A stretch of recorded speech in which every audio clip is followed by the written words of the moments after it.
Hello, this is DrPaulCottrell, and I'm recording this and doing the live stream on December 23rd. For the ones that don't know, I have a live stream on YouTube. I also have a live stream on Rumble. The Rumble live stream has the dashboard, the market dashboard. So if you want to see the market dashboard, please watch the live stream on Rumble. With that said, this is supposed to be interactive. I'm going to be opening up X Spaces soon here, so you can listen in through X Spaces. You can do a call in through X Spaces. Just do a request, and I'll put you on the mic, and therefore you can ask your question or just tell me what you think about the news. We're going to be going over a little bit of what was transpiring over the weekend, and obviously I'm going to give you my take on it. You can also watch the live streams on my website, the-studio-reykjavik.com. You can also hear podcasts on my website or on Podomatic and Apple Podcast. All the links are in the description of this video and all my videos. So just click the links and it'll take you there. Make sure that you follow me on all 4 channels on YouTube, Brighteon, Bitchute, and Rumble, and also follow me on X, GETTR, and that way you get notifications that I have released content. I also have a WhatsApp chat invite link in the video description. You can click that and you can join the WhatsApp chat. But it is a place where I post stuff, so it's not bi-directional. So that way you get different ways to get my notifications. That's the whole point of it. So with that said, thank you for joining. Good morning. Hopefully you have your coffee. There's going to be some people that are actually in Europe that's going to be watching. There's also people that are in Asia that are late at night that are watching too. So thank you for watching. I appreciate it. I will post the recording of this after the live stream. With that said, let me do a product plug here. To help support my work, to help to support this build out that I'm trying to do, and I'm working on releasing an app for your Android and iPhone or iPad. Help support the work, all right? And how you can do that to help support the work is share the links, make sure you subscribe, ask your social media followers to subscribe to my content, and go to the store, the-studio-reykjavik.com. That's my website, and get the products that I offer. I explain exactly how to use the products. These are products that I use to help with my health, all right? So with that way I can build this out a little bit more. The next big thing that I'd like to do is release an app, and that app you'll have access to podcasts, recordings, live streams, the content on my website, all right? I have partnered up with Rainbow Herbals, and we've developed these deodorant bars. I have it in citrus and in peppermint, lavender, and tea tree. These are made from essential oils from the Himalayas. This has all natural ingredients. It has no aluminum, no baking soda. It's for males and females, and it's a dual purpose product. It helps to detoxify your body slowly, and you use it as a deodorant. So please go to my store, get the deodorants that I have. It's the-studio-reykjavik.com. Get a couple bars for your household. They're very high quality, and it helps to support the channel and your health. In addition, I have structural nano silver soaps.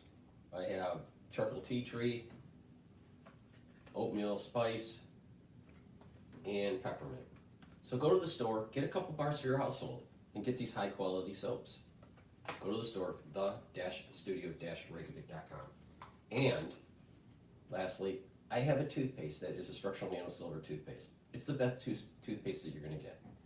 So go to my store, the-studio-reykjavik.com, get the toothpaste, It'll whiten your teeth, freshen your breath, maintain the health of your gum line, neutralize pathogens, improve your oral hygiene. And when you do that, you're reducing the chances of cardiovascular disease and valvular disease.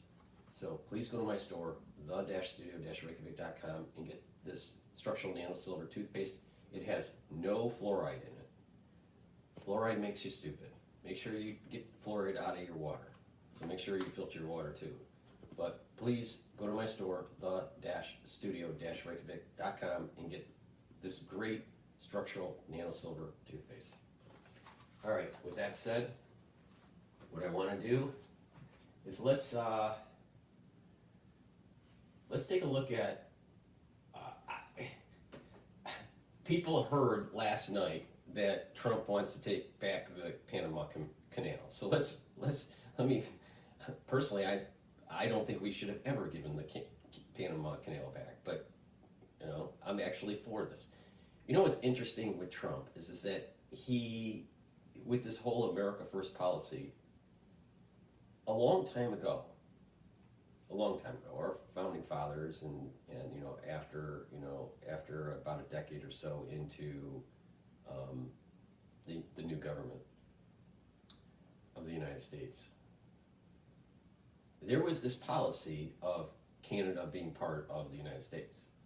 So this whole idea of making Canada a state, the United States buying Canada, the United States taking back Panama since we built it as a very important strategic canal for us to traverse, between the Atlantic Ocean and the Pacific Ocean. But not just that, also commerce is very important. But just military strategy, having control of that canal, I think, is very prudent, especially with the potentiality of conflict in the Pacific theater with China. So Trump sounds a little, crazy when he's saying these things, but there is a historical precedence on what he's saying. So let's play Fox News on this particular topic because I find it fascinating, actually. Let me change the...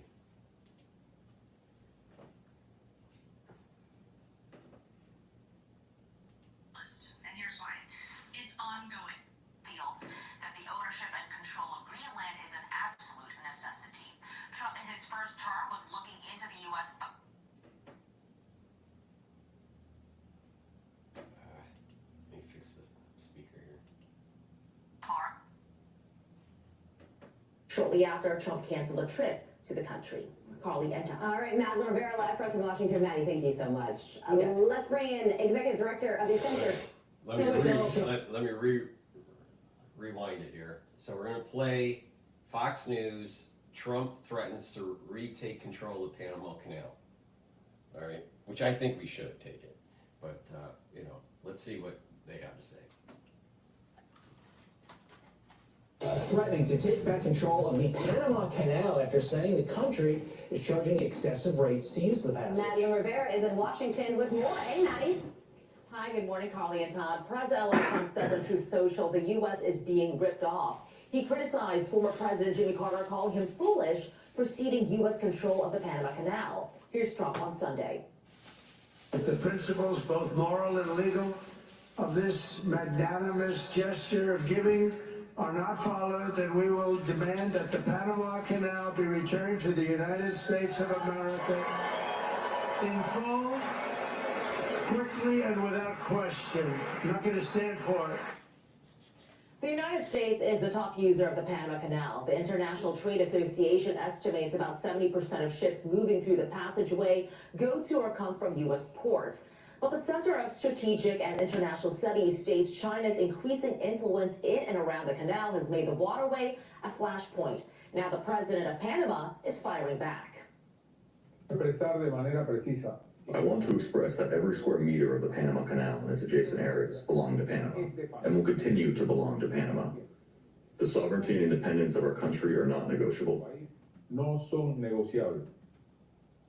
Trump Trump is also setting his sights on Greenland. He made this indication also on Truth Social while announcing Ken Howery as his choice for U.S. ambassador to Denmark. Trump says on Truth Social, for purposes of national security and freedom throughout the world, the United States of America feels that the ownership and control of Greenland is an absolute necessity. Trump in his first term was looking into the U.S. buying Greenland, but Danish officials rejected the notion of selling the island, which is part of the Kingdom of Denmark, shortly after Trump canceled a trip to the country. Carly and Tom. All right, Madeline Rivera, live from Washington. Maddie, thank you so much. Yeah. Let's I bring mean, in just think Executive about this for Director a of the- second. Just step back and think about this for a second. Major historical things have happened over the 250 years of the United States. Big things. You know, when people think about America and American history, it's always about thinking big, right? And I'll tell you, I would not be surprised that something happens during Trump's administration that is reminiscent of our 250 years of history, where we get a piece of Canada or a piece of Greenland. I would not be surprised. And it'll be beneficial for everybody. One, the United States gets larger and has more resources. And two, those individuals that live in those countries that we buy are under the umbrella and of the Constitution and of the United States and under its security umbrella. It's a win-win for everybody. Plus, it's just so Americana to think big like that. See, the problem that we've had in past presidents in recent year, in contemporary times, is that they thought too small. They didn't think big enough, right? And so, yeah, is Trump, flamboyant and bombastic and very New York-ish? Yeah, but that's what we need at this moment in time. Because think about what that would mean if we took Canada, all right? We would save them from tyranny, right? We would save them from Trudeau. We'd save them from the craziness of their government. But not just that. 150 years from now, or 100 years from now, what that would mean for the growth of the United States. It makes sense, and this is what our founding fathers wanted. They thought that the northern territory of Canada was going to be subsumed into the United States. And maybe we're living through that. Maybe we're going to be the generation that sees that. Greenland is a strategic situation for us because of nuclear weapons. And with, things that are starting to transpire, maybe we should have it. But we need to think big. The United States should be thinking big. And then if we bought them, they would be better off. Now, making those kinds of big things, that's a productive move, where you may go into debt to do it, but the benefits in the future outweigh the actual outlays in the present. I mean, it's just, it'd be perfect. It's just so Americana. It's just so, we can do this, right? But you'll have liberals going, no, you can't, this is blah, blah, blah, blah, blah, blah, blah. But yet, that's exactly what our founding fathers would have done. What Trump is stating is what Madison would do, or Adams, or Washington. Now, can you say that with Biden? Could you say that with Clinton? Could you say that with Obama? No, not even close. Not even close. Because they looked down, they looked internal. They didn't look to the stars. They didn't look in an exploratory, expansionary way. Trump is exploratory, expansionary. Why? Because his mindset is like a child, all right? In a good way. There's a naivete that allows for him to not be bogged down by, we can't. No, we can. We can do this. All right. For a secure free society, Joseph Schumacher. Joseph, good morning to you. So some really interesting things to talk about with you today, from Panama to Greenland, two countries you don't often talk about, especially in the same sentence. So what do you think about what President Trump is saying here, and what is he trying to accomplish? So first of all, I think, as usual, President Trump is forecasting something that's very strategic that may not be in the public attention. The Panama Canal is probably one of the 7 strategic choke points, waterways throughout the world, that is not just a commercial transit hub for U.S. commerce, but it's a transit hub for our U.S. Navy. And over time, what's happened is the Panama... And why, under, I think it was Carter, and Brzezinski, you know, Mika and Joe, her father, why did the Trilateral Commission push for the Panama Canal to be transferred over? Why? Why was there a Trilateral Commission, Brzezinski and Carter pushing that? Democrats. You know, here's another example where they're not thinking big. They're not thinking, you know, American exceptionalism. Because during the Carter administration, Carter said, you know what? Inflation's too high. We can't do anything about it. We're too dependent on oil. Buy a sweater, because it's going to get cold. That's not the way you think. That's not how you.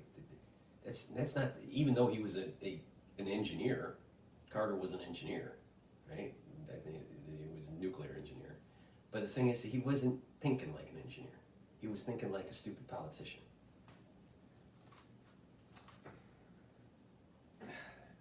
America first. Has been diminished by having control over China. So this was a message not just for Panama, it was a message for China, who has been controlling both sides of the canal, the operations of the canal, has been controlling the port holding companies, and slowly is encroaching upon the Western Hemisphere. And so I think what President Trump is trying to do is trying to bring that to the attention of not just the United States public, but to the entire partners in Latin America, to say that there's going to be a new focused attention on this, and that when the canal was turned over, when it was sold by Jimmy Carter, which was, I agree, I think it was a mistake, but it was never sold with the intention that this was going to be then operated by other third-party countries, particularly countries that are adversarial to the United States. Yeah, we'll watch this one play out and see if the president of Panama hops on a flight to Mar-a-Lago so that they can hash this one out. So President-elect Trump also said something interesting yesterday regarding keeping America safe during his speech in Arizona. Just a little history for the people watching. My uncle was in demolitions in the Navy. He served in 1950s, late 1950s. I believe it was 1959.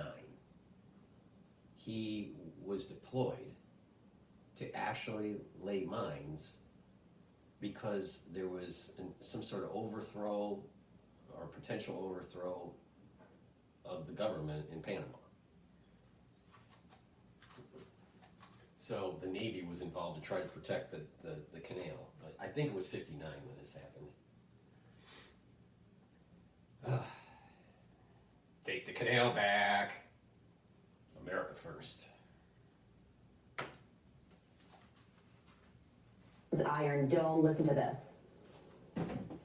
The DEA, the FBI, the intelligence community, and financial sanctions to remove the migrant gangs and criminals that are killing and raping and maiming our citizens.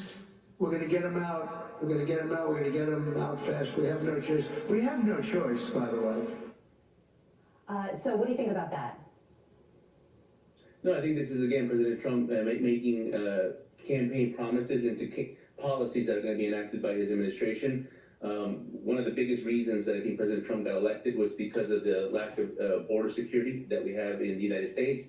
And I think that one of the first things he's going to do in his administration is start to not just deport criminals, but to put law and order back into the United States. And one of the things that I think that was most inattended to by the Biden administration is these migrant gangs, these criminals, particularly the ones that are coming from Venezuela, the Tren de Agua, that is terrorizing more than 30 cities throughout the country. So I think President Trump's basically keeping with the montage of promises made, promises kept, and he's making sure that that's going to be a big part of his administration, particularly in the first days after January 20th. All right, Joseph, thank you so much for sticking with us, because a little bit of a soundbite issue. He also said that he's promising to make an American-made Iron Dome to protect the country from any projectile attacks.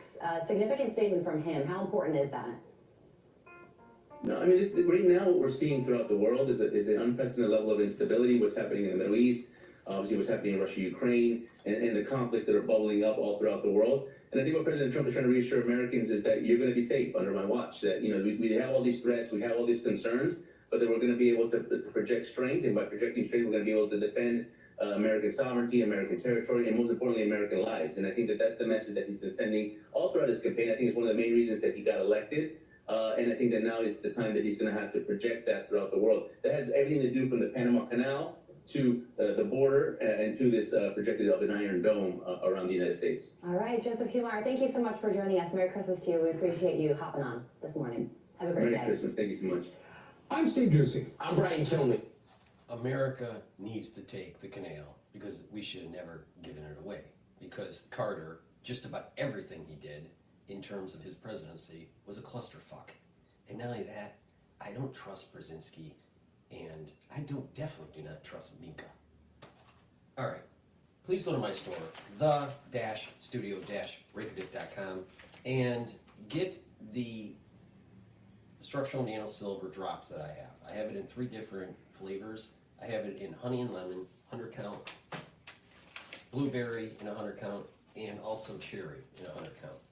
These are very high quality drops where the moment you have that irritation during the cold season or during the allergy season, mitigate that irritation, maintain that mucosal barrier, neutralize the irritant. That way, you're boosting up your immune system and you're mitigating further problems. Please go to my store, the-studio-reykjavik.com, and get the structural nano silver drops that I offer. It's also important, and a lot of people don't know, that you need to detoxify your body. Now, I offer different ways to detoxify your body. One great way to detoxify your body is zeolite. Zeolite removes heavy metals, toxins, and chemicals, including forever chemicals, out of your body.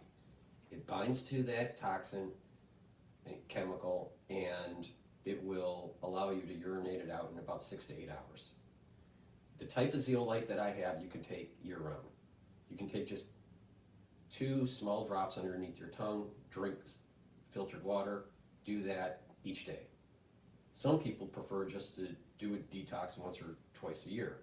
For those people, what you should do is just take about 4 or 5 drops underneath your tongue, small drops, drink the filtered water, do that each day until you use up the bottle, and then do that once or twice a year. It's up to you, but it is better to detoxify your body through a maintenance protocol. Now, it's also very important that you filter your water. I use zero water to filter my water. You can get that on Amazon. And it's a 5 filtration system. So what I do is I boil my water first, then I let it cool down, and then I filter it through the 5-layer filtration system called zero water.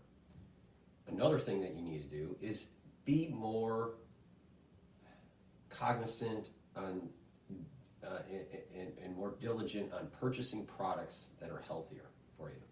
Stop eating the processed foods. Stop eating the different chemicals that are in these foods. Stop eating fast food. A lot of restaurants aren't actually very good for you at all. Even if it's fine dining, some of the food isn't that great. Just upgrade your intake and what you eat, and you're going to notice that your body is healing. All right, and then use zeolite to detox. Do further detox. Another thing is take a look at the cleaning supplies that are in your house, or paints. Some people at home may have paints in their garage or in their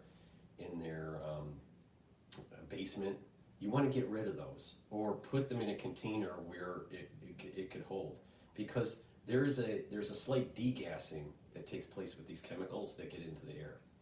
So cleaning supplies, paints, just that chronic exposure to that in your house can cause some problems with your endocrine system. So taking zeolite and doing detoxes do help to get some of that stuff out of your body, but you have to get rid of the source too. That's important. So please go to my store, the-studio-reykjavik.com, and get the zeolite. Very high quality, great way to detoxify your body. All right, with that said, let's do I want to do a market recap here. All right, so we're open. It's at 10:20 New York time. So the S&P 500 is trading at 5,916. The VIX index is at 19. Last time we were talking, it was in the 20s. So that is a little bit better, but it's still a little bit elevated compared to pre-Federal Reserve announcement. So we're at the 19 range for the VIX. The Euro USD is trading at 1.039. Oil is trading at $69 a barrel. Bitcoin long ETF, BITO, is trading at 22.89. And the last show that I did, I think on Friday, it was trading around 24. So it has been going down. The last I looked, I think Bitcoin was at about $95,000 a coin. USD Japanese yen is at 157. So basically what's happening here, from just looking at the market, the US dollar is strengthening in relative terms to the euro, to the yen, and to Bitcoin. There's a little bit of risk in the market with the VIX being at 19.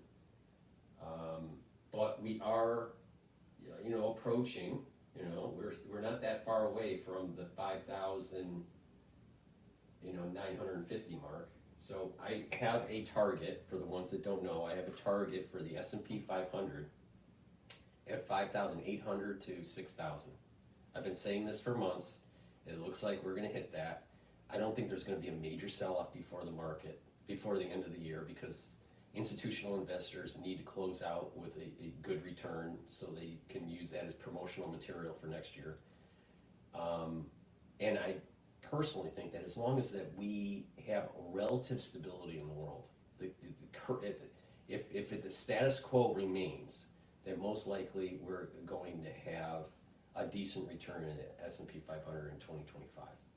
All right. So, and we'll go into detail like where that might be. Is it going to be at 7,000 or 6,000, 750, maybe? Well, just let's see how it evolves, because the Federal Reserve is supposed to do 2 rate cuts in 2025. So we'll see what happens, how it transpires. And then,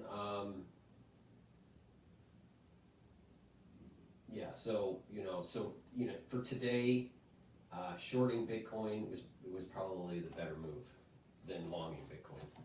All right, with that, let's go to, there was a Cash Jordan video that I saw over the weekend that I wanted to play.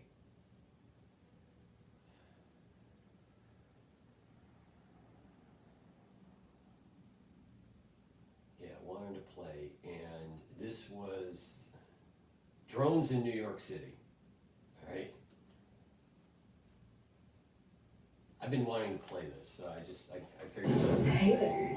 This is a very calm video from Nurtec ODT, the first and only medication proven to help treat. There have been more than 3,000 reports of drone sightings in recent weeks, and now those sightings have spread to Queens and the Bronx.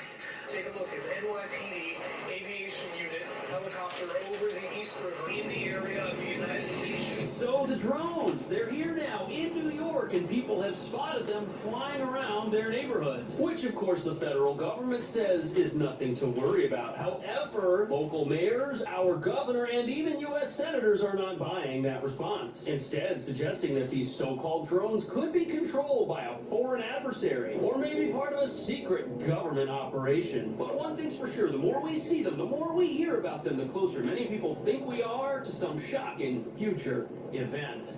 My concern is not knowing where they came from. Rashawn McIntosh shared these drone videos taken just after midnight Thursday in St. Albans, Queens. CBS News confirmed team verified the authenticity. We have not been able to, and neither have state or local law enforcement, corroborate any of the reported visual sightings. One of their officers called 911 after seeing 50 of them come off the ocean. 50? 50. That was my reaction also. If you look real close, they look like fixed-wing aircraft, about 8 to 10 feet wide, colorful, white blinking lights. And they had a lot of blinking lights. It was pretty low hovering to where I could tell, like, okay, that's maybe not a JFK-sized plane. It appears that many of the reported sightings are actually manned aircraft. They'll just change direction, like go from like 90 to like 270 degrees, just like fly different directions, and planes obviously can't do that. Some experts seem doubtful too. Fixed-wing aircrafts don't stop and hover. In more than a month since these reports started, the federal government doesn't know what they are either.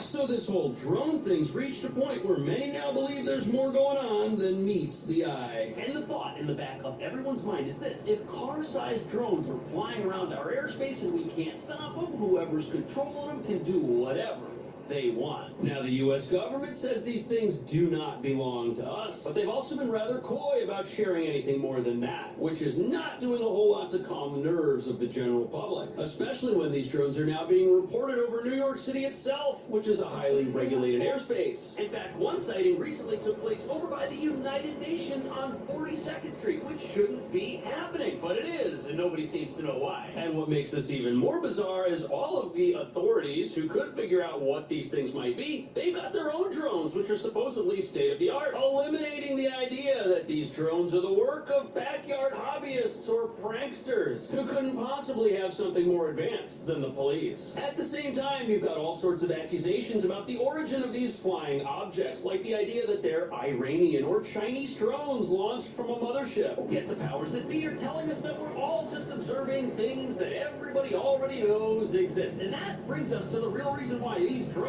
are so alarming to many Americans. Law enforcement sources around the country have come forward saying we're dealing with something that isn't your average flying object. And here we are living in America, which is supposed to have the greatest air force in the whole world, with the technology to shoot down just about anything. And now there's speculation that these things could be sniffers trying to detect some sort of dangerous material that could have entered this part of the country. Either way, all of this hysteria is why privacy and personal liberty experts are looking at this whole thing with a bit of skepticism, as fear and panic create a populace willing to embrace laws and rules that would never fly during a time of relative peace and stability, but will fly at a time when drones are flying around. And as you're about to see, these things are so advanced that law enforcement agencies, they have no way to track them down or stop them, which is why some people think these are controlled by America's enemies.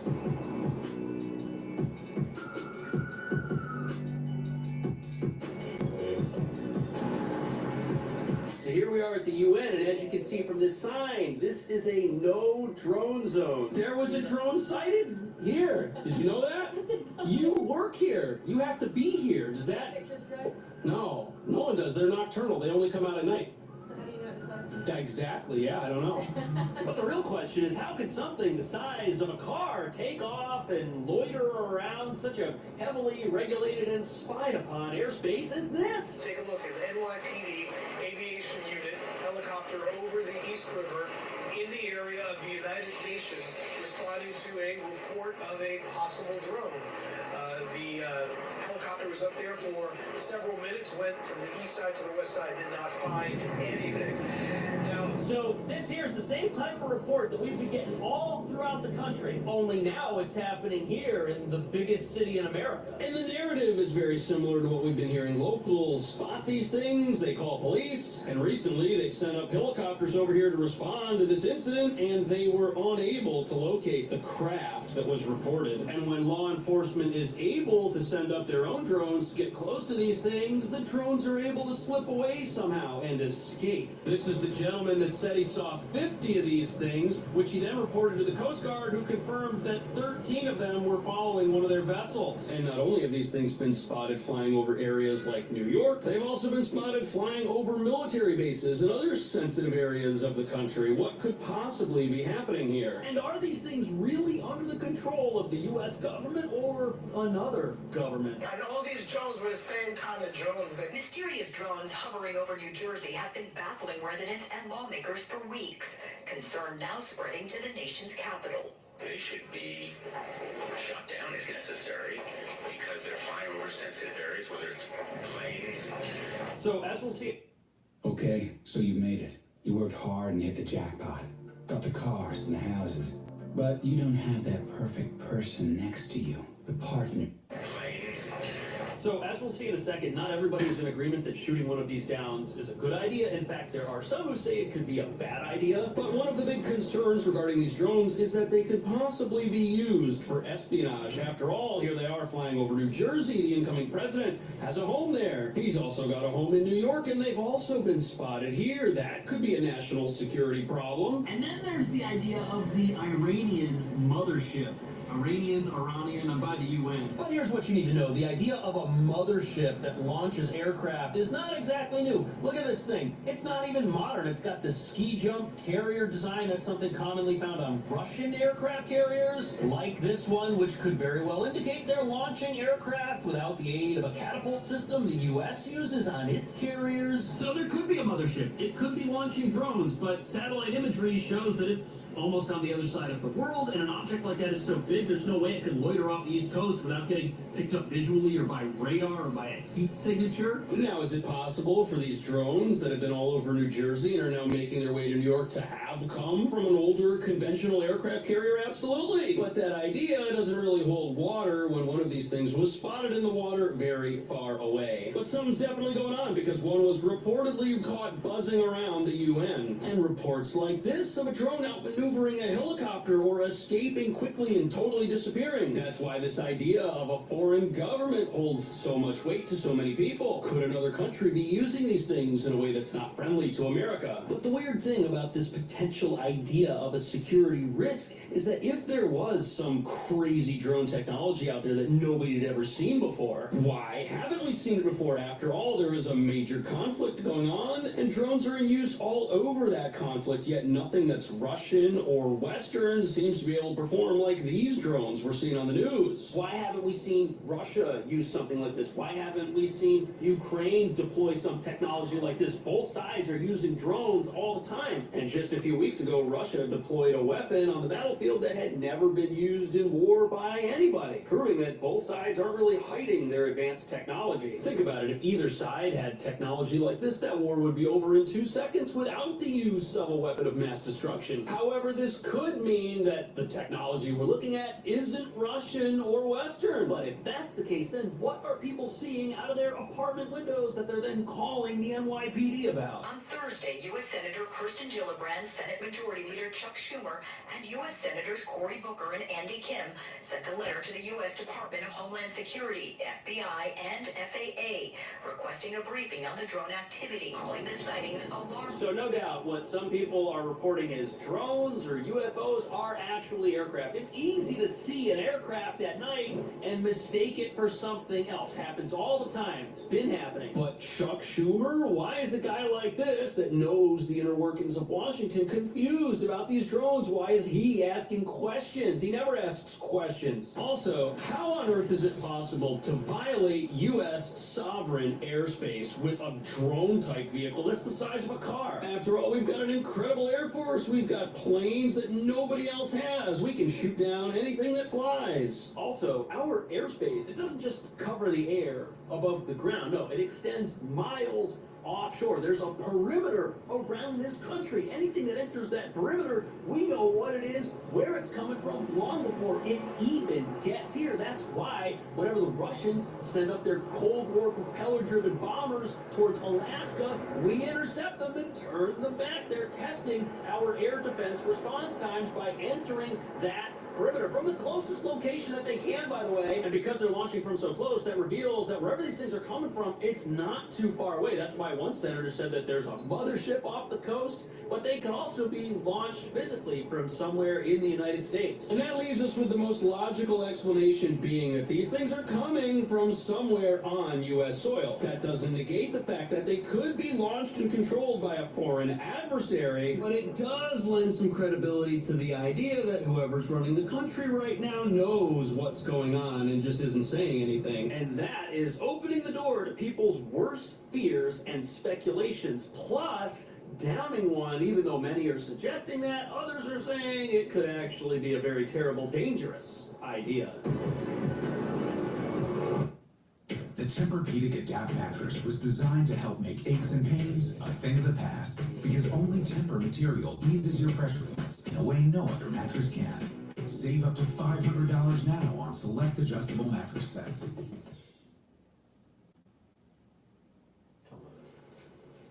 If you're living with severe alopecia areata, it's time to grow out loud.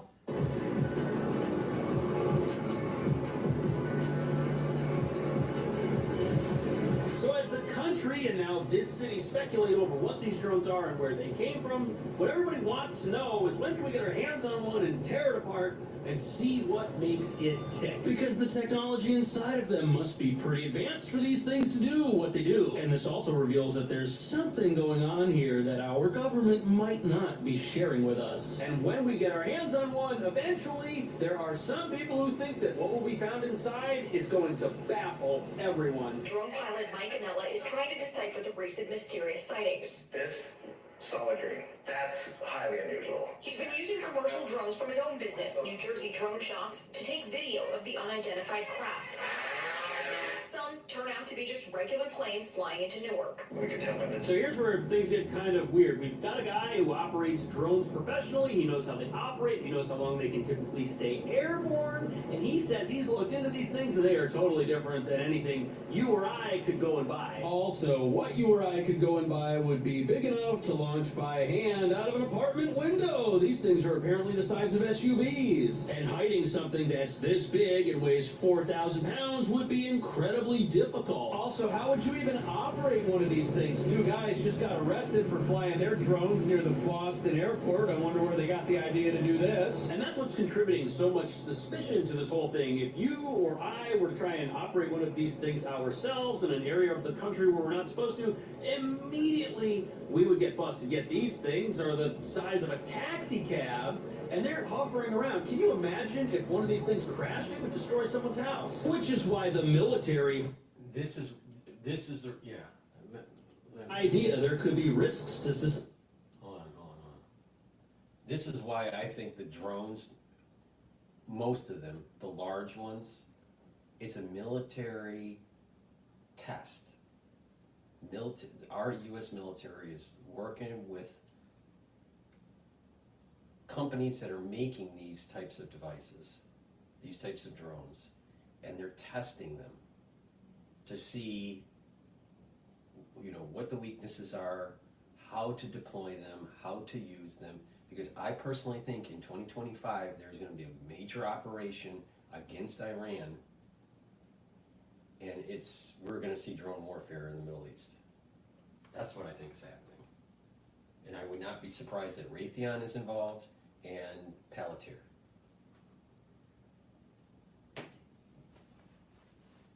immediately we would get busted. Yet these things are the size of a taxi cab, and they're hovering around. Can you imagine if one of these things crashed? It would destroy someone's house. Which is why the military firing on these things and shooting them down might be a dangerous idea. There could be risks to society. Plus, if one of these things falls down in an uncontrolled manner, law enforcement might not be able to get it and figure out how it works. It might be too damaged, especially if they bring one down over a large, deep body of water. Right there, the craft could become unrecoverable, which would be a major bummer because everybody really wants to see what's inside of them and meet the little green men. Oh no, I've said too much. But the highly secretive nature of this whole thing has many elected officials saying that they've never seen anything like this before and that the federal government owes us answers. And why would the government allow the public to be so frustrated? Now that brings me to the point that whatever these drones are doing... They want you frustrated because Raytheon models social dynamics in crises.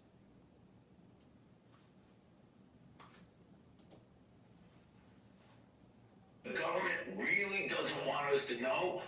What that must mean is they're more concerned with us getting knowledge and being afraid of. So that was a state senator from New Jersey, and he thinks that if we really knew what was going on with these things, we would be incredibly frightened. And the government thinks that it's better for us all just not to know because ignorance is bliss. But since the government changed its story on this whole thing, that's got everyone speculating, and why shouldn't they? Of course there's going to be distrust with something like this that comes up. People don't know what these things are. They're strange, and they're over houses and apartments, and people are seeing them. CBS even verified some of the footage that was recently obtained in the Bronx. These are real sightings of something. They might not be drones. Witnesses sound skeptical of that. No, the drone. They'll just change direction, like go from like 90 to like 270 degrees, just like different directions, and planes obviously can't do that. Some experts seem doubtful too. Fixed-wing aircrafts don't stop and hover and then go dark and take off. So I see no reason to doubt these people. You've got regular citizens that have filmed these things. You've got people in law enforcement. You've got government officials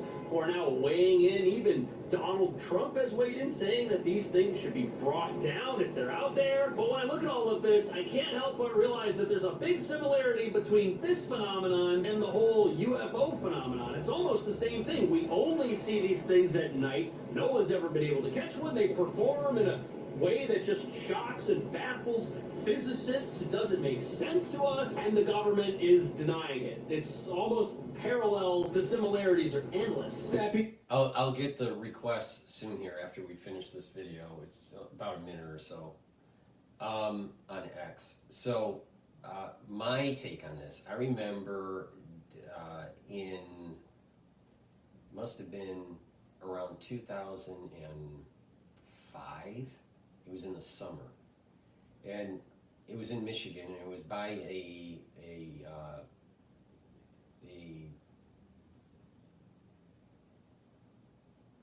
they were doing some sort of like summer event where they were flying different planes, right, over the suburbs, right, and it was of different eras. So there was an airport that was local to the area, and they would be flying, let's say, old World War I planes, right, and then all of a sudden World War II would start flying, and then you'd see some of the bombers and the fighters, and it was pretty cool, and it was pretty loud, and it was lower hanging over the suburbs. And then you know, they went into let's say the Korean War, and then the Vietnam era, you know, and then the modern era. It was pretty cool, and it was so weird because I was actually working in the garden at the time. I had a garden, and I looked up, and they were flying one of those stealth bombers, all right? And when you look at it from a certain angle, when it's coming in, so it knows it knows when it's flying into a region, what trajectory to go to have the lowest signature for radar, all right? It has a very low profile, plus it has special paint and all this stuff. And when you look up into the sky, it literally looks like a UFO as it's flying in. Now, this is all during the day. You know, this wasn't at night or anything. It was during the day, and it was, you know, during an air show, you know, to commemorate the different wars that, it must have been maybe, you know, something to do with like Veterans Day or Memorial Day or something like that. So, but I looked up into the sky, and I think that this was 2005, and literally that stealth bomber looked like a UFO as it was coming in. It turned around, and it has such a low profile, it looks like literally a flying saucer. And then as it approaches, you know, overhead, then you start seeing the real silhouette of the shape of the plane. But at certain angles of the stealth bomber, it looks like a UFO. So the point I'm making here is that the U.S. builds technology, has technology, implements technology in its Air Force that has silhouettes that are very similar to what we would call flying saucers, right? And you just go back to even during the early jet propulsion days of World War II and what Nazi Germany was developing with their jet aircraft. You know, they had a unique silhouette for their planes. So I think that it's just U.S. I think it's U.S. technology. I think they're testing something for an event that's going to be taking place in 2025 in the Middle East. So let me just finish this video really quick here, and then we'll take questions. This is only going to take about a minute. I don't think these are UFOs. I don't think people are seeing alien spacecraft or even terrestrial spacecraft that we just don't know about. There's got to be a perfectly logical explanation for this out there somewhere. It's just pretty hard to find because nobody wants to give it to us. And that brings some weight to the argument that these could be misidentified aircraft. It is possible to film an aircraft flying over New York with the right kind of camera and lens to make it look like something that it might not be. But at the same time, as long as the government keeps being coy about the details or keeps modifying the information that they're giving us, and as long as high-level people like the incoming president and senators press for answers and don't get them, there will be rampant speculation in the minds of everybody. What do you think these things are? Is there a perfectly logical explanation out there somewhere? What do you think it is? Or are they aliens? Or Iranians? Let me know. Thank you so much. I'll see you in the next video. I think it's more probable it's U.S. technology. I don't think it's ET.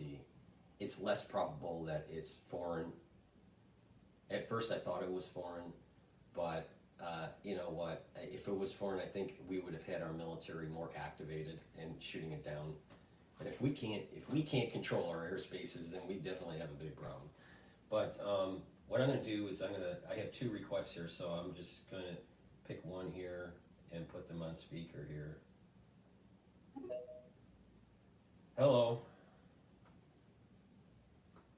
You've been given the speaker, so if you want to ask a question or you know, state something on your opinion for the news, I'd greatly appreciate it.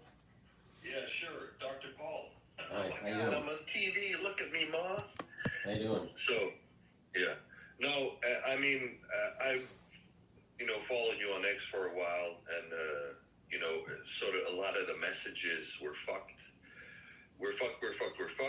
How do we unfuck ourselves then?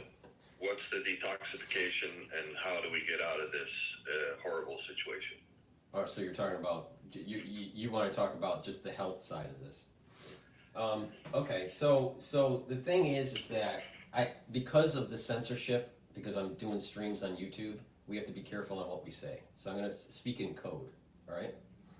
So the reality of the situation is this. We went through a crisis in 2020 where we have a weakening of the immune system, all right? But the immune system is something that can heal over time. But it takes time for it to heal because there are memory cells and you know, antibody titers and all this stuff that takes a while to kind of just get back to homeostasis. So the whole idea here is to stop getting sick, right?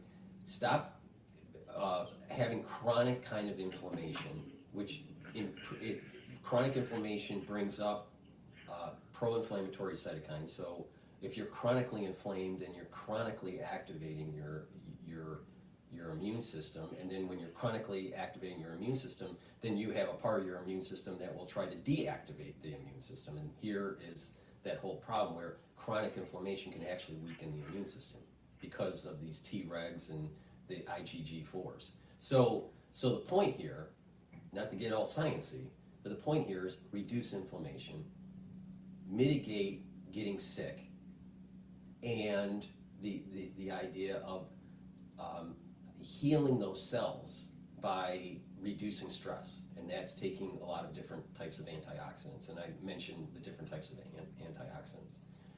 So when if you take the supplements that I mentioned that help to boost up the immune system, over time what's going to happen is you're going to get stronger, and just the memory of 2020 for your body is going to kind of dissipate, and you won't have all the negative side effects of this. But it's going to take time. It's not something that is going to just snap your finger and it's going to go away. So the point here is that it takes, if someone, I'm going to use the word inoculation because of the censorship.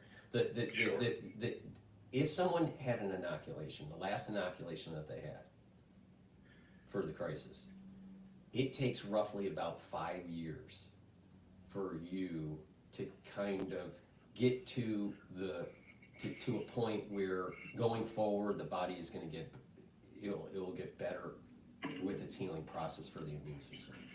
Okay.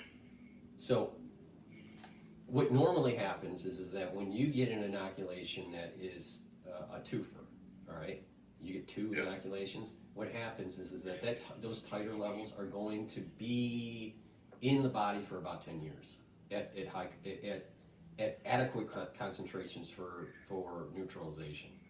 Mm-hmm. The highest efficiency of those titers are at the 5-year mark. So this is the reason why I say it takes roughly about 5 years before you start seeing a dwindling of the titers. It takes about 10 years for it to really diminish to almost zero. You still have the memory cells. But if you're not getting sick and you're not taking an inoculation, then you're not constantly trying to push back up the titer level.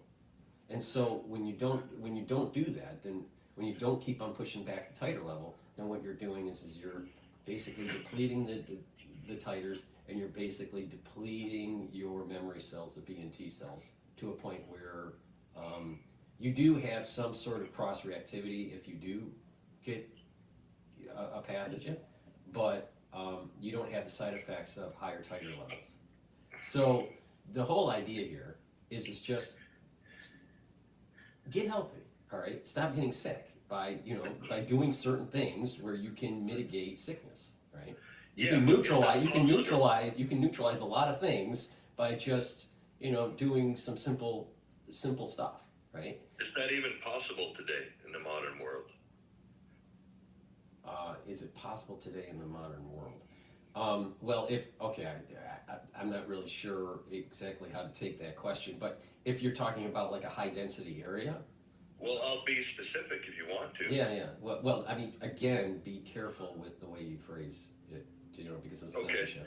Well, so my question then would be specifically with the chemicals that we have in the water and the air and the plastics and the something or another that affects what you're describing. I get that. All right. So this is the reason why I say that we are in an environment where we're bombarded by chemicals.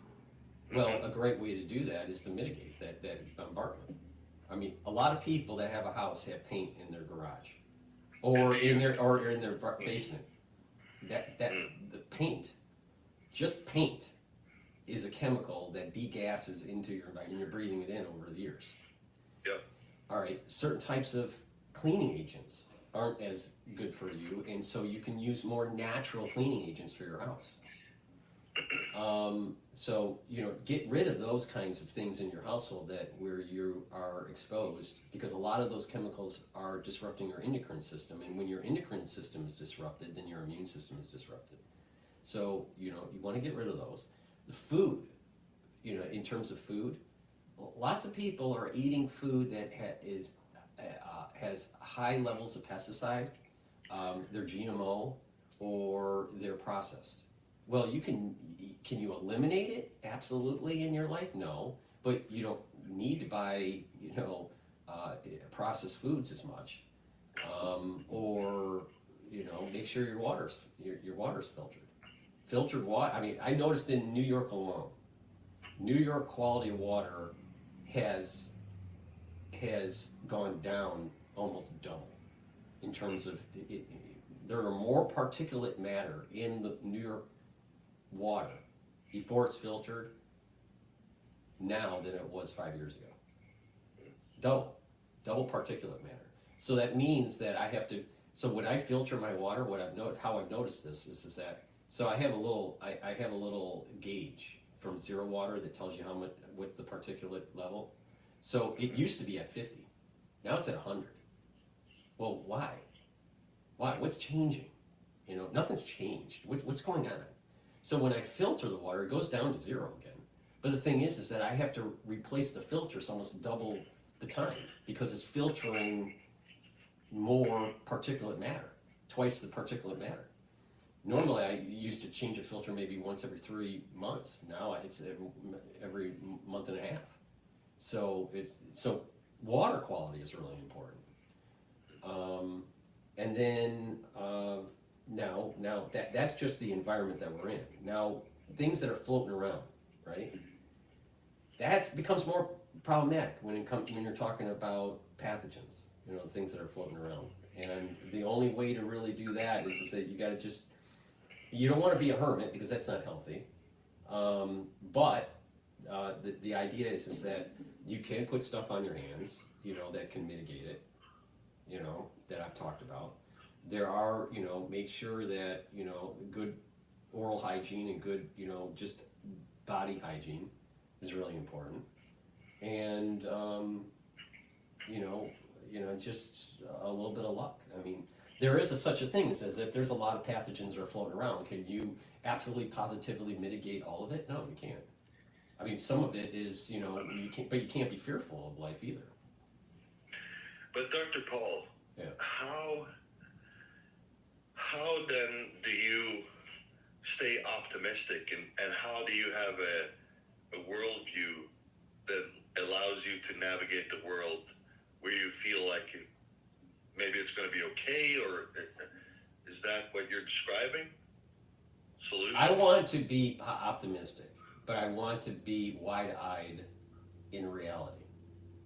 Right. Now, unfortunately, being wide-eyed for many people seems to be pessimistic. Yeah, because you're autistic. Probably. Autistic? I'm not autistic. But probably. We all are.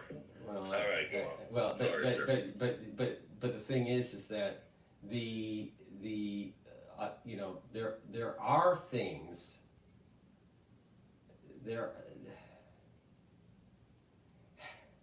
When you look at, we're in a situation that's probably where we have the glass of water is half full, and depending on your personality, depends on if you're going to be an optimist or a pessimist. All right. Yeah. We have nefarious things that are going on with the U.S. government and other governments around the world that are affecting our lives in so many different ways, in terms of health and in terms of our financial stability, or the economy, or just safety, military operations that are going on there. There are a lot of nefarious things that are going on where people make money and you get, by the way. Yeah. So because of that,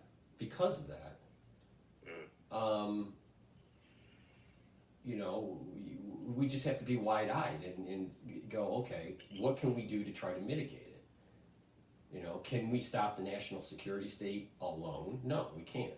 But if we sound the alarm, than some things that are trying to be passed in certain bills that give them more authority or give them more money for certain types of programs. If you shine a light on that type of activity, you can slow it down. You may not necessarily stop it, but you can at least slow it down. So in terms of the national security state growing under the Trump administration, I would say I think it'll be, the growth rate will be slower compared to another administration. So I'm optimistic in the short term. Now I know this sounds a little bit like an economist, short term, long term, but there is such a thing. It's just, what these situations, when you look at it, you got to look at it from long term and short term perspective, strategic and tactical. So, can you be optimistic in what's going on in this world? Yeah, but can you be pessimistic too? Yeah, you can. I think that the glass is half full. So I guess that's an optimistic aspect to it. But the thing is that we need to be on our toes. You can't see the problem that I have with covering the 2020 crisis is that I found two things that I was absolutely shocked at with the American public. One, the scientific understanding of things was so low. The bar was so low in the United States, I found it appalling, absolutely appalling. And then the self-centeredness of most Americans. I do not believe that most Americans, when push comes to shove, are actually giving people. I think they're very egocentric. And it was not Americans, by the way. It was everybody. Well, that's true, but I'm just focused with this conversation about Americans in general. Okay. I found Americans in general care more about their bread and circus and their self-centeredness. I mean, just think about the prepper movement in general. Is the prepper movement an egoistic or is it a utilitarian philosophy? It's a great point. No, but it does help everybody though, because if everybody is independent, then it's good for the. Well, there is, community. yeah. I mean, this is where you're bringing up the whole invisible hand from Adam Smith. The idea that if you have individual agents that are focused on their individual self-interest, that in theory there will be some sort of Nash equilibrium that will lead to homeostasis within the society where you will have peace and prosperity. Mm-hmm. That's a theory. My observation with what happened with COVID. With the toilet paper? Yeah. Well, I mean, there was a lot of self-centeredness that was going on. A lot of self-centeredness. And then you also had, because of the bar for science was so low, that you had a lot of people pontificating about things that they really didn't really understand. And that there was a nuance. Even this conversation at the very beginning, you can notice that there's a detailed nuance to it, right? There is, some people would say, oh, because a lot of people are used to just button pushing. They're used to, I have a problem, I need to take a pill, and oh, by the way, it will help, right away it will go away. It does. That's not, a lot of problems doesn't work like that. Sure. Sometimes you have to have a short-term strategy and a long-term strategy, and sometimes they're opposites. Sometimes you have to do harm in the short term for long-term relief and all this stuff. So I mean, we can get into the detail of it later. But the point I'm making here is that a lot of people had this kind of like very button push mentality about life, where what's the simple solution for it to all go away? And it's not that simple. It's not that simple. And so, right. When it comes to going back to the immune system, because it has so many feedback loops, positive and negative feedback loops, and are time dependent, that there's so many different variables involved that you just need to let the body heal. So if we assume that nothing else is released that is nefarious, and we assume that nothing will emerge that is floating around that could harm us, then we have a good chance of healing our immune system for most people, where we get back close to a pre-2020 state. For other people, maybe 2%. Some of them will heal quicker. You know, the fat tail in the distribution, you're gonna have some people that will heal quicker. You'll have others that don't heal and it'll take longer for them to heal, to get to a good state. And you'll have others that will permanently be damaged. But see, Dr. Paul, So there's different cohorts within the society. sure. So it's not as simple as, well, what does one do? Well, if someone has an autoimmune disorder, that may be transitory over time, or it may be permanent. If someone has what I call AIDS-like syndrome, or a weakening of the immune system, some of that is transitory for months. Some of it could be transitory for years. Sure. Right? So if it depends on, you know, where the damage is. If the damage is in a hematopoietic stem cell, well, guess what? A lot of those cells that are being derived from those hematopoietic stem cells will be damaged. But if the damage is downstream, then whatever it takes for those tissues to clear the body will be the time where the body gets back to homeostasis. So it really depends on where the integration took place. It depends on where the damage took place. How upstream to adult stem cells did it take place? Right. So okay, so then specifically, if I could ask you, because you have such an in-depth, and it seems like you're burying yourself in such an in-depth knowledge about all this kind of stuff. You go, okay, so let me ask a specific question then. But be careful the way you ask it. So the censorship. Just be careful when you ask it. How about milk thistle? I don't know. I don't take milk thistle. I mean, it could benefit. It may not. I don't know. To be honest, I would have to research that particular, method of supplementation. I don't know. Okay. I don't take it. All right.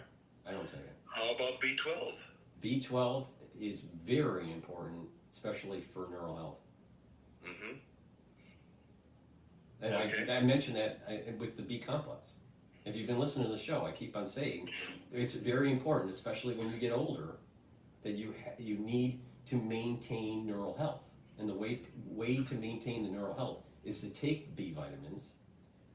And it's not just B12. You also need the first few B vitamins to boost up the mitochondria in the neuron, so it has more ATP, so it can fire those neurotransmitters, so you can maintain the neuroplasticity, to maintain those neural connections. Right, and then on top of it, you need to couple it with ubiquinol, because that's a neuroprotector. And then you also need to take the NAD+, because that's also neuroprotective. So it's not just so taking that would be B12. B3 then. B3, would that work? B3? B3 will help with the mitochondrial health. That helps with the that helps with. I use B3.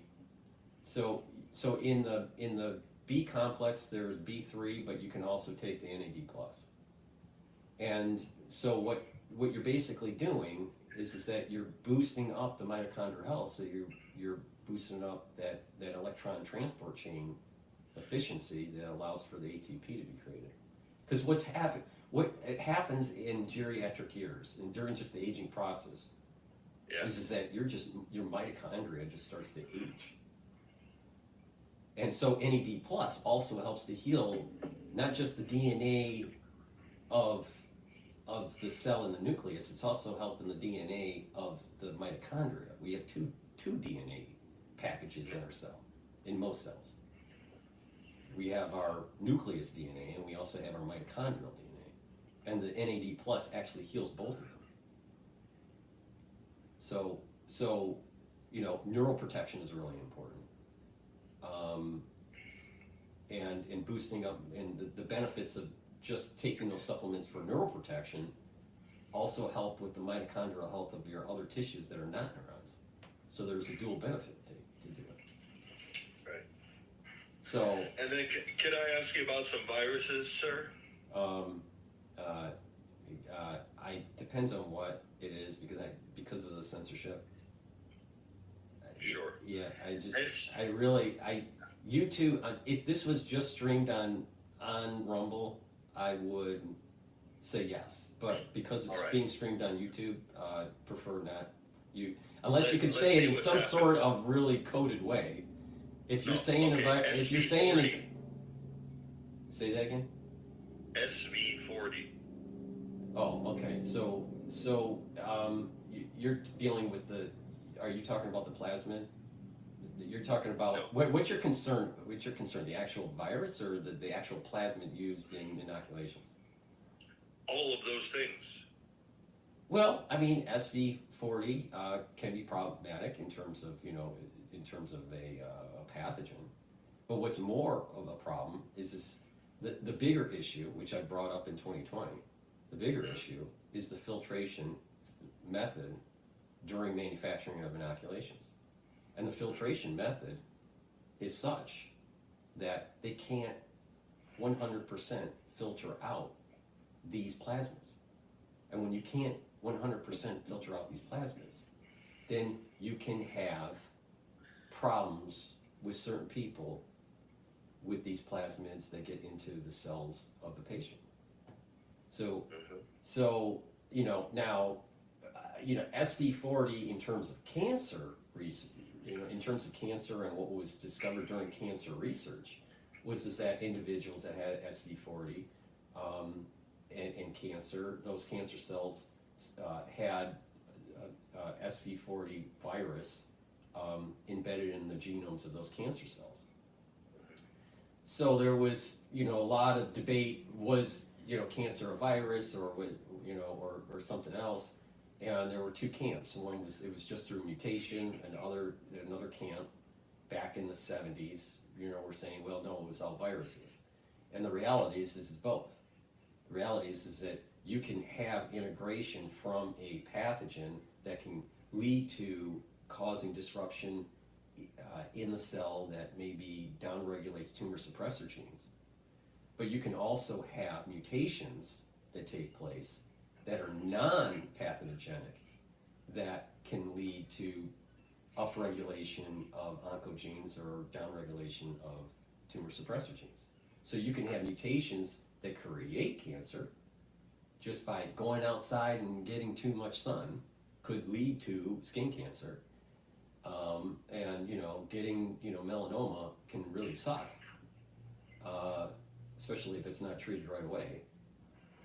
And then you can also get it through some sort of integration of a pathogen. Now, the problem with the inoculations, because of the production, because of these plasmids are using promoter regions like SV40 promoter region. It's kind of neutered. That plasmid's neutered, so you can plug in certain DNA into that plasmid to be able to integrate it into whatever, or to produce whatever. So like in some inoculation manufacturing, you would have a series of cells or bacterium where you use the SV40 plasmid, you put it in the Petri dish or flask, and you culture it, and eventually those bacterium will start producing a certain protein that the SV40 plasmid is supposed to tell the bacterium to make. And then you filter out that protein, and voila, you have something, all right? You can also do it where it's creating code, where the SV40 plasmid is a DNA that's telling the bacterium to, or even other eukaryotic cells to create messenger RNA. And by doing that, you can filter out the messenger RNA, but the problem is that the filtration process could still have some plasmids in them that could cause some problems. So it's just that I don't like the industry, the big pharma. The problem with big pharma is this.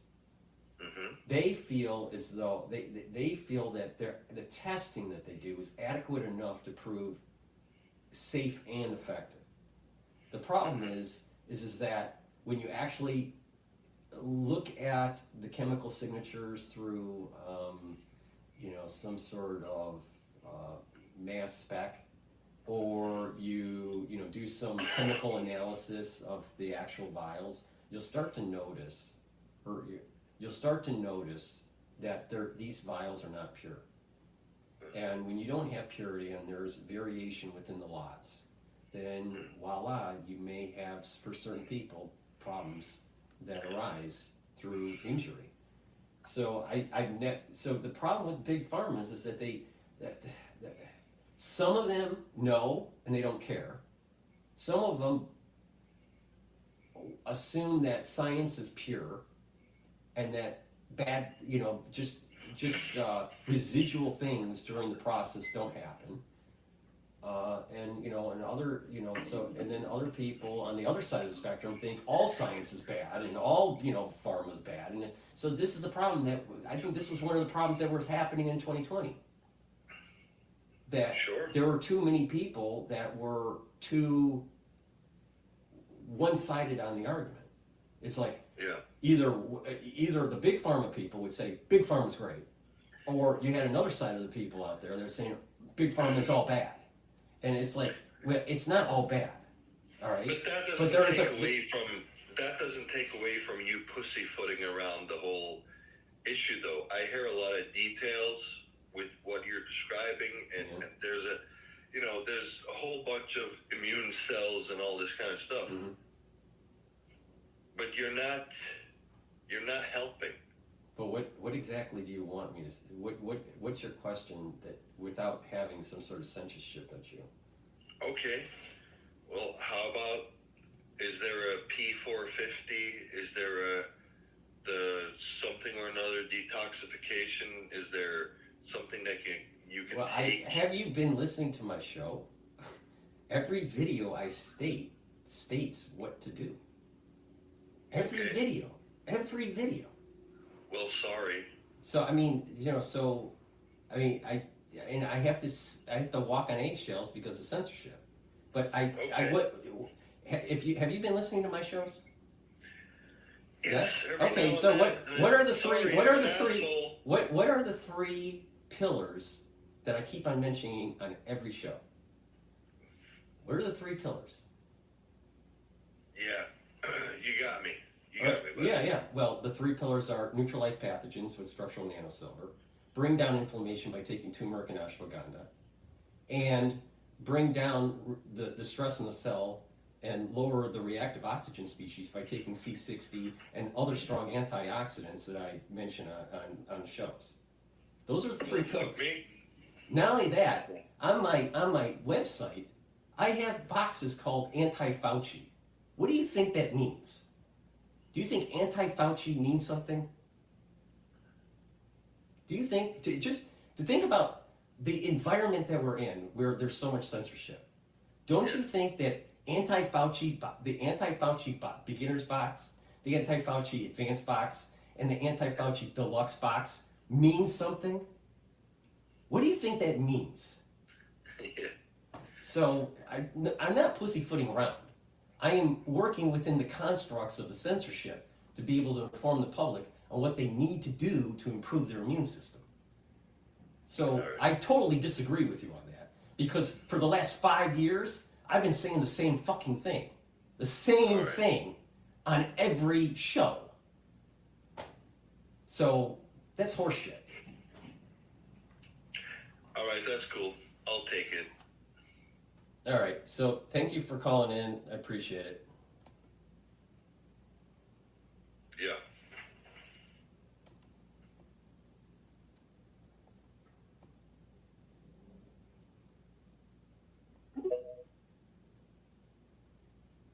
All right. Hello. This is someone that wants to speak. Hey, Paul. Hi. How you doing? Good to speak to you again.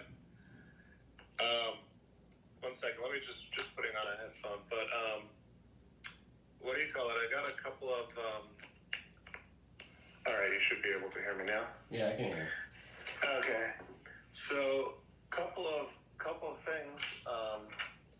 One is I attended a couple of years ago. I attended a class put on by the federal government on drones. It was like a multi-day, maybe like a half-week class. Yeah.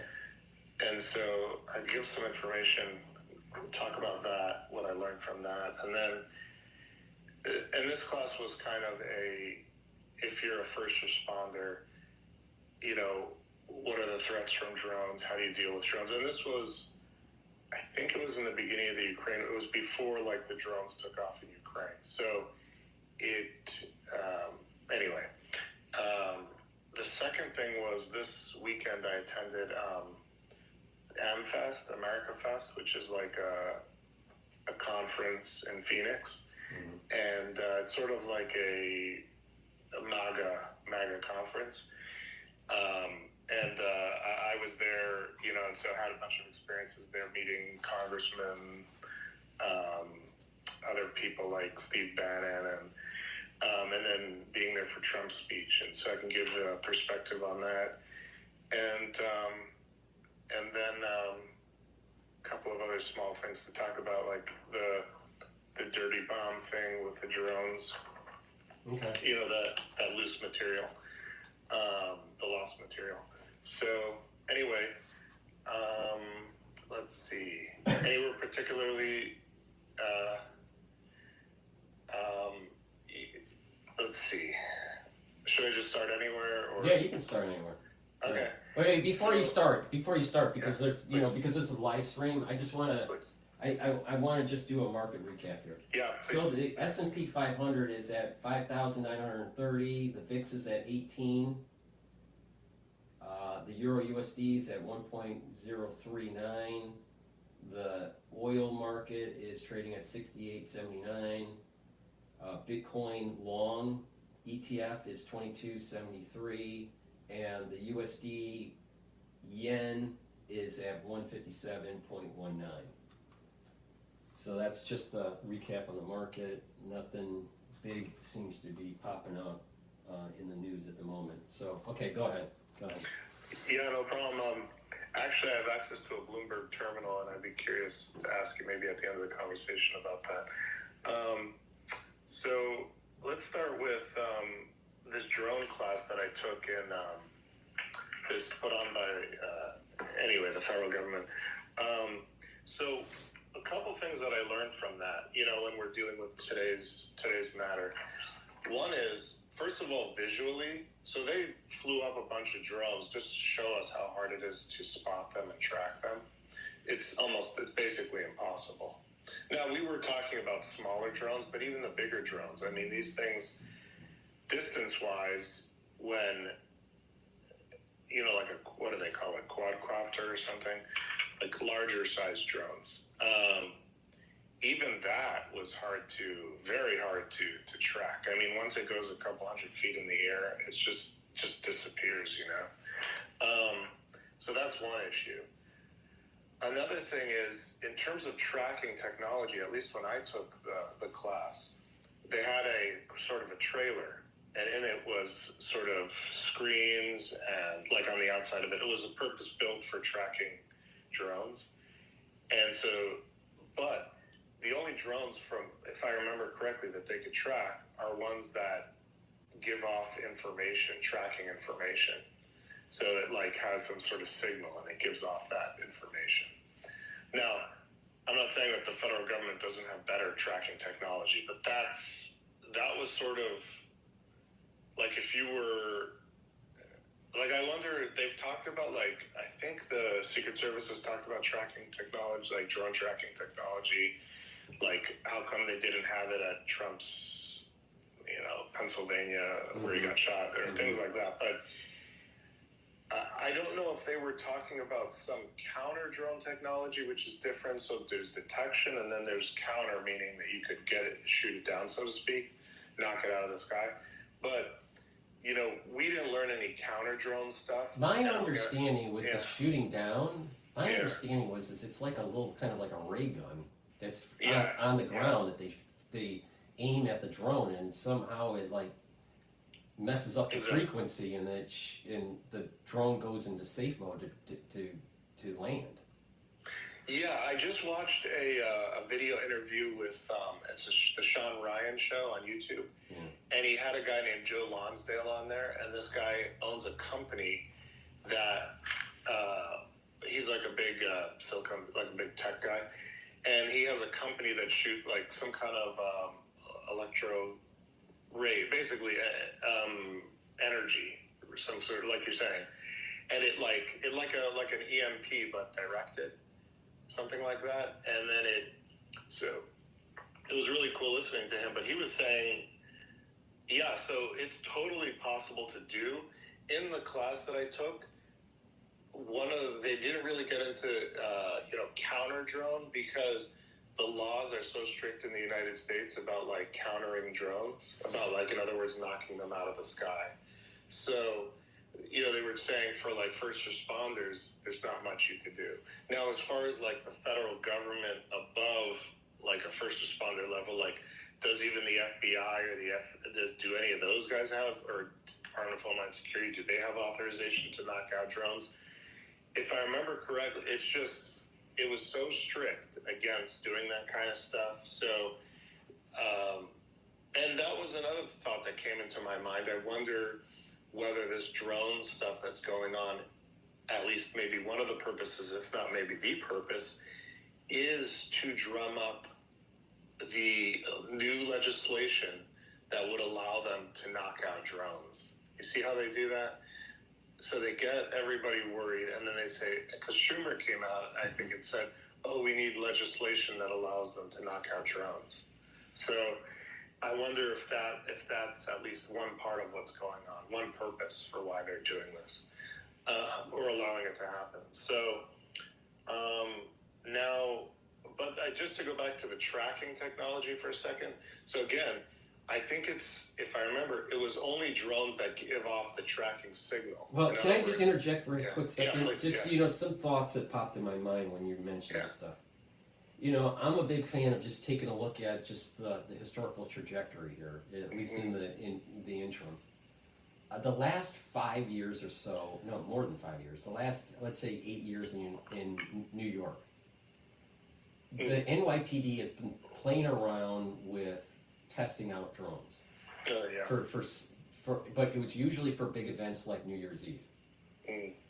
Then when the crisis of 2020 happened, there were reports, I didn't see them, but there were reports of drones flying up and down the East River and the Hudson, telling individuals to stay inside during the lockdown. The shelter in place. This was during the first wave. So you're talking about the first quarter of 2020. So you had that going on, maybe even into the summer, right? But you had that going on, and then so I just feel as though there's just kind of like a slow build out of municipalities starting to buy drones, starting to use this as a surveillance type technology. It kind of feels a little bit kind of like J-Helm, if you remember J-Helm. J-Helm. In 2015, every time even in New York, if you just get off of let's say Tarrytown, you know where Tarrytown is, right? Is that a train stop? Yeah. Okay. Up in upstate, all right? So if you guys, so you go to Tarrytown, all right? This is during the J-Helm days, and it's low density people, right? I mean, this is not a big, it's not like, Wall Street or anything, right? Yeah. So you get off of the trains. I saw this from my own eyes, and they had all these military equipment that were like ATF kind of stuff, just at the station for their J-Helm operation. So it's like, why? What? So what I have been seeing since let's say 2015 is the militarization of the police. Oh yeah. I mean, literally, my brother served in the service in the early 90s, all right? And the equipment he had was less than what than what the police have now. So I mean, it's just like, I think that perhaps we've militarized our police force too much. And this drone thing that's popping up is just an extension of this. Interesting. Well, and yeah, I completely agree with you. Like, I've done something called the Sheriff Citizens Academy, where citizens can go and you do 9 weeks in a row. Every Wednesday night, you go to you see a different part of the sheriff's department, and so they showed us SWAT and things like that as well one night. Oh yeah, I mean, they're absolutely whatever the word is, Militarization. They're militarizing. They're militarizing these departments. But I think part of the problem. I think part of the problem is because we see how bad drones are, like in Ukraine, where I think the worry is, somebody in another class I took, put on by the federal government, is a bomb. I took two. One was a suicide bomb class, and these are week-long classes, so serious classes. And the other was just a regular bomb class, and making bombs is, I want to be careful what I say because it's public, but making bombs is easy, very easy, using homemade whatever. Well, I mean, a classic example is what Ted Kaczynski was, doing. I mean, it's just plus, with the internet and everything, and, I'll tell you what, if someone is a hobbyist, with 3D printing and all this, and, a little bit of just firework type stuff, can you imagine, literally, you can have a 16-year-old kid that has Radio Shack. I don't even know if Radio Shack is still alive, but some sort of Radio Shack, drone that they purchase at the store, and they just put a bunch of bottle rockets on it, and just zooming around the town, and just and they have buddies that also have drones that have bottle rockets, and you try to shoot them out of the sky, like your own little Star Wars. But and as kids, if I was a young kid, that's probably what I would have done during my summers. Yeah. Well, have you ever seen those? I think they call them FPV drones in person. They're so fast. They're these little racer drones. Well, so I haven't seen them. No, I really don't. Yeah. No, I haven't. But they put these, I think, goggles on. Yeah. And so they're I think they're called first-person view drones. So they put these sort of goggles on, and they're sort of flying it through the goggles. And I think they have hand controls, but they're watching it as if it's kind of virtual through the goggles. Mm-hmm. And I think that might be what they're using in Ukraine. And the danger is, part of the bomb class was they exploded tons of bombs, various bombs, to show, how powerful stuff is. It's crazy. And they were, the stuff in Oklahoma City, the Oklahoma City bombing, the stuff, they exploded like that. One of the lessons I learned from this class, meaning just that I personally took away from it, was if there's ever a bomb, if they're clearing an area for a bomb, I'm getting the hell out of there as quickly as possible. Because they did even very small amounts, just small amounts. Let me give you an example, how small it would have been, smaller, those little, when you're cooking food, not cooking, but keeping food warm outside, those, they light them under the metal trays, and then it's this red kind of fire, so small little, bigger than twice the size of a tuna can, okay? That amount of the stuff that they had in in Oklahoma City, like that small amount was so extremely powerful, so scary, so like dangerous. Mm-hmm. So you take something like, and that's how so you take, my concern is if you look out at the future, what's going to happen? What's going to happen is you're going to have all these drones are going to be ubiquitous. So you're going to have all these drones in the United States.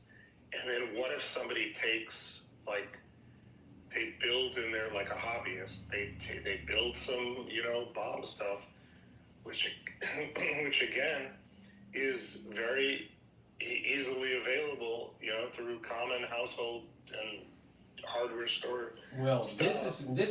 I think this is what's going to happen. I think that over time there's going to be more people at the home level using drones. There's also going to be more of a commercial use of drones because of Amazon and they want to deliver by drones, and you have the police using drones. So there's going to be more of a commercial and safety use of drones on top of the military component of it. Living in New York, you see the Coast Guard, flying around all the time, and and they're also in their boats and everything. So you have you're seeing military watercraft or aircraft regularly in New York, all right? On top of the police, doing their own surveillance. So just extend that. You're going to see military use and police use of drones more often. Now, when something happens where there is some sort of terrorist thing that takes place, then what's going to happen is that people are going to be fearful. There's going to be some sort of Patriot Act that's created that forces individuals where they can't use their home drones as easily, maybe at all. And it's now, the airspace is no longer free for the public, but only for commercial use. And so there's so many regulations by FAA that just prevents, think about back in the days of, what was the famous air flyer during World War II? What was his name? Lindenberg. So Lindenberg, during those times, during the early days of air flight, you could basically just fly anywhere. There was no regulation. You just, you communicated, maybe through telegraph, or whatever, that you were going to land in, some sort of podunk area in somewhere in the States, and Lindenberg would just, land, and there would be all this fanfare, and he just lands in a cornfield or whatever. So there wasn't regulation, but over time, when they commercialized flights and they had to have some sort of regulation, right? Now you no longer can build a plane in your barn and just fly anywhere you want. You have to go through all the protocols of the FAA, right? Yeah. So same thing's going to happen with drones. Absolutely. So there's, so FAA is going to just clamp down and put so much regulation on it that Johnny, the little kid, isn't going to be able to fly his drone other than maybe 50 feet in the air. And, and then, it's all commercial space. We're living in a very important time where you look up into the sky and it's relatively clear, right? Relatively clear, right? Yes, there's chemtrails, yes, there's drones, yes, there's planes, but it's relatively clear. But if you look at what Lucas was trying to convey in Star Wars, we're going to see lanes of drones, lanes of transportation in the sky that's very similar to lanes that we have for cars. Yes. And it's going to be 150 feet up above, or 200 or 300 feet above. But there's going to be, just imagine Manhattan, and you have all these cars, right? But imagine you have 1 or 2 levels above that are for drones flying, back and forth. Now, people that live in Manhattan would complain, well, you can have a drone looking into your house. And you have surveillance and all this stuff that you prefer not to have. But the society is moving towards an environment where you look up into the sky in high density areas and you're going to see nothing but drones flying around, buzzing around. So then you're going to have the noise problem, and then people will complain, and then there's going to be silencers for the noise on the drones and all this. But the thing is that we're living in a I don't know, a sweet spot in time here where we can actually look up into the sky. We can look up and see a sky and not a drone. A lane of drones. So this is where I'm worried about the visual effect of it that causes a psychological stress. Yeah. And I'm worried about a surveillance technology, by the government.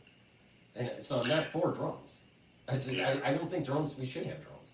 I think I would prefer not to have the municipalities have drones. But I do see that because of the wars that are taking place in Ukraine and in the Middle East, and the parity issue with the naval fleet between the PLA and the U.S. Navy, that drones are going to be a major component in warfare. Absolutely, and I think in the future, what they're going to do is, and this guy Joe Lonsdale was talking about this too, but let's say you have like a big football game. So what they'll do is they'll, like the future of drones will probably be, one is they'll have a no-fly zone, which they probably already have now, around certain areas. But also, technologically, they'll have it required to be programmed into drones that they're not allowed to fly in certain areas. But the problem also is you could manually, the hobbyists can shut off that, or can, what was it? It was over Vandenberg, that Chinese spy was flying a drone over Vandenberg Air Force Base, and now Space Force Base, I think it is. And he manually removed manually took off the thing so that it could fly over a military, it wasn't allowed to normally fly over there. So that's one problem. Another problem is they were talking about, the problem with drones is you could have it set where it has no signal coming off of the drone. In other words, there's no radio frequency signal coming off of it, because what you do is you have it set with cameras inside where it just follows the terrain and stuff. And then so it's autonomous? Yeah. So let's say you say, okay, I want it to hit that tank, whatever. So all it does is, or you want it to hit this building. Well, you just set it up, let's say in Google Maps or whatever, and then it just, so that's another issue with tracking is, what if it's not giving off any frequency? Because it's just literally following the terrain map. Mm-hmm. Well, I think that you're bringing up something that's important here, is that we're moving towards the realm rapidly into some sort of drone stealth. Yeah. And so Joe Lonsdale was saying, even in the future, they're going to have maybe his technology where you're able to shoot this cone of EMP. And so at every football game, I think he was saying, you're going to have at these big gatherings, you'll have this device and it'll be able to shoot out drones from the sky, and many at a time, And so I think that's also part of the future. And so to what you were saying, I think what they're going to do is they're going to put a whole bunch of controls on an individual drone flyer. Number one, internally it'll be programmed it can't go certain places, and then it'll be illegal for you to shut that off. And I think even currently you have to, if you're a drone flyer, there's laws about drone flying. You have to have a license. It's called Part 105. But currently your drone has to give off a signal of who's flying it. It has to give off some signal. And if your drone doesn't have a signal, then your device that you're controlling it has to have a signal. I think it also has to be line of sight. And you need to get special permission from the FAA to fly not line of sight where you're not seeing your drone. So there's all kinds of rules already, but you can imagine that in the future, your drone is going to have to give off who you are.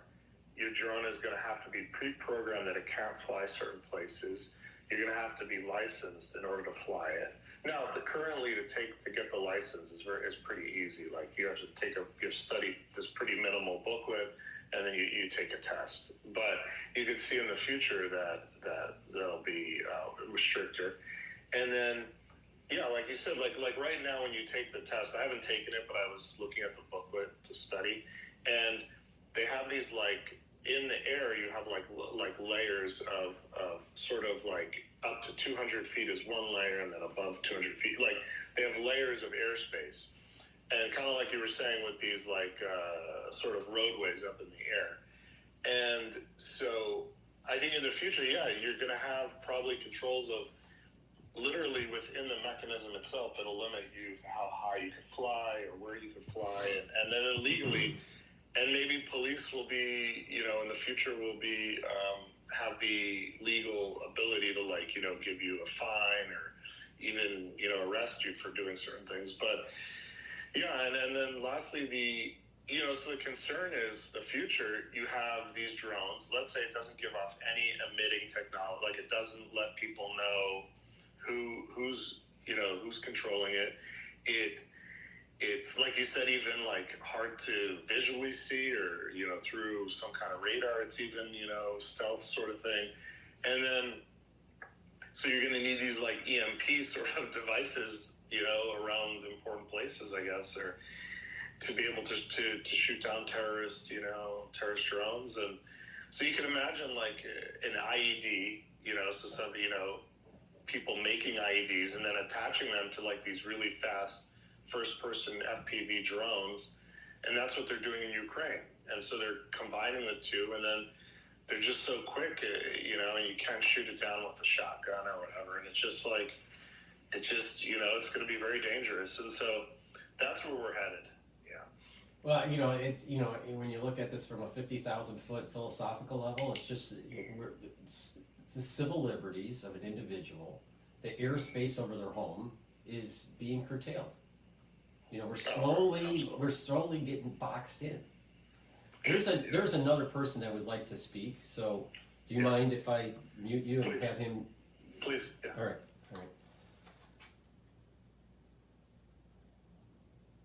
Let's see here. Hello. You're on the show here. Hey, Paul. Hi. A question on this whole thing. On drones? We're talking about drones right now? Both. I was going to say on the things that you were covering early on too that okay. Well mentioned, but the use of AI and in these programs, that they've become somewhat self-directed. Mm-hmm. In the case of using this drone technology, obviously there's a way that they're moving together. The idea of these programs essentially being directed by at some point they're not directed by a human anymore. I mean, even these mad situations, they run through these simulations, and they're using AI to run future predictions of how something a cause and effect analysis, mm-hmm. and then they rerun the analysis, and there's sort of almost like this. Do you see like the AI causing a problem where it's misreading a cause and effect, and then leads us to a bad choice? And that seems like the world right now is teed up for a false flag, in which the simulations are already set up in such a way as to how to react to that. I'm a simpleton, all right? I'm Gen X, right? And I remember War Games, the movie, back in the 80s. And I'll tell you, what was the main theme of War Games? And it was basically, you need humans making decisions and not computers making decisions. And all these simulations and stuff can trick individuals to think that there is a threat, and it may lead to some sort of nuclear exchange in the case of War Games in the movie. We're teetering onto this into the danger zone, because we have an over-reliance of computerization. Because I know that, I think it was the CEO of Moderna was talking about how again, the spike protein was digitized, and then basically it was captured, and then they ran it through the predicted, and everything is digitized, runs through these AI systems, and then who is in charge of directing these systems? Well, here's my take on, to just for the ones that are listening and through the live stream, the ones that are listening through X Spaces, so you can have, there's software out there that can model proteins, all right? And all types of proteins, even spike proteins. So, and you model these, there's a three-dimensional model with all electrical charges of these amino acids. And there's software that actually can do docking forces on other proteins or receptors. So you can do pull and docking tests. And you can have an AI run changes in the protein sequence. So the amino acids change in such a way where the charges change on the protein, and you just keep on doing a docking and pull test until you get higher affinity, right? So you have in silico created a new protein sequence that has the highest affinity, theoretically, for a certain receptor. And once you have that, then you can go, oh, that's the code that if nature or someone that releases something happens to have this sequence for the spike, then this is what we would need to inoculate for. So this is kind of the behind the scenes of what Moderna and some other big pharma is doing. Is they're playing around with protein folding, changing the amino acid sequence to change the affinity to certain receptors or certain types of proteins.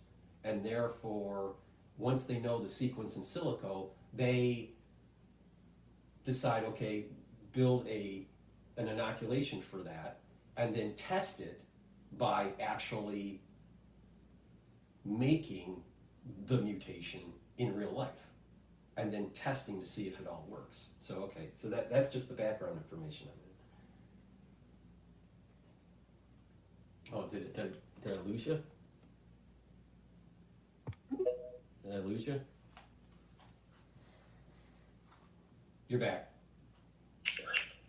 Yeah, I have the other question I had regarding this, obviously movement towards AI kind of being everywhere.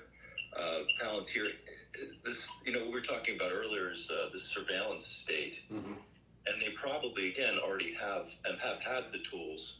I think we've seen with this, I thought the recent one with Pegasus might have been found in some of the phone hacking and so forth, some of these governments in the phone hacking. Like all of this seems to be coming to light, but my question is, like some of these issues, and I think the one listener was asking the question regarding, the pandemic issues, is how you almost have an educated class, a person like yourself has dug deep into these issues that we rely on for the solutions because it's so complex at this point in time, and that you really don't have time to get a PhD. Well, yeah, here's the strange thing about AI, all right? There's positive aspects to AI and there's negative aspects to AI. And AI can be used as a democratization of information. And if one has some basic knowledge, and unfortunately, I don't think enough Americans have the basic knowledge they need, but if someone has the basic knowledge of a particular subject, they can go pretty deep in if they are willing to put the time, read up, and also use the AI to steer them in the right direction. And what's happening even in medicine now is that artificial intelligence is getting to the point where they can diagnose a patient if it has the lab results and the physical exam results, or the CT, or the EKG. The AI can read it faster and usually more accurate than a human physician.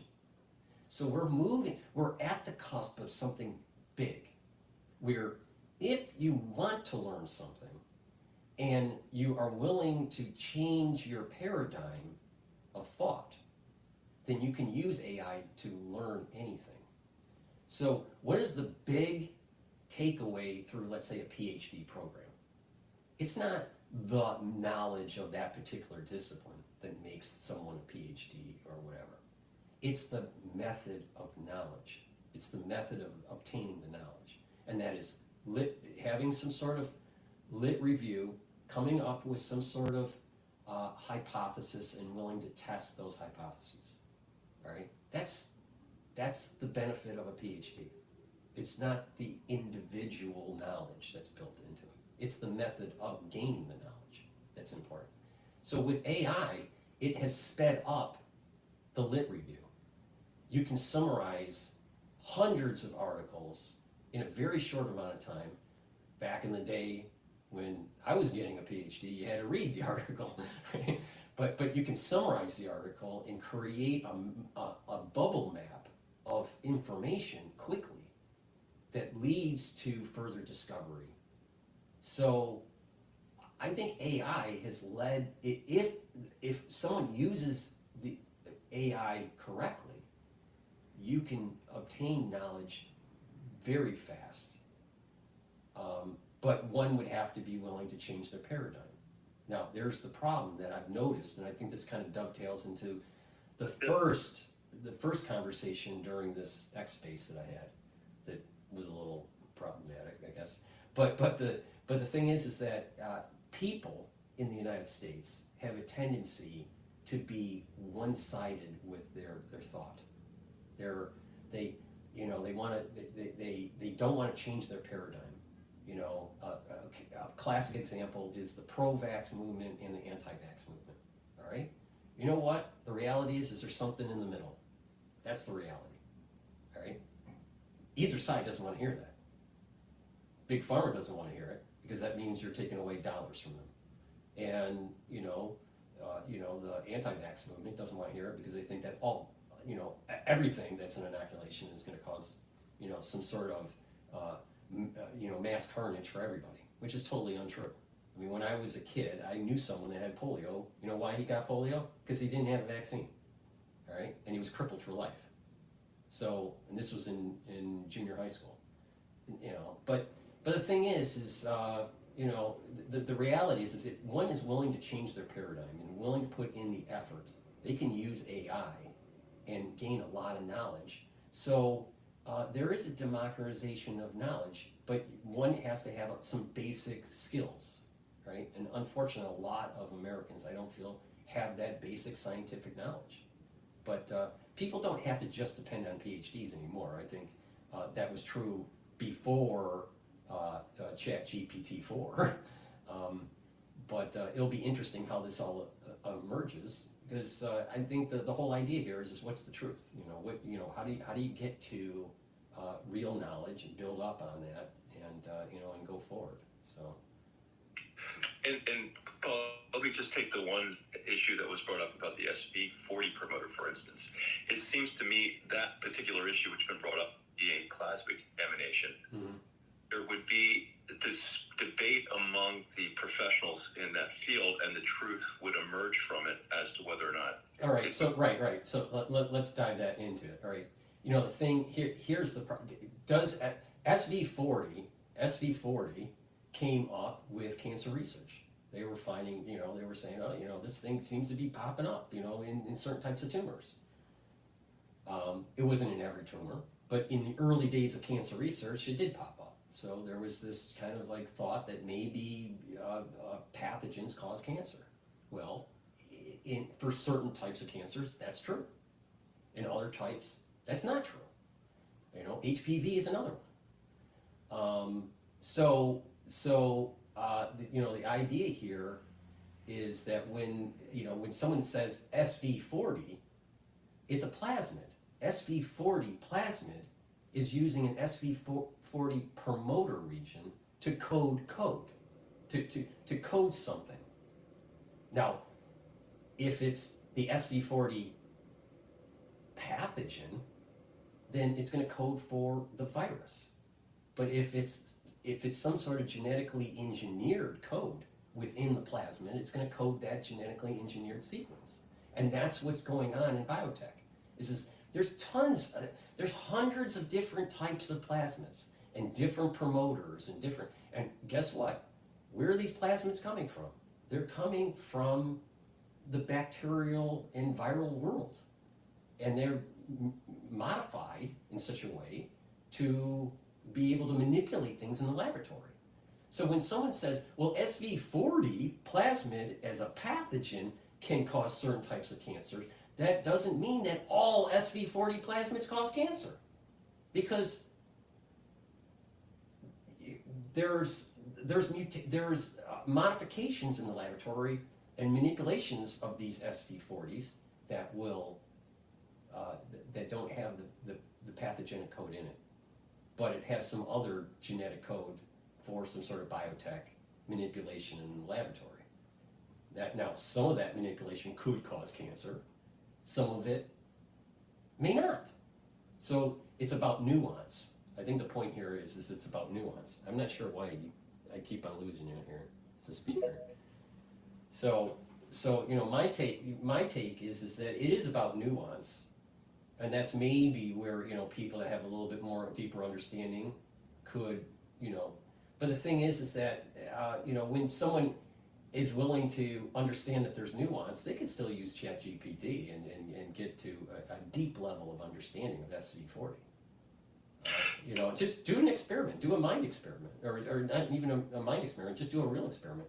You know, I don't know how much you know about biotech, but let's just go as deep as you can about SV40, and you'll notice that you'll see like one path of that knowledge is going to be pathogenic, right? But there's another path of knowledge where it's actually a biotech tool.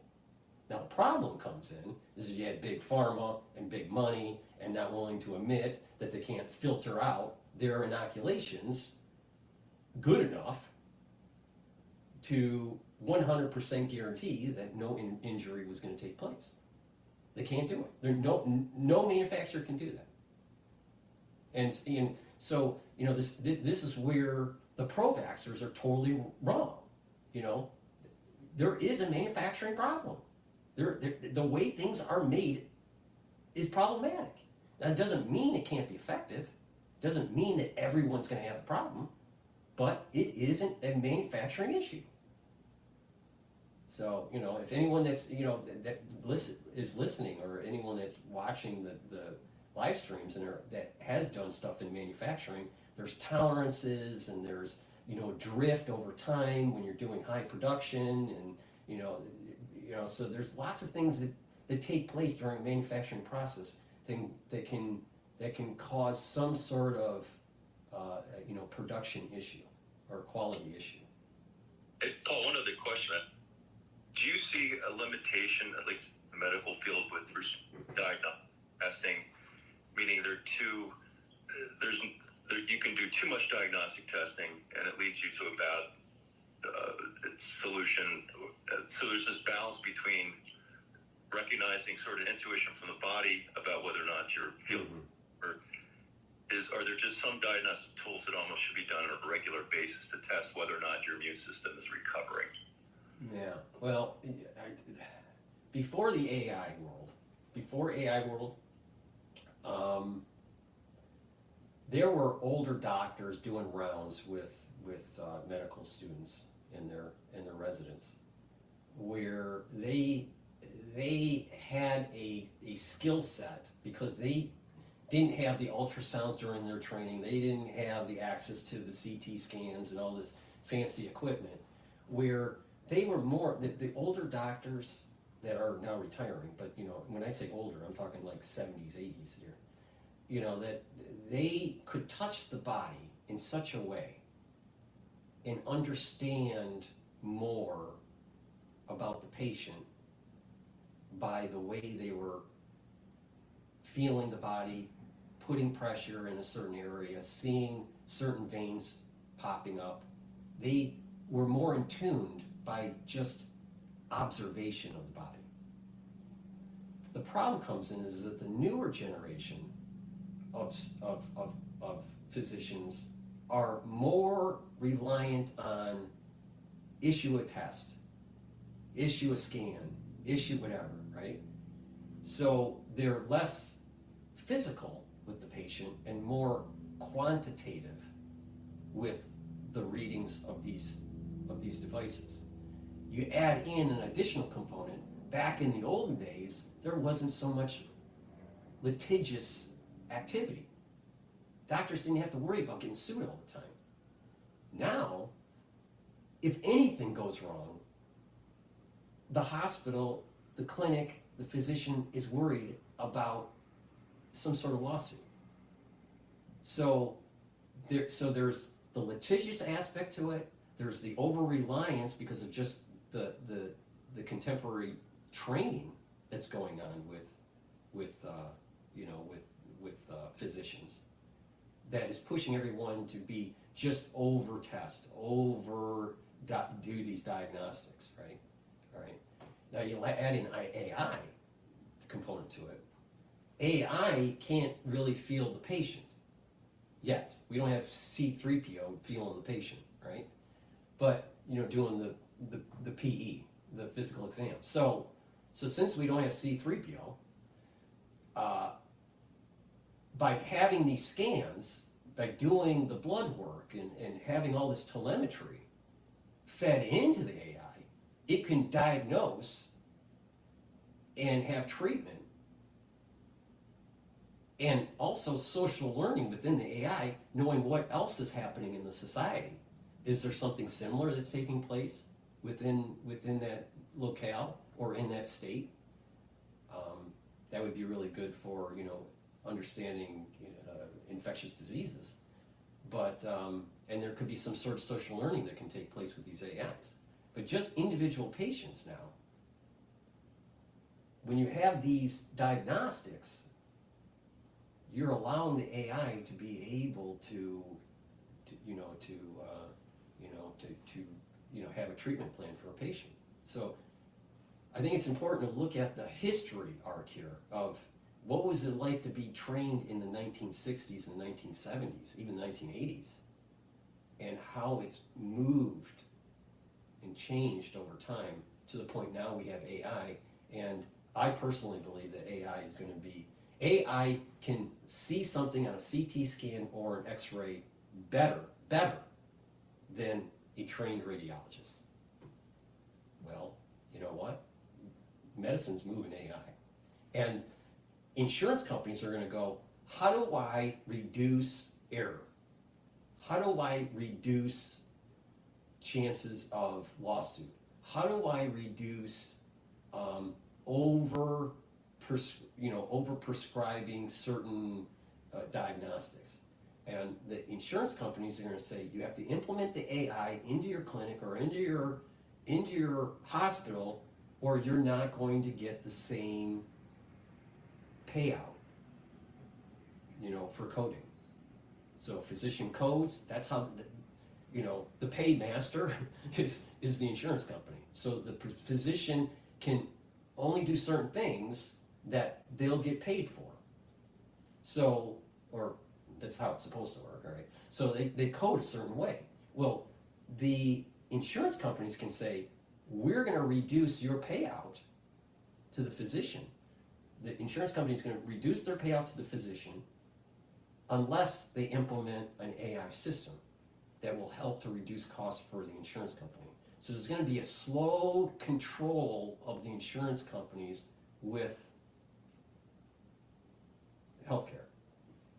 And you have private equity firms that are tied to the insurance companies and also tied to the clinics. So there's going to be a merger of it. There's going to be in the future here, in the near future, there's going to be a merger of insurance companies and clinics and hospitals, and it's going to be driven by AI over time. And so it's going to be pushing out the traditional physician.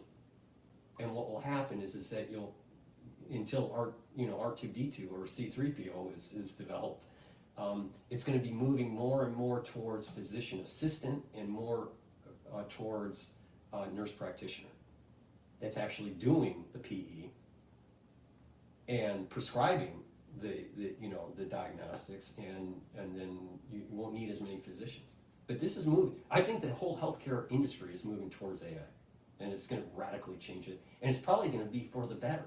There's probably in this case, it's probably going to be a better solution, a more accurate solution, and it'll probably also reduce costs.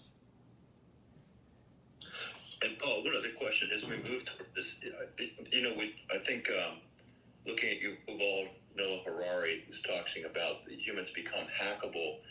Do you see in the medical field that sort of metaphorical language moving into the medical field? When you say hackable, you mean hackable in terms of if we were integrated like a Borg kind of thing on Star Trek? I'm thinking along the lines of like using these mRNA to send it into the cells to make the proteins. It seems that there's more and more of this computer science, say, moving into the medical field and the use of AI. And you've seen, I think, with James Bond movies, I think Project Hercules, where they have these nanobots in the body that recognize some type of pathogen, and then they, of course, my point is, it seems to me that they push towards transhumanism, and it seems like the tech, the big tech that we see now, that are sort of really dominating the political scene right now, the billionaire class, they may be pushing us in that direction when have we really truly understood where this is going to go? No, I mean, for sure we don't understand it, because just look at just the inoculations with the immune system. We don't fully understand the immune system. And the immune system is so complex with the feedback loops that we have no idea, does it make sense? And I said no, but there's a group of people in the medical community that thinks that it makes sense to put tons of different antigens into a newborn to elicit antibodies that it's not going to maintain because it can't create IgGs until 6 months of age. I think that's crazy. Why would you want to keep on pumping a newborn, and trying to elicit something that the immune system doesn't want to do? And maybe, Paul, is this the idea of undirected technology that really doesn't benefit the understanding of who we are? These bioweapons programs, you could continue to create these directed evolution threats, and then you would say, how are we going to have a soldier out in the battlefield that we could, say, take the pathogen and then digitize it, then come up with, then send it to them in the direct? Is it the idea of this? What is direct? It comes back to like this transhumanism. What's directing it, and that we're moving. Well, I can get you. We can get into a deep conversation here. If we go up to the 50,000 foot level, when you're looking at companies that are being formed and that need to be funded, that they're not self-funded, but they need to be funded through some sort of private equity or venture capitalists, you hear the term disruptor. It's always a disruptor. Well, why do we need to disrupt? I mean, first, sometimes we do need to disrupt. That's, creative destruction, right? In the economy. But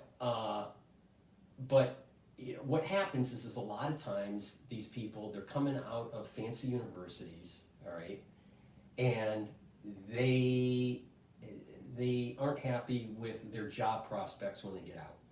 So what do? They partner up with a friend, and they want to set up a company. Now, a lot of it is in tech because there's a low barrier of entry, with coding and all this stuff. But it's also in biotech, all right? And so what's happening is that they create a company because they don't want to work for an established company. They create a company and convince the investor community that their company will be a disruptor. Now, a lot of times they fail and they blow up. Now, the point I'm making about this whole disruption concept at the 50,000 foot level is that they don't care the damage that they create. They care about getting funding, their seed funding. And so if you look at this now from a metaphysical point of view, when companies are creating things that could perpetuate or move mankind into transhumanism, it seems to me that it's almost kind of like, I know this sounds kind of crazy because I am of the sciences, but there is an element of kind of a satanic kind of thing going on. There is an evilness that allows for these types of companies to emerge, to try to entangle mankind. I think that when you look at good and evil, right? Adam, ate from the apple. Adam and Eve ate from the apple of the tree of knowledge, right? So they were, this idea that there's been a never-ending entanglement to entangle good and evil, and it's through trying to embetter yourself to try to disentangle it and disentangle the good from the evil. But I feel that technology is trying to reverse that disentanglement. It's trying to maintain that intertwining between good and evil. You think about the internet, even the term internet, there's fiber, there's things tying things together, right? You think about T1 lines and servers and cables, intercontinental cables underground and all this stuff, or under the sea. There's an entanglement that's taking place. You look at social media and how people seem to be very negative against each other. It's an entanglement of good and evil. So I feel that transhumanism is not something that is from the good side of the tree of life. It's actually from the side of evil. So, and how if one is trying to build a company that does some sort of transhumanism, they have a tendency to get some sort of funding and to do the will of an evil force. So I know that doesn't sound very scientific, because it's talking about spirituality and good and evil, but I sense that transhumanism is mostly evil, not for the good. Now, the problem comes in because it's always dicey at the edges between good and evil. What if someone is quadriplegic, all right, and there's technology that, let's say Neuralink, it can use to help them walk, right? Well, that's using a technology for good, getting someone to be able to walk. But that same technology can be used for hooking people up to the Borg, right? So, we gotta be, I think this is how the devil works, is that he plays, by the margins. And so it's easy to kind of open up the door. I mean, look at with Facebook, or now Meta. Facebook, it was the idea of share information with friends and family, right? As you move through, different stages in your life. And it ended up being a data collection for your life, for someone to make billions of dollars on your data. It's just, so there was an evilness to it. And there was, breaching of people's privacy and whatnot. So, that's my take on it. I just, I feel as though transhumanism is moving. There is definitely, society's moving in that direction, but I don't think it's a good thing. I think people need to wake up and try to fight it. This is why I wrote my book years ago about artificial intelligence. The idea that there's this transhumanism that's going to be promoted as some sort of good thing for mankind, but then you're going to have the monks, what I call the monks, that they need to fight against transhumanism, and the Achilles heel of transhumanism is energy. That you have to destroy the energy source of the transhumanist movement, so we maintain humanism. It's going to be a battle between transhumanism and humanism. So I think it's really a religion. It sounds like it's a scientific battle, but it's really a religious battle.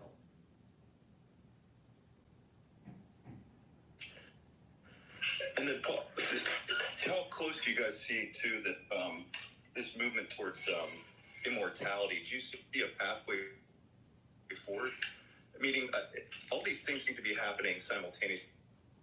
I did a video of Elon, yeah. Come the picture here. You're breaking up a little bit. And all of these technologies. How about now? All right, it's a little bit better. So if you can restate the question. Oh, my question was going to be, do you see the probability of immortality? And I just think that's stepping into the equation of this, I want to call it like a breakaway civilization. Right.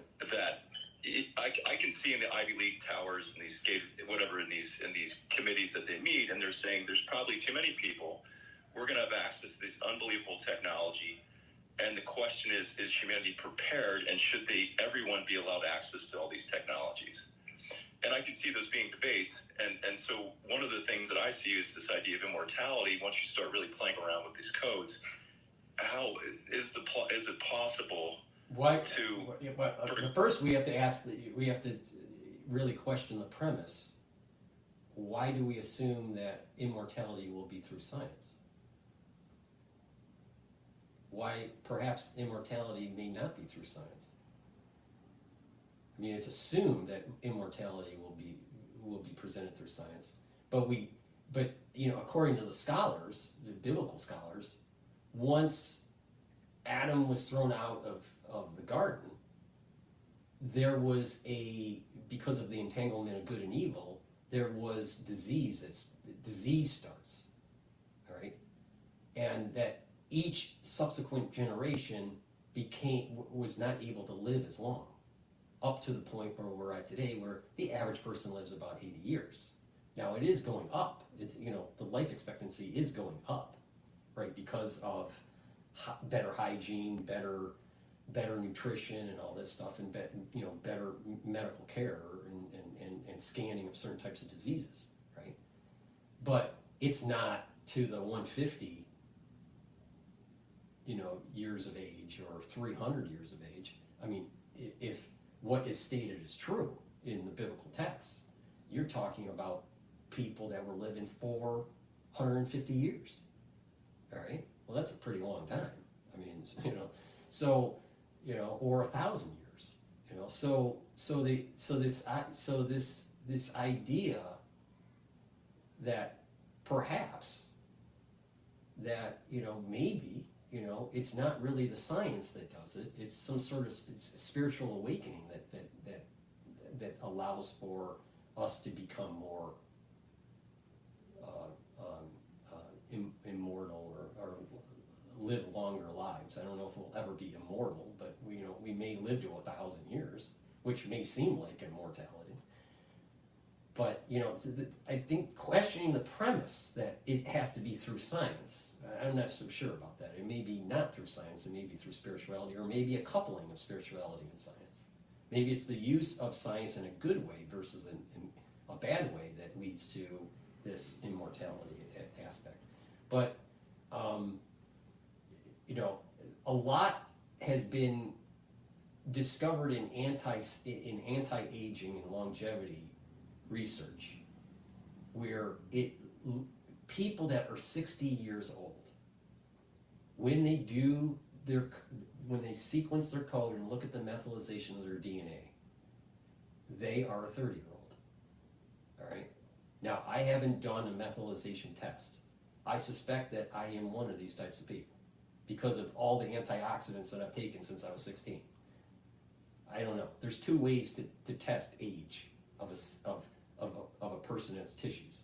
Because when you age, it's not just your chronological age, and it's really not just your biological age, right? It's the age of different tissues. So you could be 60 years old in your brain, but actually be a 30-year-old for your heart. So different tissues will age differently at different stages, depending on your genetics and your environment and luck, all right? So if you test all these different tissues and you look at the telomere length of the cells and you look at the methylization of the tissues, you can get a relative biological age of the tissue. And what is happening with people that are into this whole anti-aging longevity crowd, right? because of diet, exercise, and supplementation that are slowing down the methylation rate of their DNA. So you don't have to be a transhumanist to do that. I mean, I'm not plugged into the Borg. But the thing is that there's a certain protocol, and maybe AI, through telemetry of your body, can fine-tune it for just you, an anti-aging protocol. Like precision medicine. Precision medicine is going to be a big thing, especially when it's coupled with AI. So the point I'm making here is that you don't really need all this fancy transhumanist type stuff, right? You can. It may actually be as simple as, how do you slow down the methylation clock of the DNA? And if you do that, you're getting closer and closer, generation after generation, to the aging of Noah or of Adam. Something happened in prior generations where the DNA was damaged in such a way because of the entanglement of good and evil that led to us not living as long lives as they used to live, assuming what is written is true. Now, if we assume that what was written is true, then there must be a way through some of the, and we're at the very early stages of this, of understanding it, but we may be seeing the early stages of how to disentangle good and evil at a genetic level to allow us to live longer lives without being part of a Borg. I have a hard time believing that the divine wanted us to be a Borg, to be just controlled by some sort of machine. That seems to be antithetical to biblical principles. So if we don't have some sort of ethics, if we don't have some sort of morality, you're going to have individuals that go, I want to live forever and I need to have the latest Borg technology, and then maybe I'll live forever. I mean, look at what happened with individuals that were going into cryogenic storage after they died, and they found out that over time, what happens is the tissues liquefy. So you can't be resurrected from being cryogenic, going through some sort of cryogenic kind of thing. All right, and they should have known better, because you can only freeze tissues for so long before those tissues actually don't perform as well when they're de-thawed. When they're thawed. So, you're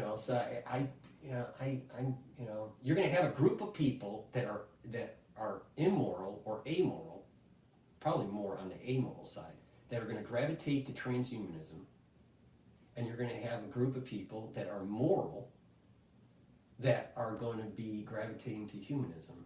And it's not, I don't believe that longevity is predicated on transhumanism. I don't believe it.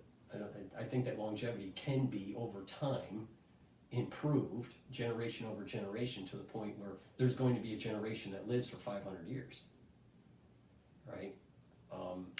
But there's going to be a lot of discovery because of AI.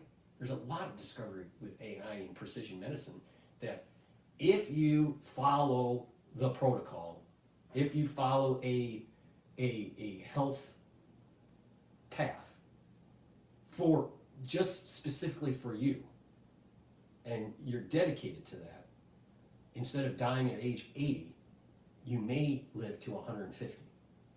Now, when you live to 150, there's going to be a compound effect of science that may allow you to leapfrog to another additional extra 50 years or 100 years. We don't know.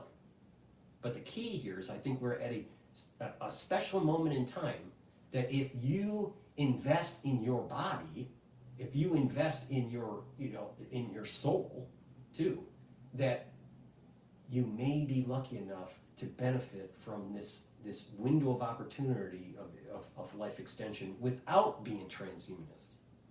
Now there may be a group of people people that will say, well, my arm isn't working so well, chop it off and put a robot on it, you know, a robot arm on it. Or my eyes aren't working so well, take out my eyes and just use some sort of bionic vision. And oh, by the way, you know, for $5,000 more, maybe I also can see it in, you know, in infrared. I don't think that's the way mankind should be going. Where slowly when you age, you become more and more robotic. That doesn't seem very biblical to me. That doesn't seem very humanistic to me. It seems like the real solution here is that there's got to be a way to allow learn on how the body heals. Learn on how that secret sauce to be able to get the body to heal itself. You know, and we're just at the very edge of it. But there's going to be people. There's going to be people out there in the world today that will live a long life. But it's because of luck, a little bit of their genetics, but following some sort of health protocol that's fine-tuned for them.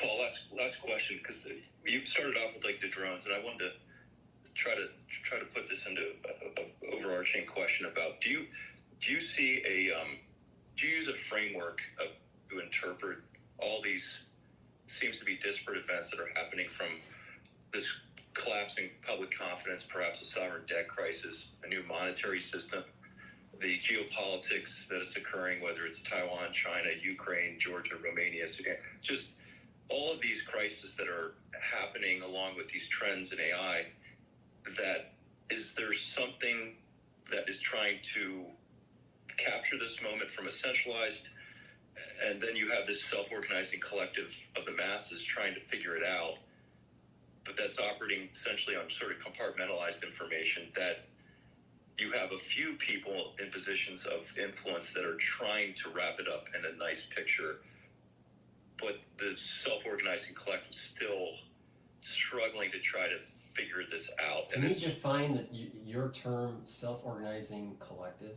I say it's like what we're seeing here with Twitter, where the centralized medium of information would have been through, see, these controlled channels, and now the information is leaking out all over the place, and you have these questioning of these centralized and credentialed authorities, and people are searching for the truth, and it's organizing in a messy way, and there are solutions that are emerging, this direct primary care, but even in the political structures, you know, reducing the government,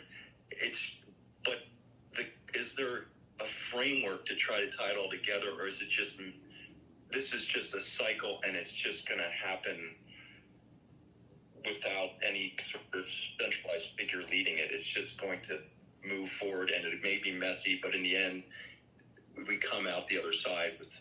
Well, there's definitely an emergent property that's taking place. Now the question is, how much of it is controlled and how much of it is just through randomness. You know, a lot of people get fooled by randomness. You know, if you look at the market, there are individual stocks, right, or individual assets that go up and down, and there is a collective understanding of that day's trading, or there's an emergence of certain things. Now, there can be black swan events that happen, and you know, all of a sudden, you know, it totally radically changes the hive mind, you know, of understanding. Now, the big question is it just in an emergent property, or is it that there is actors that are trying to force certain issues? And it's probably a little bit of both. You probably have actors that are trying to benefit from, you know, some sort of an emergent property. They want certain things to happen, and then they benefit through power and or money. But there are feedback loops. You know, sometimes when they try to do something negative pops up that hurts them. And sometimes when they do something there's an emergent property that is similar to what they predicted. So because of these positive negative feedbacks, it's hard for people that are trying to control the situation to be able to really have, with high fidelity, a real understanding of what the next time periods will be with their actions, or what they're trying to force upon. So now it gets into the realm again of kind of a spirituality thing. You know, is there a hand of God in things, or is it just randomness? I come from the standpoint that there is a divine thing happening that is leading mankind to a good end. But that does not mean that as we move towards the good end, whatever term you want to use, but that doesn't mean that it's going to be all pie in the sky. It may have bumps along the road. There may be tumultuous events as we move towards that good end. So it's a little, I think it's too, that we have a tendency in our mind to try to have cause and effect. And for us to stay sane, it's a psychological mechanism to stay sane, to try to go, okay, I try to explain, mankind is saying to itself, I'm trying to explain events that have a cause, some sort of causal relationship, because it's hard to accept just the randomness of things or some sort of divine hand. So it's easy for people, especially in the United States, that everything's a conspiracy. Everything was all thought out. Everything was all planned. Everything. No. Not everything's all planned. Not everything's a conspiracy. There are random events that take place. There are nefarious actors out there. Now the question is, how much in our modern day tumult is it because of nefarious actors? I think that the nefarious actors think that they have hubris, and they think that they can control more than what they really control, because there's these negative feedback loops that they can't control. All right. So, getting back to this idea of, are we, do we have, are we moving in the right direction? Is there going to be some sort of, positive end here? I think there will be. I'm trying to be optimistic, but I do think that you have nefarious actors out there that are trying to do things that curtail your civil liberties. There are things that people are doing where they can make a lot of money. Like, for example, all right, I'm glad that Ted Cruz won the Senate for Texas because he's a Republican. All right, I think that at this stage in American politics, we need more Republicans to try to move the ball forward. But that doesn't mean that all Republicans are MAGA. That there's a lot of Republicans that are rhinos. So, so I'm glad that Ted Cruz won, but there are some things that I don't like about Ted Cruz. One is that he seems to be wishy-washy on certain things, especially with Trump. In addition, he's positioned himself in such a way where he's going to benefit a lot through deregulation or light regulation of Bitcoin. Why? Because he's invested in companies, in mining companies, and also in exchanges and use cases for Bitcoin. So he is in a powerful situation. This is an example where you have people doing, powerful things where they benefit. And I don't think he really cares about society and the positive benefits of Bitcoin, if there are any. Maybe there aren't. I don't know. There's going to be a lot of people making money on both sides of the fence. But the thing is that Ted Cruz has put himself in a situation where he has power to make money. and it affects other people's lives. So, you know, so the point I'm making is that there's different levels of people that have certain buttons in society, either at the legislative buttons or maybe financial buttons. They have certain tech or whatever that can create some sort of group of people that are trying to push society into some sort of direction that benefits them. But again, there are negative feedback loops that may be a natural phenomenon that may be trying to hurt them. Like, for example, Meta, right? Facebook tried to do that metaverse. Metaverse was a total flop. So there was a negative feedback.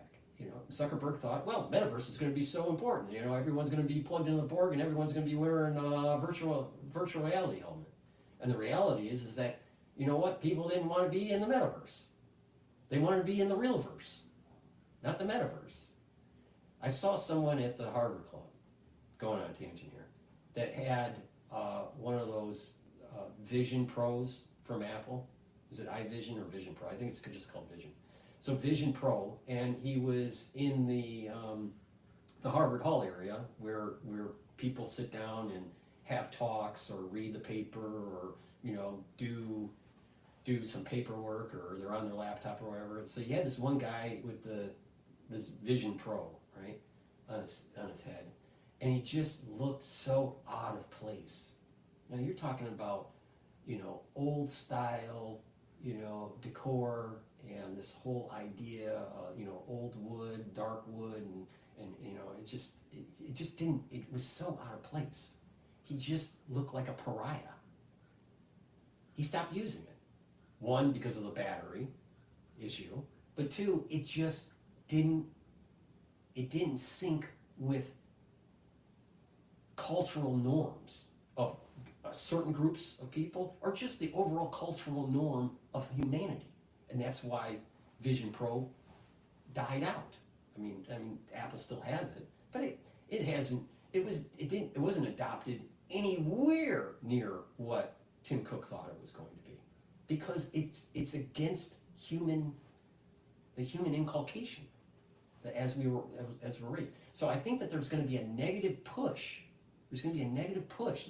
This negative feedback loop that says to these people that are trying to push transhumanism that, you know what, this ain't going to take out. This, because the way it works for the transhumanists, they have to make money because they borrowed a lot from the VCs or the private equity, and it's all about return.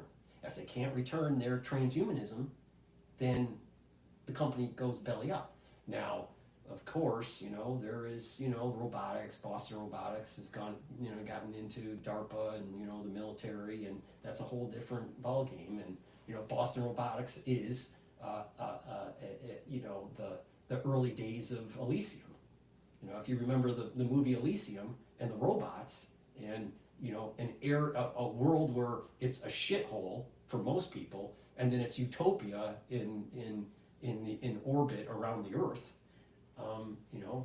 The world is moving in that kind of direction, unfortunately. But there may be a feedback loop where monks, as I call them, or humanists, fight the transhumanists. And when that happens, maybe we won't have Elysium. So that's a long form of trying to answer your question. But I mean, I just, hopefully, I did an adequate job of it. But no, I appreciate that. I'm kind of in the same headspace you are, trying to figure these out. I agree with these feedback loops because it seems that the more they push us into this metaverse, you can manipulate this feedback loops, and that nature's feedback loops are more pure fidelity. I mean, can I ask you a question? Let me just ask you a simple question. When so you're on X, right? Are you feeling with the feeds between people, going back and forth and with hate, do you feel that is hurting your soul when you're consuming just the content? I don't. I tell you what I see. I don't see that much hate anymore. I see just people, I see people trying to expose corruption, and I see this comfort bias among the masses still, where they don't want to necessarily deal with these scenarios that our institutions have become corrupted, because I'm not too sure. It's uncomfortable. And I think one of the issues is, I think with this collapse in these public institutions that we're seeing, I think we're going to have to deal with that to move on to the next phase. And, and this is, I think, this idea of this decentralized movement, you'll see more local communities coming together, greater involvement at the state levels. And I think there's this push, just almost trying to awaken the masses, so to speak, to try to deal with the issue and try to establish, I think, a foundation of ethics to build upon. Right. So you're seeing X as a social media platform for good, to better society and get people educated and to localize and I agree that there was a powerful part of social media, especially on X, where when Elon bought Twitter, it kind of opened up a free platform, right? The worry I have is that there's still a lot of division out there on certain themes. Let me give you an example. There's a lot of anti-Semitism. There's a lot of pro-vax, anti-vax. There's a lot of, pro-Ukraine support and anti-Ukraine support, right? So yes, people need to have conversations, but when someone doesn't agree with their worldview, it tends in social media to devolve into hate. Oh, I definitely agree that there's a polarization, but I see the majority of people that are in those polarized positions. I don't see that they represent the masses. I find most people, their ground state is more of a libertarian stance, and that we've been given these false choices and these narratives steered by the media into one of those false constructs. So I think you're starting to see people like Rand Paul or even Elon kind of coming into this conversation now and taking a more vocal position, and that position is, people can get behind it finally, that they can be comfortable disagreeing with these polarized positions, and that there's nuance, and perhaps there are things we don't quite understand influencing the events, and that we just want to deal with it and move on, but we're stuck with false choices. Mm-hmm. So I mean, you're definitely looking at X, in a positive light and an opportunistic. There's optimism with it, and I kind of agree. But there's a tendency with mankind to just devolve into hate. And I just maybe I'm just a different generation. Maybe I need to wake up a little bit more on it. But I feel that there's an infestation in social media in general. It's just like I feel like it's full of bugs. I think Paul, what I've seen is more, to me, I think it's the constant, I want to say, bombardment from the social media platforms, where I don't necessarily see hate so much as it is just distraction, like constant distractions. You can't really think deeply about the issues. Mm-hmm. And I see it with Hollywood. They've dumbed down, the movies to these. The music itself, I don't think represents like true beauty or the aesthetics that we've seen before. Whether it's representing the architecture, the art, it's like everything's sort of been moved toward this cacophonous, like ugly state of existence of being. And I think you're starting to see pockets where people are trying to reintroduce some form of aesthetics, and challenge the Hollywood and the social media. And I think you can see the tide turning a little bit, that, the things that we've been pushed in front of our faces that we thought was aesthetically pleasing or represented beauty is actually ugly, and we need to create these new forms. Yeah, and I agree. This is where, you fall into the monk category of what I was mentioning, between the monks and the transhumanists. it's a very positive answer to the question. I appreciate the honesty, and it's hopefully a light for people to follow. And I think, and last thing, Paul, I should say that I somehow think you're talking about what drives humanity and civilization forward. I think like maybe there is this push between good and evil, but I think the good and the light sort of is in the majority, that we have to experience the evil, and perhaps it guides the emergent behavior to the point it collapses, and that it can only collapse so far before the light sort of grabs hold of the feedback loops and pushes it forward again, and we move on to the next cycle. There's this trend that if you've noticed in the advertisements, even on X, but also on YouTube, where there's this, it's called micro learning, where you like listen to books that are, only 15 minutes, just summaries. And my take on this, and maybe it's just old man Paul, Gen X, but my take is that if someone is more focused on just the intro or the conclusion or just the brief summary of something, that the attention span of an individual will start to go down. Now, micro learning at, let's say, for 15 minutes of these summaries of these books that they're pushing is better than the junk food that through doom scrolling on social media. Yeah, it's better. But the thing is that I'm not so sure that it's the right solution. Yes, you can consume a lot of information, but it is generic. It's at a general level, and sometimes you have to taking the time to read a book versus getting some sort of summary, in a feed, I think is problematic. It's problematic for your eye coordination, because you need your eyes to move back and forth. And also the visual change, for distance. So the muscles in the eye are changing when you're reading. There has been research that said that certain light coming off of the screens hurts the actual eye and also your memory. So,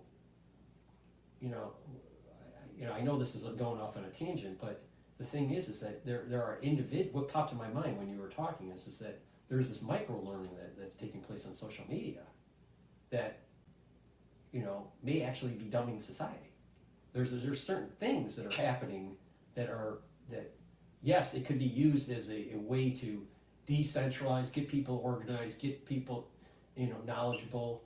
Yes, there, maybe at the tail ends of the distribution, there's hate, but maybe it's not the majority. I'm not sure. It seems to me that it's the majority, but maybe it's just tail end distribution of that.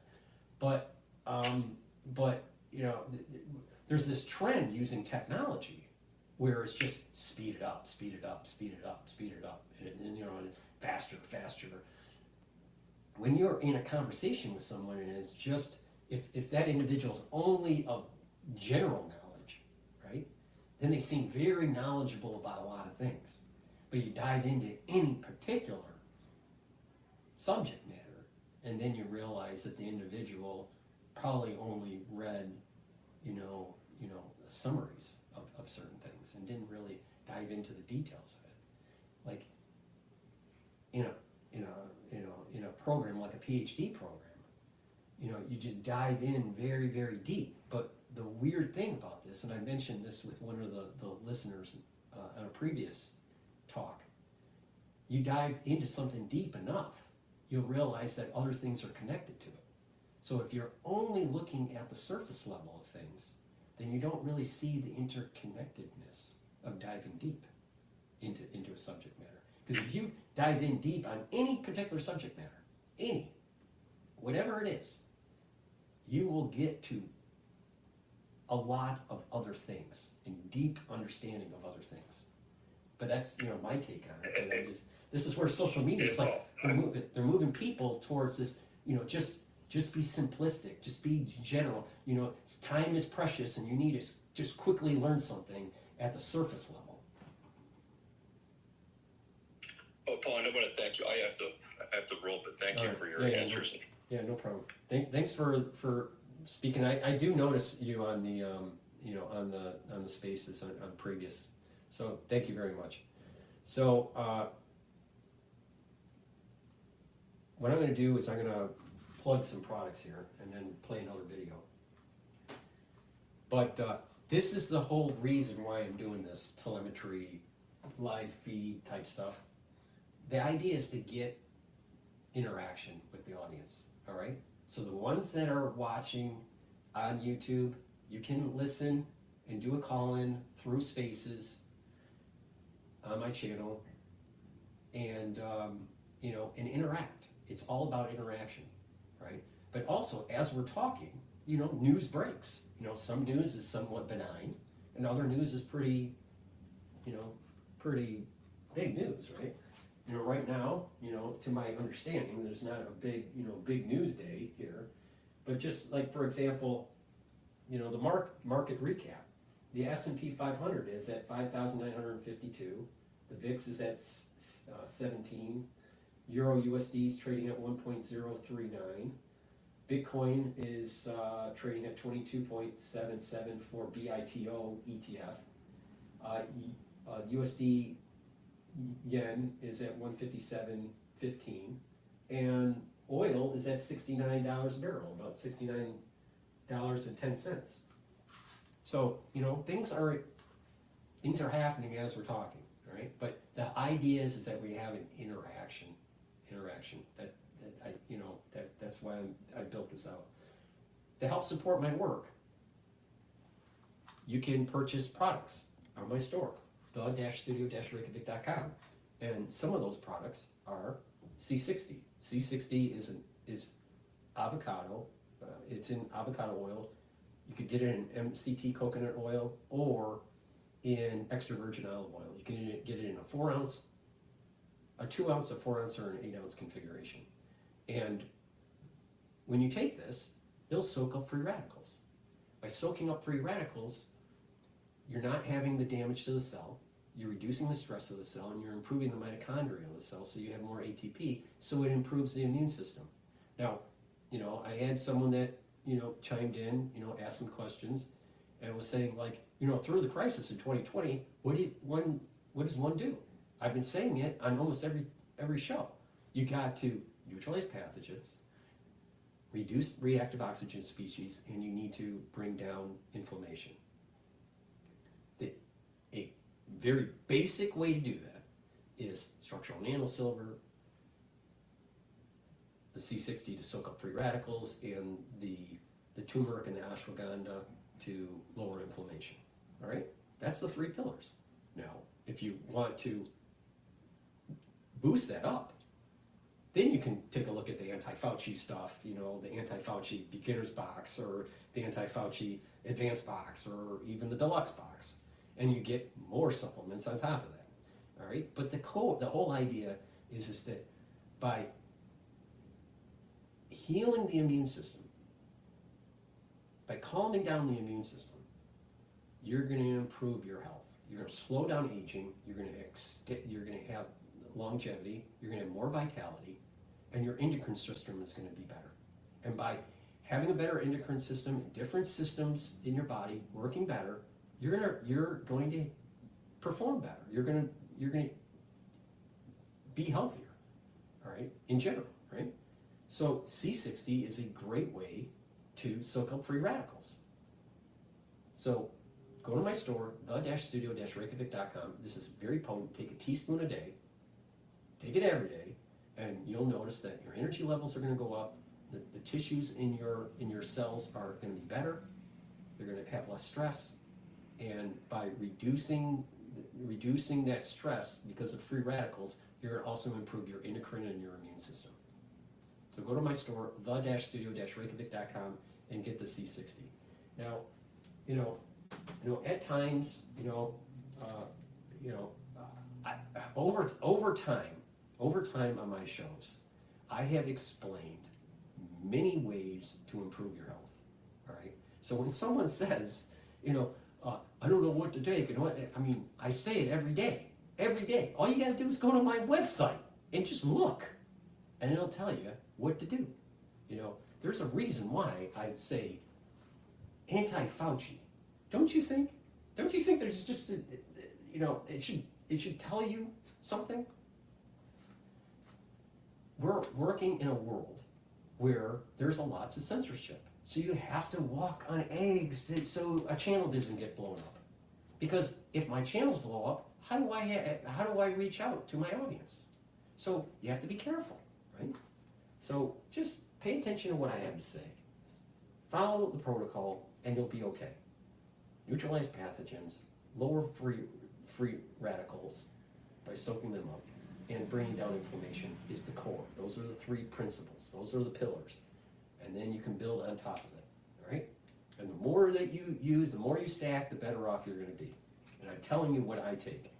All right, that's a long-winded way of saying go to my store, the-studio-reykjavik.com. But probiotics. This probiotic is a powder. This is what I take. I haven't had my lunch yet, and I'm running out of energy. So I mix this in my food. It's hummus that I mix it with. It's just a powder. It has a little scooper in it. It's a great way to take it. You can add it in a smoothie or just use filtered water, whatever. There are other people that buy from my store that prefer the veggie cap version.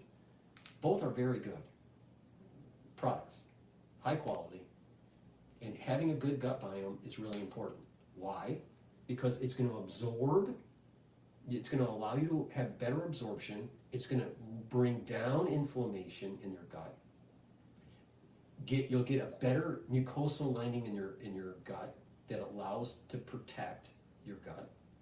A thin mucosal lining is bad. All right, it causes inflammation and it can cause disease. But a good mucosal lining in your gut is better for your health. In addition, having a good gut biome, you're going to have a better metabolism, better health. You're going to have better health with the liver. Your liver is a major detox organ. If you have problems with your liver, you have a lot of problems, all right? So a healthy liver is important. Getting good probiotic and taking it will help with that. In addition, having a good gut biome is going to improve mood. You're going to be less depressed, and you're going to have more mental clarity. And with a good gut biome, you're going to have better hair and skin and nails. You can see when you look at someone and how they are progressing with their health or they're getting diseased. You can look at certain physical manifestations. So improving the gut health will help with some of those physical manifestations. So please go to my store, the-studio-reykjavik.com, and get the probiotics. All right. Now, since I was taking calls for a while, let me just plug a couple more products here. Boomer Boost, really important to take. Why? Because it has 68 nutrients that you need. You can use this as a meal, all right? But this is great if you're 40 plus or if you're young and you work out. Why? Because this gives you the nutrients to give you energy, and it also helps with your cardiovascular system. All right? It has a lot of ingredients in here. All right? So just go to the store and take a look at the content profile. But you can use this as a meal. All right? The way I use this is you mix it with a soft food like hummus or yogurt or something like that. You can mix it with just water, or you can make a smoothie, however you want to do it, all right? There's a big scooper in here, so you just take 1 scoop a day, all right? But this is a great way to fuel your body, all right? If you're younger and you're athletic, all right, taking it will help to fuel your workout. Now I have 2 barleys. I have heirloom barley and I have gladiator barley, all right? You can take them individually, just the barley or just the Boomer Boost, but they work better if you take them together, okay? Now what's the difference between the heirloom barley and the gladiator barley? The heirloom barley is more focused on the detoxification, reducing inflammation, and soaking up free radicals by superoxide dismutase. All right? It's a protein. So it's like a meal. All right? And you're fueling your body and detoxifying your body at the same time. Now, I'm pretty sure that if you eat a Big Mac, it's not detoxifying your body. It's quite doing the opposite. Or the Gladiator barley, which is more about building up strength, reducing inflammation, and soaking up free radicals because of the superoxide dismutase. So if you're more about, workout and gaining muscle, when you get older, you start to lose muscle. So if you're doing a little bit of resistance training, or you're an athlete, you know what? Taking Gladiator barley by itself is really important, but it works even better when you do the combo. Now, you can buy these things separately, or you can buy them in a longevity box that I have. It's called Longevity Boost Box. If you buy the Longevity Boost Box, you get the Boomer Boost and your choice of Gladiator barley or heirloom barley, okay? It's up to you. And if you buy the Longevity Boost Box, it's at a discount. Or you can just buy them separately. It's up to you. Please use discount 5, all caps, and the number 5, and you get an additional 5%. So if you want to get Gladiator barley and Boomer Boost together, get a Longevity box. You get a discount.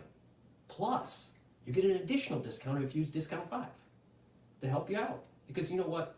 I know, because of the Biden administration, that inflation is not transitory.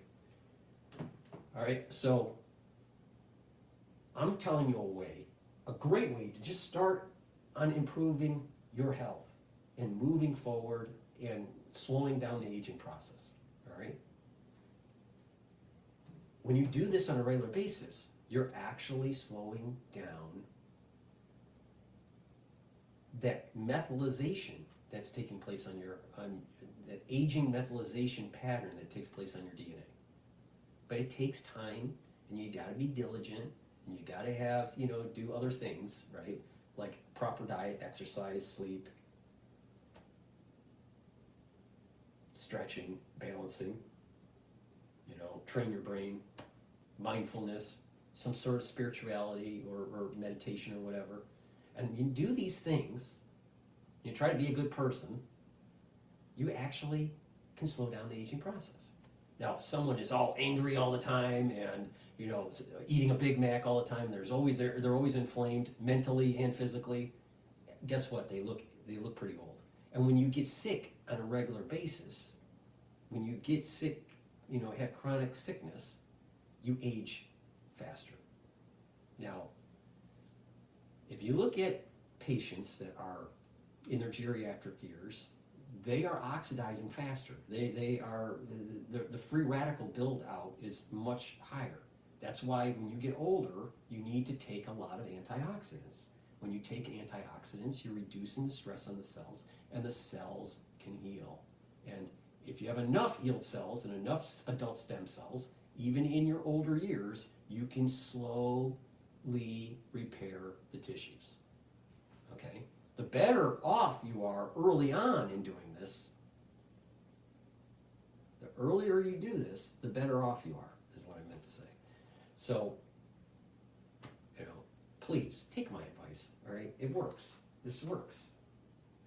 So, it's a shame because I've seen people where if they just did what I said, they would do better, but, they have cognitive dissonance, or they don't, they want to give up on life or whatever. I don't know what the issue is with people sometimes. And lastly, NAD+. This is something that I brought up earlier in the show. NAD+ helps to bring up energy levels, but NAD+ helps to repair DNA. All right? That DNA is not just in your nucleus, but also the DNA for your mitochondria. So, in addition, NAD helps protect neurons. When you get older, protecting neurons is really important, all right? And so you're boosting up your energy levels, you're repairing DNA damage, and you're protecting your neurons. you're increasing the health of the neuron by taking NAD+. So this is a stack that I have added for my own protocol. All right, so with that, let's take a look at what's going on. I was going to play, before I was taking questions, I was going to play, what was it? I wanted to play that aircraft that was taken down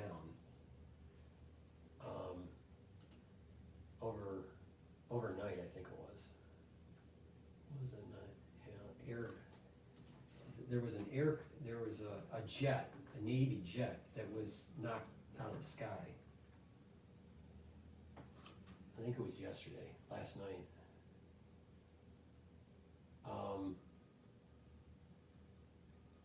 This was CNN about 15 hours ago. Now I know that, this is a little bit older news, but it's something that I have not played on the show, so I just want to see what's going on there.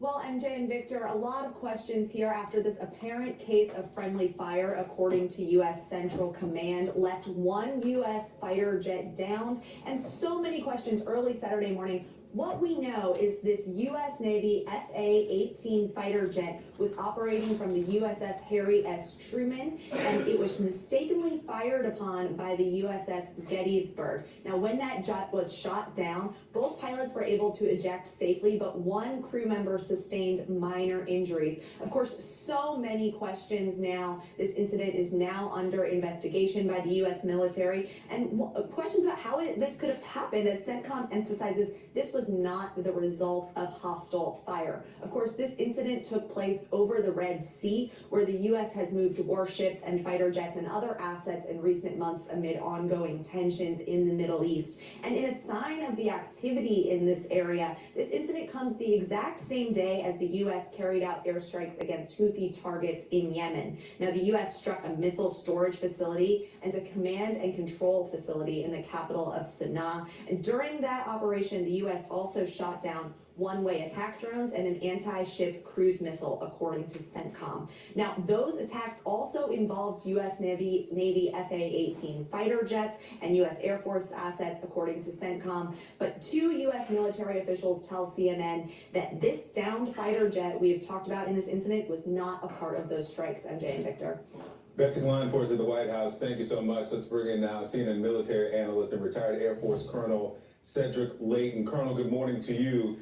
The investigation will determine how this mistake happened, but typically, how do these types of mistakes happen? Yeah, Victor, good morning.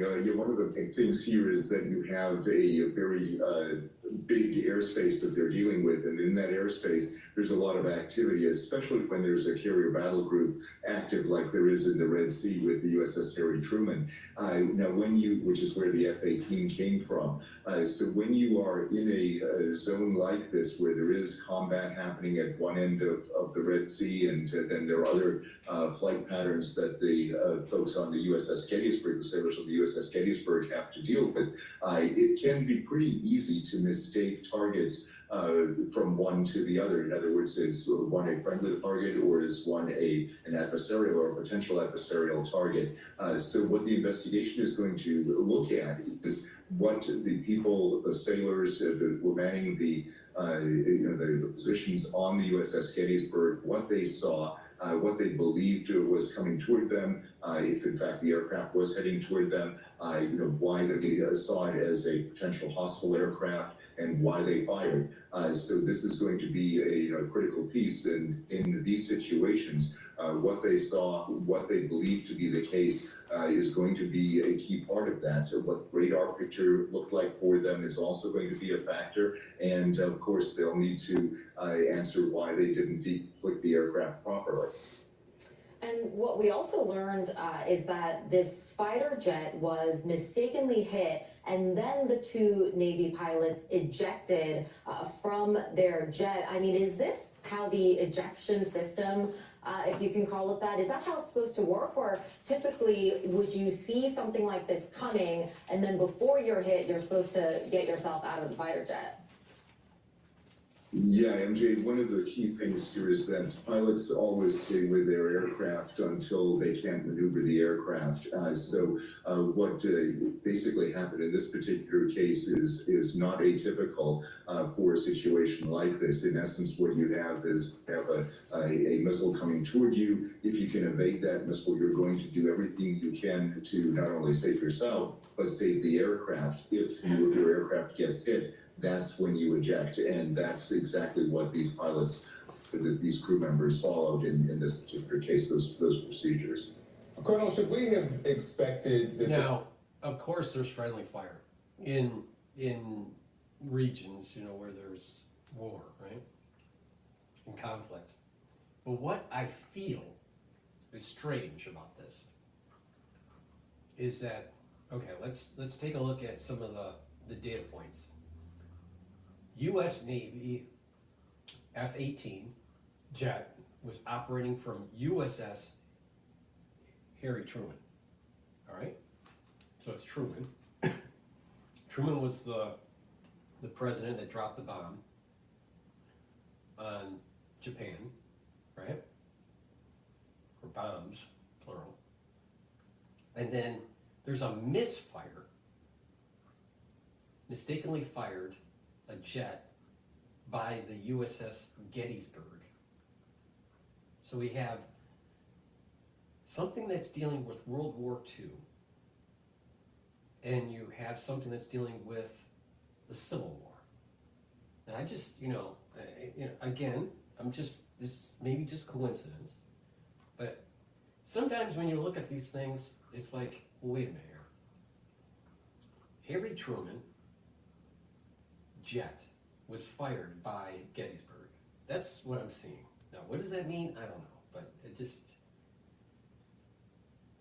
my antenna went up when I heard Gettysburg. Would have been some opportunity to communicate between the Gettysburg and these two pilots before this happened, that they could have identified themselves? Yes, absolutely. And that's also going to be one key aspect of the investigation, why the crew on the USS. Another thing is that Harry Truman signed into law the CIA. So that was like the national security state. The national security state, I think, was really built out because of the end of World War II and the Manhattan Project. You have the CIA being signed in to law by Harry Truman. And Gettysburg represents a fracturing of the country fighting, the North and the South are fighting. Now, Gettysburg also was a turning point for the Union, because the Union wasn't doing so well, and that at the very end of the three-day battle, the Union wins Gettysburg, right? The Battle of Gettysburg. And so it was a major turning point as the war continued, where eventually the North wins. So I'm just feeling that perhaps there was a battle between kind of like white hats and black hats. But maybe I'm wrong. This whole Gettysburg thing, fired by the Gettysburg on the Harry Truman plane, I see Harry Truman as deep state. He was also, I believe, a 33-degree Mason. I don't know. Maybe it's coincidence. I don't know. There's something weird. There's something metaphysical about this. Did not seek this aircraft as a friendly aircraft. So there's supposed to be communication between not only the pilots and the aircraft carrier, in essence their controllers in this case, but also with all the other naval assets in the region. And so what was communicated to the USS Gettysburg is going to be a critical part of what this investigation finds. Whether or not that communication was clear, whether it was something that they mistook for something else, and why they mistook it for for a potential hostile target. That's the kind of thing that is going to be part of the investigation. So yes, communication, what it was, how it was lacking. If that's the case, that's going to be part of the investigation. Colonel, I was struck before when your connections to the past are waiting. Get Ancestry DNA for only $39. There are trucks, then there's the truck. The GMC Sierra.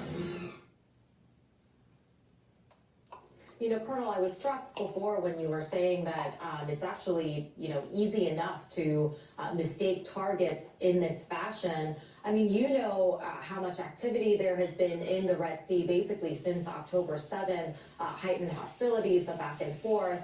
I mean, was it actually just a matter of time, in your view, until we had an incident like this, given how much activity we've seen there?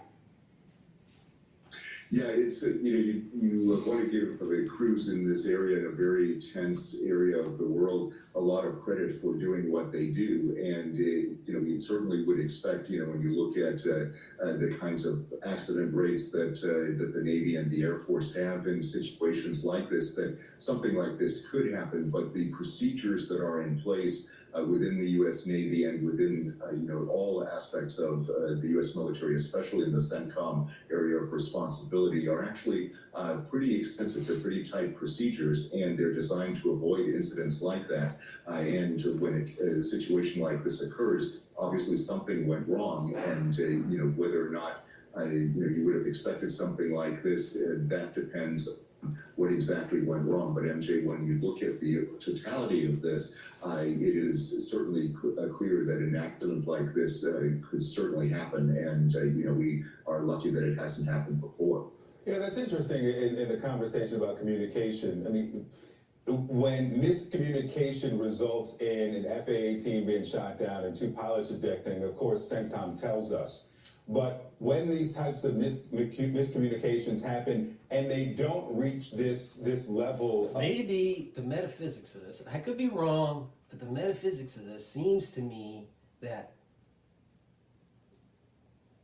the pilots of the Harry Truman, which kind of in a metaphysical way represents the deep state, in the national security state, and you have the Gettysburg that fires at them and they had to eject. So it's almost like, at a metaphysical level, there's kind of like a push against the deep state, a push against the national security state. I'm not saying that someone did this on purpose. This is a total accident, total. But you might learn something on a metaphysical level of an accident. I just find it really coincidental that it was the Gettysburg that hits the Harry Truman's pilots. Of severity, I mean, how common is that?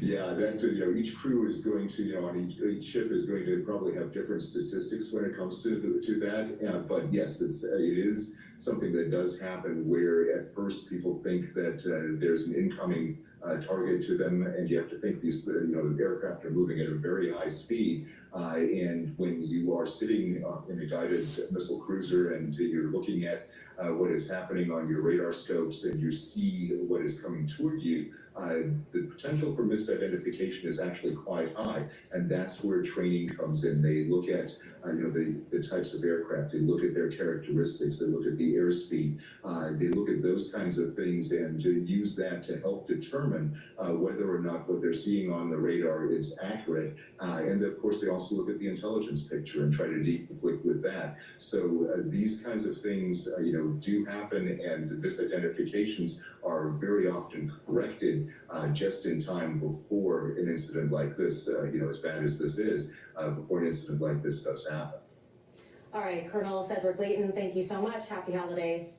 All right, before we go to Nightmare on Wall Street with that woman that was set on fire by an illegal immigrant, please go to my store, the-studio-reykjavik.com, and get the vitamin B complex. Like I said earlier, vitamin B, the first few B vitamins, helps with mitochondrial health and the electron transport chain. That means that you're going to have more ATP, really important. In addition, vitamin B complex is really important for your neurons. All right, when you get older, you're going to need B vitamins to protect your neurons, especially B12. All right, so go to my store, the-studio-reykjavik.com, get the vitamin B complex for better cellular metabolism, boost up those energy levels, and to protect your neurons. Vitamin C. We're in the cold season, and you don't want to get scurvy, all right? So get my vitamin C and magnesium, boost up your immune system. There is a common theme here. Boost up your immune system.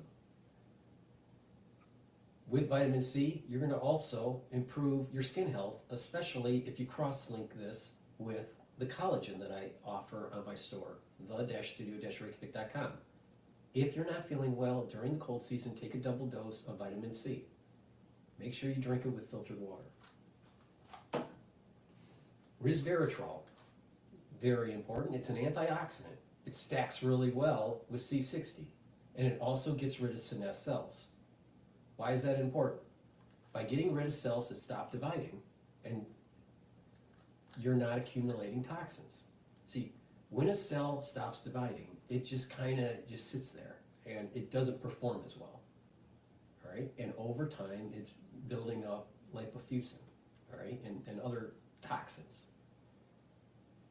Now, eventually, the tissue may get diseased because there's too many senescent cells. You want to get rid of those cells. Take resveratrol, get rid of senescent cells, and in tissue that has adult stem cells, you're going to repopulate with new cells. So over time, when you're getting rid of your senescent cells, you actually have longer telomeres on average in the tissue. That means from a telomere length perspective, your tissues are younger. Oh, how does that work? Having longer telomeres means that you can have cells that can divide. The moment that they get too small, too short, the telomeres, then the cells either go into apoptosis or go into senescence. So when you get older, you got a lot of senescent cells, and you got a lot of garbage in those senescent cells. So the tissues are older, and they don't perform as well. You want to get rid of them. Take the resveratrol, but make sure you stack it with C60, ubiquinol, or NAD+, or some other supplements that I offer that help to boost up the mitochondrial health and that are antioxidants. But this works really well with C60 and ubiquinol. Good night formula, because we're going to be talking about stranger starts to sleep in the subway and then all of a sudden she's put on fire. Nightmare on Wall Street, all right? Welcome to New York. Good night formula, all right? This allows you to go into REM cycle. 3 cycles of REM sleep is what you need to adequately consolidate memory. If you are sleep deprived, you don't consolidate memory as well. In addition, with improper sleep, you're going to build up toxins in your central nervous system. You need 3 cycles of REM sleep and deep sleep to detoxify your body, to consolidate memory, and to be well rested in the morning. Chronic sleep deprivation can lead to early onset of dementia. All right? Not only that, you'll have higher cortisol levels throughout the day. And higher cortisol levels throughout the day because of lack of sleep means that your immune system isn't working as well. So having proper sleep will bring down that immune system. So that caller that called in earlier in the show, you know, I've been saying this every time I do a video. Proper sleep actually helps to improve the immune system. And by improving the immune system, you're going to be able to you'll be able to fight infections better, be able to fight cancers better, be able to fight certain types of diseases better. A better immune system means that your body is performing better, all right? So go to my store, the-studio-reykjavik.com, get the Good Night Formula, take it, and get proper sleep, right? Really important. All right, let's go to Nightmare on Wall Street.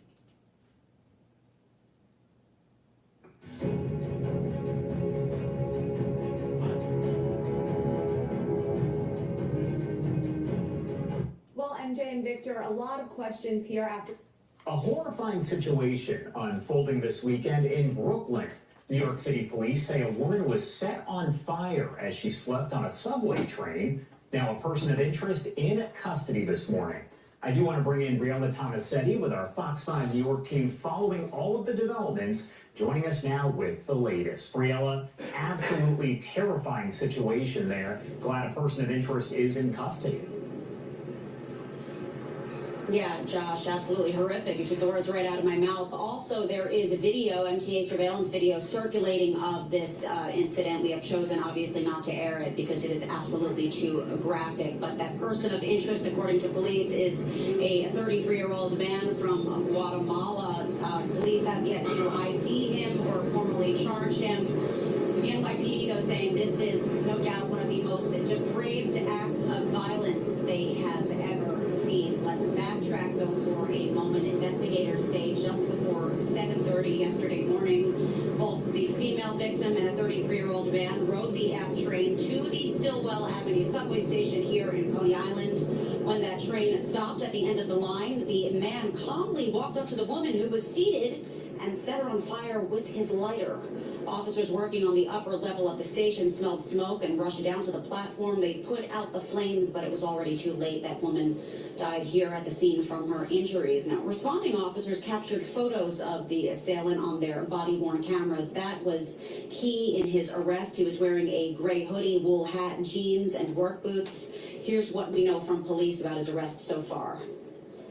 3 high school-aged New Yorkers called 911 to say that they recognized the suspect.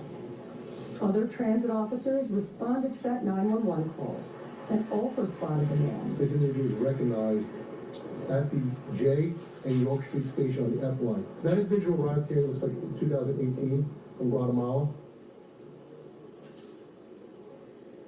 And hours after the attack, Governor Kathy Hochul posted these photos to social media, touting how safe the subways have become since she deployed the National Guard to the system in March. According to the numbers she released earlier this month, crime is down and ridership is up. Now, getting back to this attack here at the Stillwell Avenue subway station in Coney Island, it's unclear if the person of interest, again from Guatemala, is documented or undocumented. We're hoping to get some more information once he is identified. As I mentioned earlier, the victim also has yet to be ID'd by police, but just a horrific attack. And right now, there is not a clear motive behind it. For now, we're live here in Coney Island. Josh, back to you. All right, so we're going to go to CNN and their coverage. Control and domination. That's the goal of all power systems. They can be resisted and should be. Police make an arrest in connection to the horrific attack on a New York City subway. The NYPD says a woman was sleeping on the train this morning before she was deliberately set on fire by another passenger. The woman, who is yet to be identified, has died. This is what authorities had to say on how technology played a factor in all of this. Today's brutal murder was captured on one of those onboard train video cameras. It offered detectives immediately answers to questions that they had. What happened? It offered them images of the perpetrator. It allowed them to take those images and release them to the public. And it allowed the public to see something and say something. And that's why we're standing here now reporting that an individual is in custody, a person of interest is in custody. CNN's Gloria Pazmino has been tracking this story. What are these new details, Gloria? Well, Jessica, extremely disturbing details that we learned from police officials just a short while ago. This happened early this morning around 7:30 at the Stillwell Avenue. I did post the link to the website, the-studio-reykjavik.com. So for the ones that were on X Spaces that didn't have the link, I did post it there. So the ones that wanted to go to the store, you can go to the store there. In Coney Island, which is in Brooklyn. And this is the end of the subway line. Now, police tell us that there was a woman who appeared to be sleeping on the subway car. The subway car was not moving at the time. And then the suspect approached her, lit her on fire, apparently using a lighter. That's what we learned during the press conference just a short while ago. The woman immediately caught fire. She was engulfed in flames. And officers that were patrolling the station at that hour were able to respond and put out the flames. They were unfortunately not able to save her. EMS responded to the scene and the woman was pronounced dead at the scene.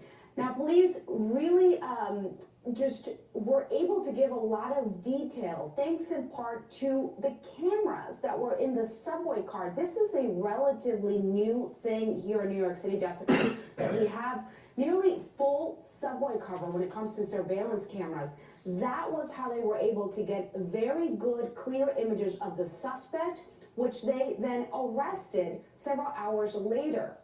One very important detail, which the law enforcement officials went into, is that they were able to disseminate those images through the media and the press, and then they got a tip from 3 young New Yorkers. The police commissioner said that they were high school age, who saw the man and reported it to the police. They were able to make an arrest, and he is now in custody. I want you to take a listen to the police officials just describing this incident earlier this morning. Someone who we believe. Want the effects of Viagra, but faster? Meet Rose Sparks. They contain sildenafil and tadalafil, but sparks dissolve under the tongue. Someone who we believe carried out one of the most depraved crimes one person could possibly commit against another human being. And it took the life of an innocent New Yorker. But at this hour, I am pleased to announce that a short time ago, alert NYPD transit officers took a person of interest into custody. So a combination of technology and good old-fashioned police work there, Jessica, as well as New Yorkers who were paying attention and called it into that tip line. We are waiting to hear details on the charges that this person is facing, and of course more details about the person who was killed in this absolutely senseless tragedy. Jessica? All right, Gloria Pazmina, thank you very much. And joining us now is CNN Chief Law Enforcement and Intelligence Analyst John Miller. He was formerly the Deputy Commissioner of Intelligence and Counterterrorism for the NYPD. John, first, I just want to get your thoughts generally about this crime and how it all progressed throughout the day and the key role that officials say technology played. Well, Jessica, it's one of those things that actually could have happened very differently and unfolded in an equally tragic way. So you have an empty train car. You have an individual who approaches this woman who's sleeping. He uses this lighter, according to the video that was downloaded from that train car, to set the blanket that she is wearing on fire. And that fire expands until it awakens her, but at this point she's engulfed in flames and stands up. At that point, the individual who set her on fire has retreated from the train car and sat down in the station on a bench to watch her stand and burn. When police arrive, all they see is her in the train car, and they summon people with fire extinguishers and people to render aid. But if it was not for the video in the train car, the MTA gets there, they download the video and they see it, this wouldn't have been a homicide. This would have been either a mystery or a question about how did this woman either catch fire or set herself on fire, but for that video. That video depicted this individual approaching or lighting on fire. There were no other witnesses to that. Interestingly, the technology then expands because one of the officers on the scene turns towards where this man is sitting outside the train car on the bench, and his body camera actually captures that face. Once they download the video and realize he's gone, they're able to exploit the body cam video to say, here's his picture, put that out over their social media channel, crowdsource it to everybody. According to a post by America, which was retweeted by Elon Musk, The man who burned a woman to death in New York City subway has been confirmed to be an illegal alien from Guatemala that re-entered the country again after he was deported. Wonderful. Riding the train and everybody in the city, and he spotted hours away and far away. So a lot of technology came together, and you know, it's interesting. When this technology was suggested by the governor and the mayor, cameras on every train car, cameras in every station. You know, the thing is that did the cameras help with solving the crime and catching the perpetrator? Yes. The problem is that this is how surveillance technology comes to fruition. This is to save you into a crisis situation or against crime or whatever. But it's a surveillance technology. It eventually erodes your civil liberties where you just have the big brother and little sister just staring down at you 24/7 just to keep you safe. That's a problem. And it is very prevalent, this feeling that I have in New York. Now, I'm sure the feeling is similar to, let's say, London or other high density areas, but it's, you know, yes, there is a purpose for it that helps to solve a crime, but the thing is that we're moving towards, because of crime, we're moving to a never-ending surveillance state. You can't even go to CVS or Walgreens and buy something without ringing the door, ringing the little bell, so someone can open up a cabinet so you can buy something from there because of the theft that's going on in New York.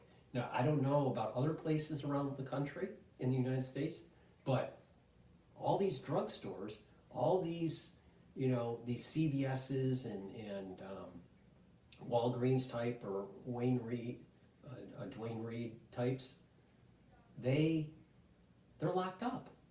All the contents of the store are locked up because of crime.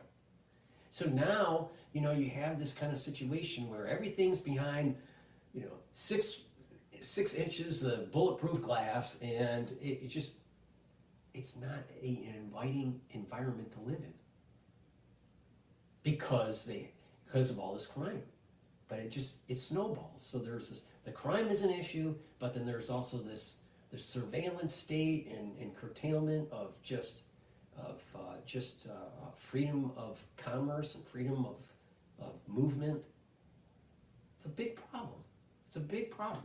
So I'm glad they caught the guy, but I'm not really so hell-bent on 24/7 surveillance. You know, there's goods and bads to it. You know, this guy, because he's ex-cop, you know, he thinks that surveillance is great. You know what? You know, there is such a thing as, you know, taking some risks in society and not give away your civil liberties. But what is another interesting thing about this guy is how diabolical it was. I mean, this guy, I mean, if anyone has been around someone that has gone through serious burns, all right, and that the flesh burning, deep burn, right, 4th degree type stuff, there's a smell to it, right, that you'll never forget, all right. And in addition, there is this, he's just staring at her as she's burning away. I mean, just cold, this diabolical evil. I mean, there's just an evilness about this thing, and it's so strange. I mean, what is going on with society these days? Crazy. I mean, you're on a train, and New York. because sometimes these trains, you know, you have a long leg on the train, and there's lots of stops or whatever, and people fall asleep, and then, you know, it's amazing when you wake up when you need to get off the train. But the thing is that this person died right before the holidays by someone that was diabolical. Cold-blooded killer, right? Set the person on fire and watched her burn. I mean, it's just, what is going on? There's something wrong in our society where there's such a lack of regard for life. Something radically wrong. And he's not a one-off. This is a symptom of something deep. The Liberties Union came out with a statement. The New York Civil Liberties Union strongly opposes NYPD's plans to increase the number of surveillance cameras until police come up with a plan to safeguard the use of these cameras and the images they capture on tape. Our concerns extend to the announced increase in surveillance cameras on the subway. It was interesting that, you know, privacy advocates and civil liberties people oppose these cameras when you talk to people in the subway, all they say is more cops, more cameras. Yeah, that it is so interesting. It's and, the same logic. Point. That's the same logic during 9/11. Right after 9/11, ask the soccer mom, we got to get the terrorists, so we got to take away your civil liberties. So Susie and Johnny on the soccer ball field was going to feel safe. I'm pretty sure Osama bin Laden wasn't going after little kids on soccer fields. Just write away your civil liberties to feel safe. See, this is the stupid logic of the liberal community in New York. Yeah, and I'm the ex-cop that just wants the surveillance technology. I wonder if he has any stock in Raytheon. That camera wasn't there, then we would have maybe never known that anybody had a role in lighting this woman on fire. With that in mind, John, what do we? Here's a thought. Instead of taking taxpayer money and putting cameras on the train, why not strengthen the border so an illegal alien doesn't come over twice? Then you wouldn't have a problem. And you wouldn't be right. The suspect. Officials were pretty scant with details. They were still working to ID the victim, frankly. With the suspect, all they could say is that he had arrived in 2018 from Guatemala. That was about all we got. What more are you learning? When they took the suspect into custody, he basically self-identifies. They did not find any, as I'm told from my sources, they didn't find any ID on him. So they're going by his statement as to what his name was, what his date of birth was, when he arrived in this country, where he came from. Of course, they'll be running fingerprints and other records to see if they can confirm that ID, including where he's been staying, to document all that background. But right now, they're not able to speak as to whether he has any prior record of violence or violations on the subway, because all they know about him, at least at this moment, is what he's told them. Mm-hmm. And I also want to ask you about the fact that New York Governor Kathy Hochul, who you mentioned played a role with the mayor in putting these cameras into the subway, sent National Guard troops into the subway for security during the holidays. Do you think that was the right move? And just generally, when it comes to security with the New York subway, where do you think that stands today? Well, I think it was the right move in that the National Guard is a backup to the existing law enforcement system. They spend tons of money on overtime to push cops from the street to do overtime tours in the subway. But I think we've all figured out the key here is after the incident involving Frank James in 2022, when he at random opened fire and shot 10 people on the subway, and the cameras on the station were not functioning that day, and we were deprived of that video during the investigation I was a part of, the push to get those cameras in every station, in every subway car, makes a real difference. And here's the other irony here, which is the police commissioner we saw speaking, Jessica Tisch, before she was police commissioner and sanitation commissioner and commissioner of internet for the city, she spearheaded NYPD's technology as the deputy commissioner there. She was the one who introduced the body cameras to the street, which were critical today, the ability to transmit information to 36,000 phones that police officers were carrying, including images, which was instrumental today, pushing NYPD's social media. So as she comes around to her new role as police commissioner, she's literally reaping the benefits of her own hard work from years ago.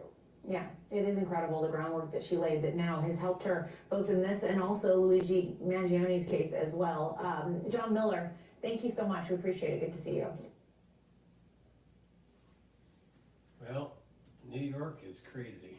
All right, we're gonna go back to Cash Jordan that was posted 3 hours ago about raids, gang When we raids in New say York we City. create neighborhood. personalized hair care products, we mean truly personalized formulas that take into account every little. Okay, but before we do that, and we show a shining light on the wonderfulness of New York City, please go to my store, the-studio-reykjavik.com. Yes, I know I speak a little bit fast when I say it. The-studio-reykjavik.com. Lignans, it's a powder. You mix it with filtered water or mix it with food. I mix it with hummus or yogurt or something like that. You mix it with a smoothie, but take this on a regular basis, daily preferred, and it'll help to boost up your immune system. How does it work? It brings down inflammation and it soaks up free radicals. It's an antioxidant. It also improves your endocrine system. Really important, all right? Boost up your immune system. Go to my store, the-studio-reykjavik.com. Omega-3, help with cardiovascular system, lower LDL levels and increase your HDL levels. That means that you're improving your total cholesterol in the right direction, all right? So omega-3, take every day, improve your cardiovascular health. Myotrol, help to build up muscle. When you're older, when you get about 40 plus, you don't maintain muscle mass as well. You have to do a little bit of resistance training and take Myotrol.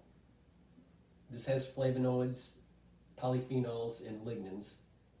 And what will happen is that you'll be able to build muscle and maintain muscle and improve your mitochondrial health.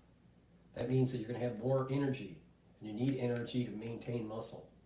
If you're younger and you're an athlete, take Myotrol to help build muscle. Go to my store, the-studio-reykjavik.com. It's the-studio-reykjavik.com. Link is in the description of this video and all my videos. And get the Myotrol. And olive leaf extract, really important. It's a dual purpose product. Helps to improve your immune system and your cardiovascular system. How does it work? Brings down inflammation. That helps with your immune system and your cardiovascular system. It brings down your LDL levels and increases your HDL levels. So it's improving your cardiovascular health. So please, go to my store, the-studio-reykjavik.com. Get this product. It's dual purpose. You attack two different systems. You can help two of your systems. Your heart, your cardiovascular health, right? And your immune system. So please, please, please, please, please, start on the journey and improve your immune system, all right? I don't know how many times I have to say it, right? But I keep on telling people what they need to do to improve their health. It's very simple. 3 pillars: structural nanosilvers, neutralize pathogens, soak up free radicals, take antioxidants like C60, and bring down inflammation by taking things like turmeric and ashwagandha and lignans, all right? That's the core. And then you can add to the core, and it'll improve the process. Now, if someone says they don't know what to take, I am shocked, because I have literally thousands of videos telling people what to take to improve their immune system, especially because of the crisis that we went through in 2020. Now, I do have additional anti-aging boxes, or what I call the anti-Fauci box. I have an anti-Fauci beginner's box. I have an anti-Fauci advanced box, and I have an anti-Fauci deluxe box. I wonder what they're used for. It's to boost up your immune system, lower free radicals, bring down inflammation, boost up that immune system, neutralize pathogens. Now, if someone's not listening, it's their own damn fault.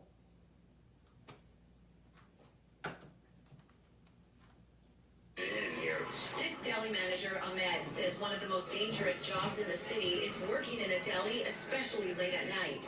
It's a barbering job. But it should absolutely not be. So, New York City's beloved delis, they've been part of a growing crime wave, which isn't exactly new, as our laws protect criminals who never get sent to jail for stealing. However, now those same laws are being used to arrest the law-abiding, which is what's happened to several employees at stores like this one who've tried to stand up to thieves on their own. A police search tonight for a repeat robber seen on video holding up the same bodega not once, not twice, but 3 different times. It's been bad. We've been dealing with these guys all the time, but this time was different. This time, they didn't leave without trying to fight. Francisco did not know what he had in his hand could have been a knife. He really has to go to jail. I don't know what the kids are gonna do. It all happened in less than 30 seconds. The 2 men walked into the A&H deli, picked up the ATM, walked out, and got into a van. His co-worker, too stunned to even act. So in New York, you have illegal immigrants burning people on the subway and watching them burn. You have people going to retail stores and stealing the clothing or the shoes. And now, at a mini mart, you have people stealing ATM machines. Literally picking up the ATM machine and walking it out the door. Welcome to New York, the land of the shithole. Deli owners we spoke to say it's hard right now to find people willing to work behind the counter in these conditions. We having problems. We don't have no deli man on the weekends. I think we need some security at the doors, especially the store that's open 24 hours. And now police say this deli is just one of 20 that have been hit in an ongoing robbery pattern. This is a result of Soft on Crime by Alan Bragg. Or Briggs. Is it Briggs? Alan Briggs? You know, crazy. We have a DA that will go after Trump, but won't go after ATM stealers at a mini mart. Let me get this straight. The DA will go after Trump, him paying a porn star $160,000, right? Or $130,000 or whatever it was. But he won't go after people stealing ATM machines from a deli.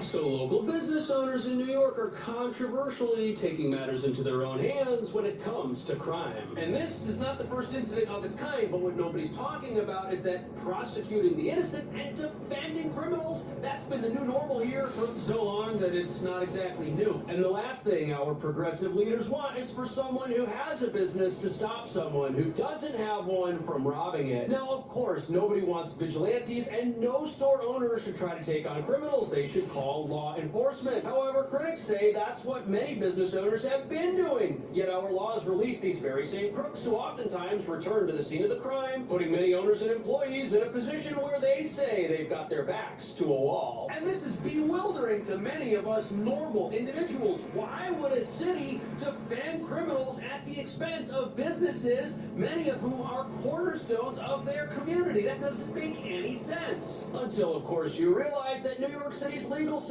sees people not as criminals who rob and threaten the survival of our working class. Instead, they're seen as victims of a society that's been unfair to them in some way. And when they commit crime, our legal system takes the position that whoever their victims are probably deserved it for being financially independent. Which brings us to the real reason why there's this convenience store crime wave and why owners of these little places are getting in trouble for protecting themselves when law enforcement fails to arrive. It makes our leaders look bad for defunding the police, a decision which now appears to have made law-abiding society vulnerable to criminals, while at the same time our progressive leaders secretly see these criminals as those who need to be kept safe from society and its laws. However, as you're about to see, it's normal, hardworking people who need protection, and they're not getting it.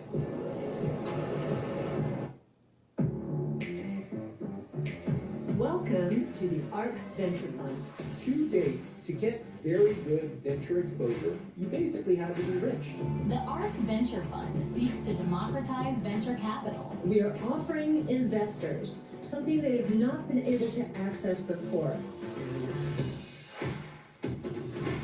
I think this is...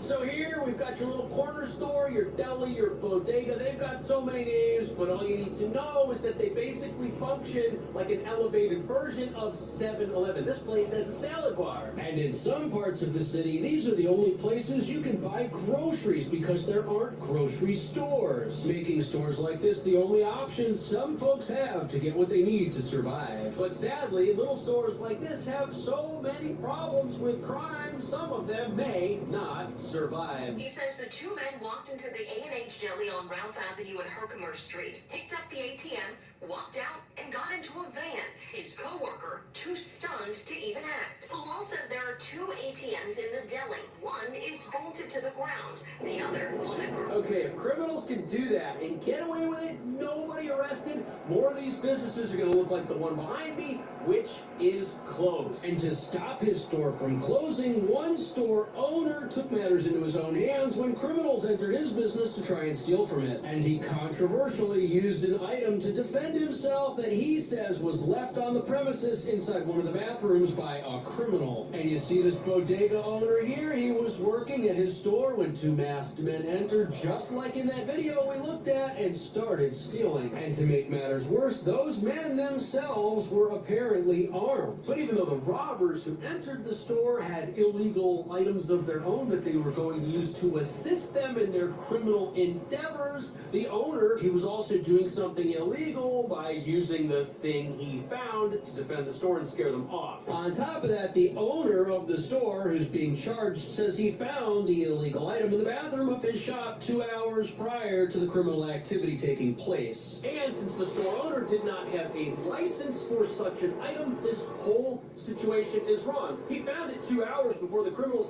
came into the store. It's a high crime area. He should have called the police, and had they been there, this whole situation probably wouldn't have happened, but the owner made a mistake by holding on to that thing that he found. Now, I'm not saying he's a bad guy. Nobody is. Everyone defending him says he's a great guy. He goes to church, he's got kids, and he just wanted to keep himself safe. But here's why this is controversial in this city. It's common for criminals to have charges against them dismissed or downgraded to the point where they're not actually criminals anymore. And here we've got a business owner who may not receive the same treatment And from see, our that's justice. a big problem with Alan Bragg.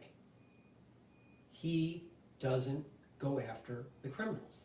He only goes after political opponents. He goes after, let's be frank, his method of prosecution is racist. He goes after whites. He doesn't go after blacks. He doesn't go after minorities. Look at what happened with Daniel Penny.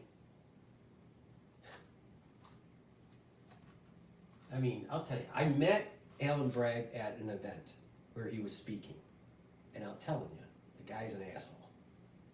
And he's too fucking fat. He's living high on the hog. And the reason this looks so unfair is because selective enforcement of laws against criminals is what many people say has led to robbery patterns like those we're witnessing. And now we've got a business owner that may suffer from selective enforcement. Either way, this is not the first time something like this has happened at a small business in recent months. The store's surveillance video shows two young men walking in and splitting up inside Franca Wines and Liquors on Wyckoff Avenue. One of them tries to steal a large liquor bottle right in front of the camera. But owner Francisco Valerio and his brother Luis are onto them, grabbing them and telling the would-be thieves to get lost. This time, they didn't leave without trying to fight. One throws down his bag and... So we're standing in front of a small, privately owned liquor store like the one in this story, which was getting robbed by criminals who could have been armed. And in this story, you have two repeat offenders who were well known to the owners of the establishment and had been caught stealing there before. Apparently, they entered the store and started putting items in their jackets when the owner and his brother spotted them and decided to escort them out, at which point things took a turn for the worst when the criminals decided that they didn't like being escorted out of a business they weren't done robbing. And one of the owners, who's now facing charges, was holding on to a registered item that he had on his person with a license to carry, which accidentally went off during the scuffle. It happened on the sidewalk right in front of the business. Multiple security cameras captured it. The criminal was not seriously injured, and the owner was licensed this time, but he's still being charged. And regardless of your stance on this story, this is another moment where we've all got to appreciate the fact that had the police been involved, things probably would have turned out differently, and in hindsight, everyone probably agrees that a couple of stolen bottles of wine would have been a small price to pay for all of the trouble everyone's going through now. But once again, the only reason this seems unfair is because the only one in this story with anything to lose is the store owner, not the criminals. They're not going to lose anything because of this. But Francisco did not know what he had in his hand could have been a knife. He has to go to jail. I don't know what the kids are going to do. Tonight, Valerio's emotional. Now, in hindsight, none of this is worth it. It's a shame. It's too bad the police couldn't get there, and now we've got two business owners who could lose everything, and their families are now in jeopardy. However, this brings up a larger question because violent criminals entered these stores and started doing something that was wrong. At what point does a law-abiding citizen have the right not to be taken advantage of? That's something that a lot of people want to talk about when they hear stories like this. And some people are saying that had these store owners not stuck up for themselves, things could have ended tragically for them. And the only reason the story doesn't go that way is because in both of these situations, things ended badly in a minor way for the assailants who were already doing the wrong thing. And defenders of these businesses want to know at what point will well-meaning people who provide for their families and are not criminals, at what point will they stop being treated like them? Valerio's emotional family and neighbors, with the support of the United Bodega Workers, are urging the Queens DA not to prosecute the 53-year-old father who has no criminal record. New York is our witness. We're not asking the district attorney for anything. That's not fair. Honestly, after watching something like this, realizing that here you've got somebody who was obeying the law and was licensed to have the item that they had on them at the time this went down, it really scares me. Like, what can you do if you're in a business and you're obeying the law and something goes wrong? Will you always be a criminal? This is what Alan Bragg wanted to do with Daniel Penny. He wanted conviction and scare the public from protecting themselves. So he could be easy on crime and the city would devolve. Now, when the city devolves in crime, then you need to have surveillance technologies and you know, more equipment and all this stuff. So is Alan Bragg not wanting to prosecute criminals of the minority type because of racism? Or is it because that he has positions in the financial markets where he could benefit from certain types of surveillance technologies that the city may have to that may be buying? Or is it a little bit of both? My gut feeling is it's more about racism. But the thing is that it's obviously happening. It's absolutely obvious that it's happening. He's easy on crime, except when it's a white guy. Protecting people on the subway.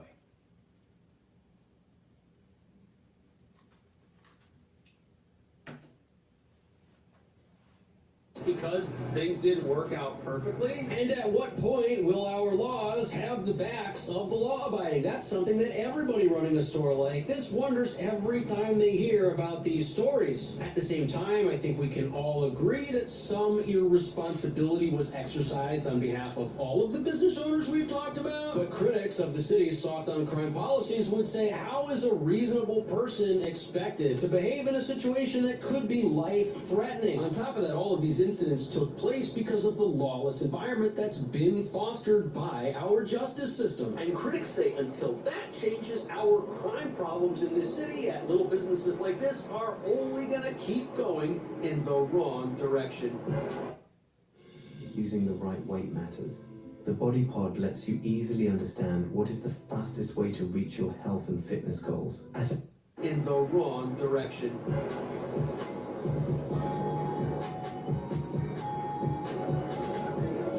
So here we have a flashing security camera above the entrance to this CVS. And sadly, gimmicks like this are all that these stores can do in the face of rising crime and shoplifting that just will not stop. But as you look around this store and you see every progressive solution to crime installed and operating, like all of this plexiglass here walling off most of the store itself, it becomes pretty obvious that the way the city wants businesses to fight crime is to do it themselves, which is unfortunately not something every store is able to afford to do. First of all, you don't have the space to do something like this in one of those tiny little bodegas, leaving many of them with panic buttons as their only defense option, and as you're about to see, those don't do a whole lot. United Bodegas of America standing together, taking it upon themselves to protect themselves after a string of violent attacks so far this summer.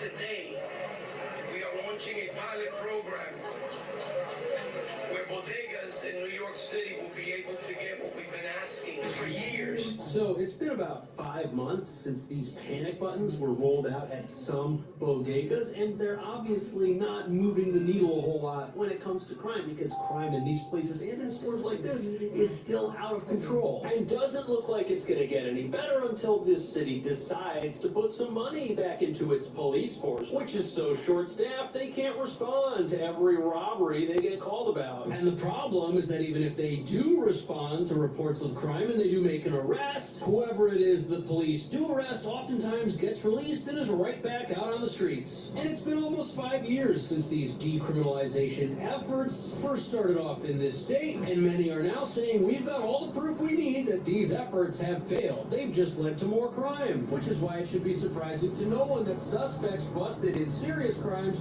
are more likely to be rearrested under these reforms. This article quotes a study saying that 47% of those arrested for a felony were rearrested in the following 2 years since these reforms were enacted. On top of that, it shows that the number of accused felons who were rearrested for doing something really bad is up 3.3 percentage points than in years prior, revealing that recidivism among dangerous individuals is going up as our consequences for committing crime go down. And now, we're just supposed to wait around for these criminals who could be anywhere to show up again in the future to their court dates, something that doesn't always happen, sadly. The launch follows a string of violence at bodegas in just the last week. Though the tech could potentially cost taxpayers $3,000 per store per year, Councilmember Oswald Feliz wants to convince his colleagues to invest $15 million into the program. Okay, so panic buttons, are those better than nothing? Yes, but they're not better than a system of justice that deters crime. Without a system like that, you can have all the panic buttons and flashing police cameras and security plastic you want. It's not going to change the trajectory of our crime problems. And the fascinating thing about this is that these decriminalization efforts, they were designed to protect criminals. But we just heard about 2 stories where criminals were not protected by these laws. In fact, they got injured when they went into stores and started stealing, revealing that a lawless environment just makes everyone less safe. And our justice system is failing these people by not intervening in their lives, acting as a deterrent from a crime-filled future that is just going to put them at risk. Think about that. Most of these people that are out there committing crimes over and over again, they've been failed at every level of society, and now the justice system that would finally be a consequence that could cause some to reflect on their lives and rehabilitate, that has been taken away from vulnerable members of our society. And without it, many people, they see no reason to change their behavior because nothing is going to come along and force them to do that. That's how you have people who've been arrested 10, 20, 30 times who are still out there. And look at this, 327 people were responsible for 30% of the crime in 2022. How is our justice system helping these people change their ways by giving them second chances? It's not, and it's putting the lives of those very criminals at risk, along with the owners and employees of all of the stores that these people are targeting. What do you think about that? Is the crime problem we have here because of our legal system, or should we change our legal system? Is it not progressive enough, and is that the real problem? Thank you so much for watching. I'll see you in the next video. We need to be tough on crime. That's the problem. Please go to my store, the-studio-reykjavik.com, and get ashwagandha root. Ashwagandha root helps to control glucose levels and your cortisol levels. By controlling your glucose and cortisol levels, you are bringing down inflammation. So taking ashwagandha root is going to help with your immune system and with your cardiovascular system. Turmeric is an antioxidant, and it also brings down inflammation. This is very important for your immune system. This stacks really well together, turmeric and ashwagandha root. Take them together and you're improving your cardiovascular health, and you're also improving your immune system. So please go to my store, the-studio-reykjavik.com. The link is in the description of this video and all my videos. And this is a major pillar of the 3-pillar system that I'm talking about. Bring down inflammation to help boost up your immune system. Vitamin K2 and D3, you stack them together. It's dual purpose. Vitamin K2 MK7 molecule will help with bone health and also your cardiovascular health. Vitamin D3 is a gene expression cofactor. It'll help to absorb calcium and get rid of cells that need to go into apoptosis. Take them together, and what you're going to start seeing is that you're going to have a better cardiovascular health. Why? Because it can help to reduce plaque, and it'll help to build more bone, especially when you're doing a little bit of resistance training. All right? Doing a little bit of resistance training on a regular basis is going to improve your bone density. Really important as you get older. All right? It takes about 7 years or so, depending on your age and your metabolism, but it takes about 7 years to actually recycle the bone matrix, right? So you need to be working out a little bit over a 7-year period to see major benefits in bone density, but it can be done. That's the key. It can be done. And strengthening bone density is really important. When you get older, you don't move around as much, you're not doing resistance training, your bone density goes down, and then all of a sudden you fall, you break your hip, and 3 weeks later you're dead. Unless you're Nancy Pelosi, who has lots of money. And how did she get lots of money? By insider trading. Digestive enzyme complex. Really important to take every day. Why? Because when we get older, our pancreases don't work as well, even when you are really healthy. All right?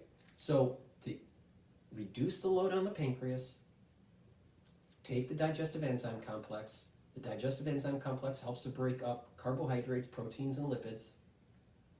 In addition, it'll help you to absorb nutrients, reduce that load on your pancreas. And if you work out and you're younger and you work out all the time, a great way to refuel your body for that workout is to take the digestive enzyme complex to be able to break up those proteins, carbohydrates, and lipids. So this is for athletes, and it's also for people that are 40 plus years of age, all right, to reduce the load on the pancreas. Please go to my store and get the digestive enzyme complex. I can't tell you enough how important pancreatic health is. It's super important. Same thing with the immune system. Please go to my store and get the digestive enzyme complex. All right. Let's see here. Police making A horrifying situation What on else is going on in the news? In the news.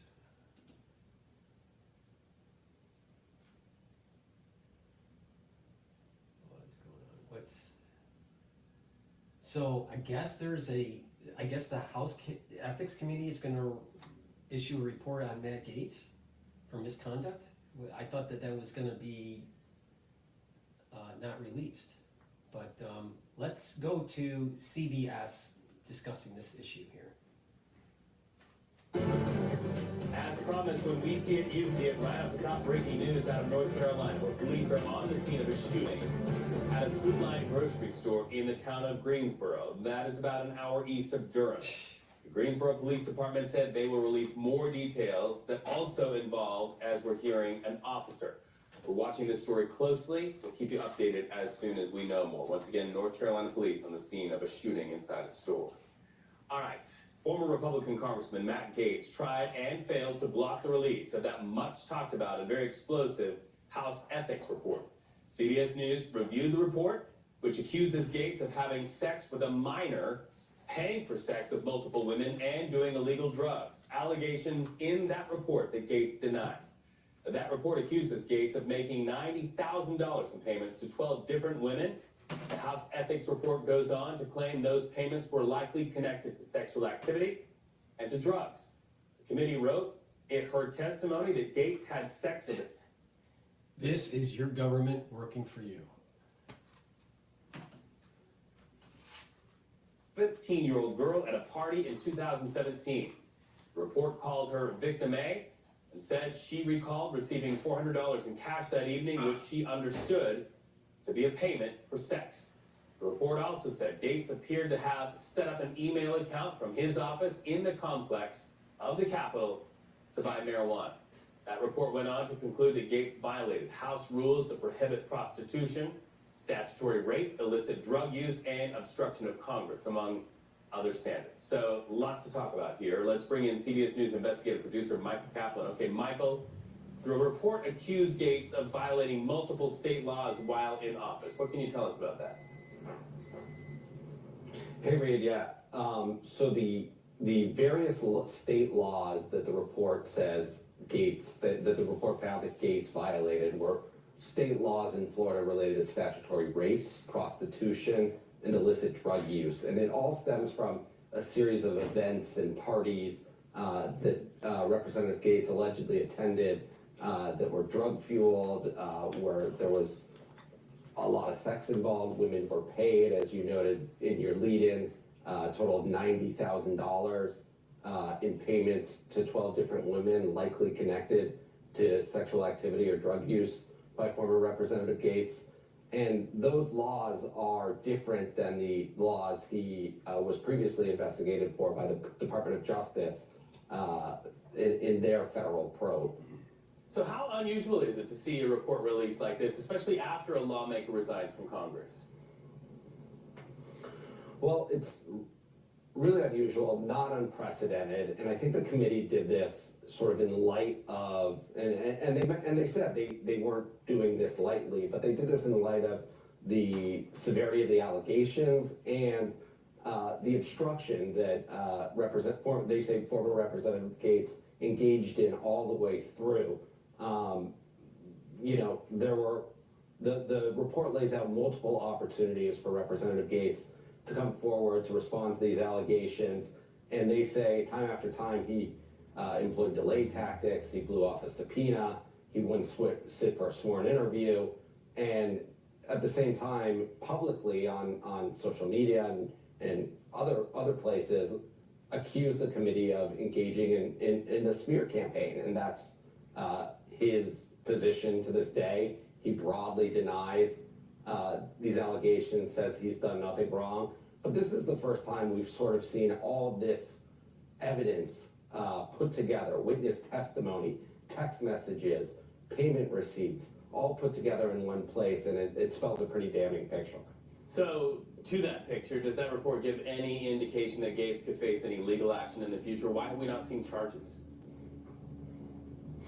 Well, as I noted before, the Department of Justice investigated him for sex trafficking, which is extremely a serious crime, and they did not bring charges.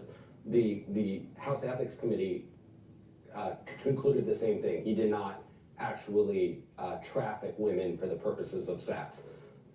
The state charges, and the report notes this, the statute of limitations on those charges has expired.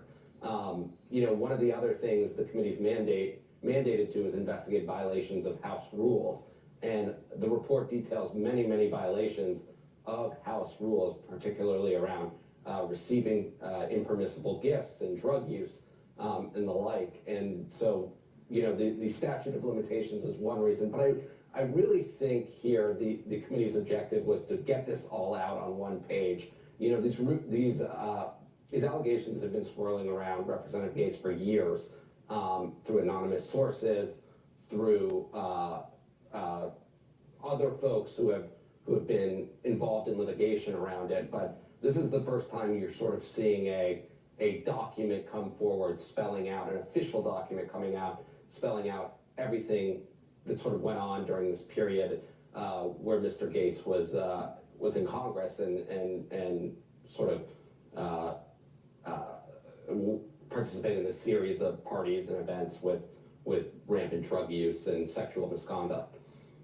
CBS News investigative producer Michael Kaplan, thank you so much. We know there are a lot of things in that report. That's a lot to get through. You have a good day. Well, that's Congress working for you, that's for sure.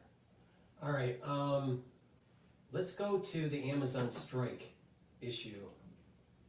What's happening? Use this holiday shopping season. The Nordstrom family announcing today it's joining forces with the Mexican Bloomberg was talking about the Amazon strike, but let's now go to Nordstrom. A little bit of market news here. The market has had a few hours to digest this, Shelley.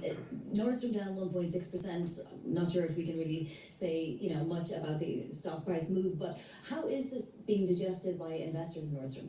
Yeah, people have had quite a while to digest it in the sense that there was news of this over the last month, and so the stock has gone up in recent weeks. Right now, it's trading right about the price that was on offer for the take private deal.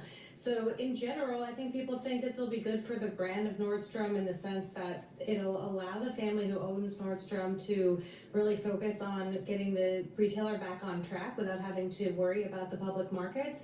But it's a huge discount to where it was just a number of years ago. I mean, the stock has gone down quite a bit over the last 5 years. Back in 2018, the family made a similar offer, but much higher to take it private, and this represents a big steep discount to that. What is the problem with Nordstrom's? Why do they have to wind up going private?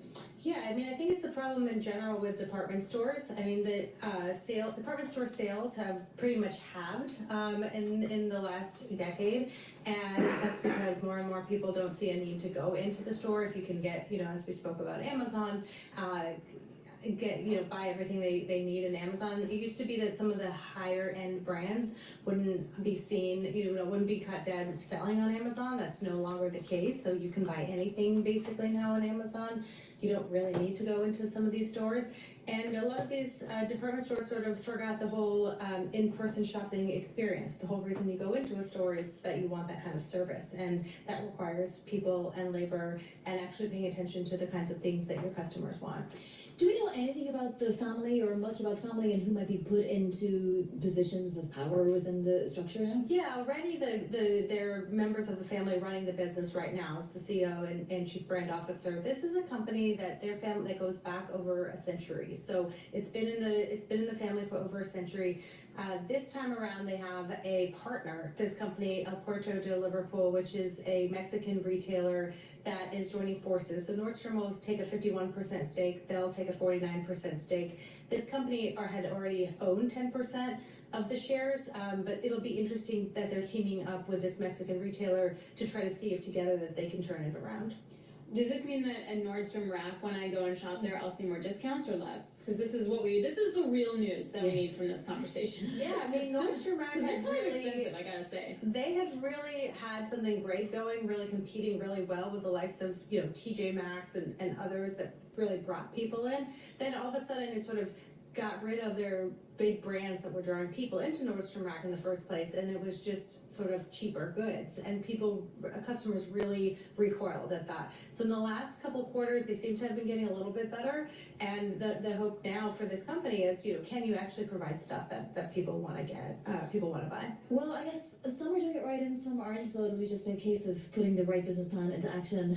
Shelley, thank you so much. Shelley Banjo is Bloomberg Managing Editor for Global Business in the Americas. Nordstrom itself is up about 30% year to date, down about 1.7%. As Shelley said, this news has been percolating for about a month.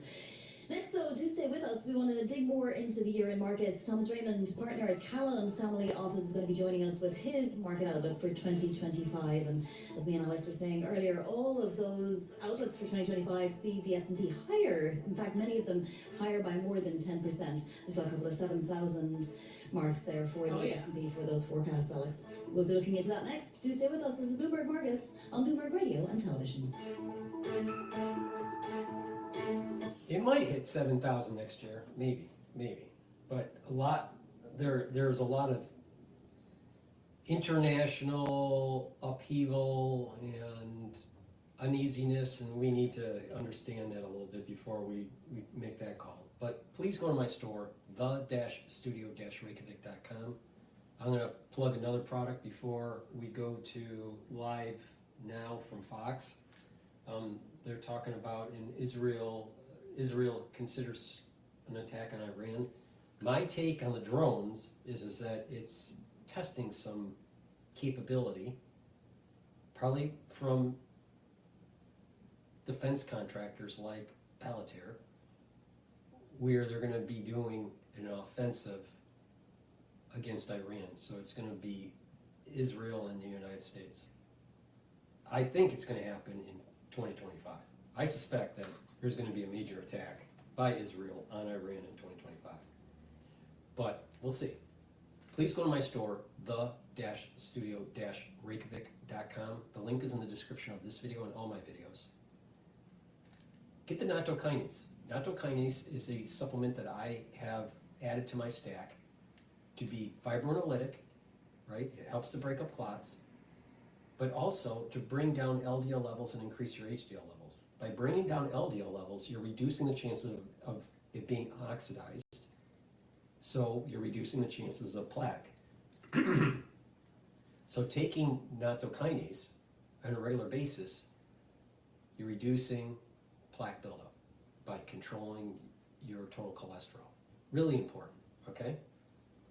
So this is a supplement that you should be taking to help with your cardiovascular. And it is synergistic with omega-3 because it helps to bring down LDL levels. It's also synergistic with olive leaf extract because olive leaf extract also brings down LDL levels. So I'm giving you a recipe on how to control your cholesterol, your total cholesterol, and move it into a good range so you're reducing the chances of plaque and you're slowly bringing the plaque down. If this type of method, by controlling your cholesterol through supplementation and proper diet and exercise, is a much better solution than taking statins. Don't you think taking ashwagandha is a better solution than having to take metformin? I think so. So take my advice, all right? Just try it. See if it's making your life better. Now, the best thing to do is take a blood work, get blood work before you start the protocol. Start exercising a little bit. Start doing balancing exercises, stretching, a little bit of cardio, a little bit of resistance training. Start a stack, whatever you want to do to focus on. And then after a year, do another blood work and take a look at your physique and see what your energy levels are and what your blood numbers are. Your blood labs are. And once you see that you're improving, that's going to be a confirming factor to continue going. All right? And what you'll notice is that you'll be able to tweak it a little bit. Add a supplement here, maybe reduce a supplement there, and tweak it for your biochemistry. And what's going to happen is you're going to get healthier and healthier and healthier. So, for me, what I have done is I've added nattokinase to my stack to control total cholesterol. My total cholesterol was never really high to begin with, but because I'm not just doing it for cardiovascular health, but I'm also doing it for anti-aging. So I'm slowly trying to mitigate chances of plaque buildup. And whatever plaque buildup over the decades of life that I've had, I'm trying to reduce. All right? And it can be done. But you have to be vigilant on it. It can be done though. NAC is a relatively new supplement that I've added to my stack. NAC helps to boost up glutathione levels. And it's another pathway to soak up free radicals. And a big part of improving your endocrine system, improving your immune system, improving the overall health of your tissue is soaking up free radicals. That's a big part. It's not the only part, but it's a big part. All right? So NAC brings up the glutathione levels, soaks up free radicals. It is synergistic with C60 because C60 soaks it up a different way. NAC soaks it up through the glutathione pathway. NAC can also calm your central nervous system, right? And put it into parasympathetic mode, which is good. If you have too much anxiety, you're in sympathetic mode and it causes higher cortisol levels, you want to calm that down. All right, NAC helps with that. NAC also helps to detoxify your liver and your kidney. So please go to my store, the-studio-reykjavik.com, and get the NAC.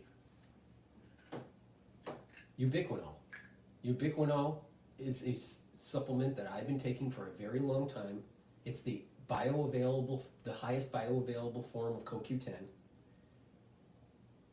Ubiquinol is an antioxidant. It's synergistic with C60. It's also synergistic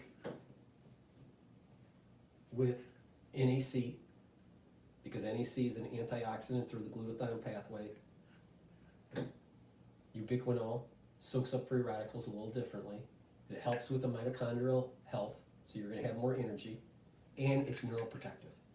So this is really important. If you're 40 plus, you need to start taking neuroprotective supplements.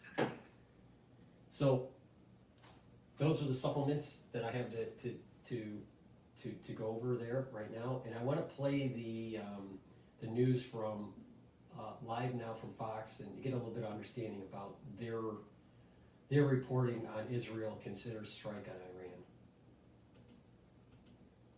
This was published 5 hours ago. A look over Khan Yunis in Gaza. Top Israeli military officials reportedly calling for an attack inside of Iranian territory.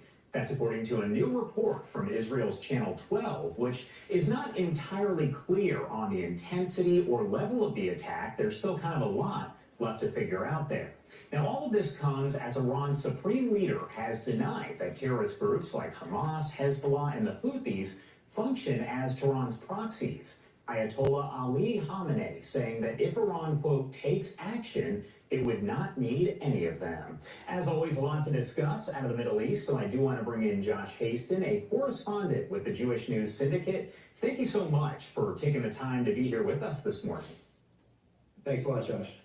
All right, so first off, I do want to talk about that report by Channel 12 as they say that there is a chance that we could actually see Israel attack inside Iranian territory. What does all of that mean, and what would be the overall significance of an attack like that?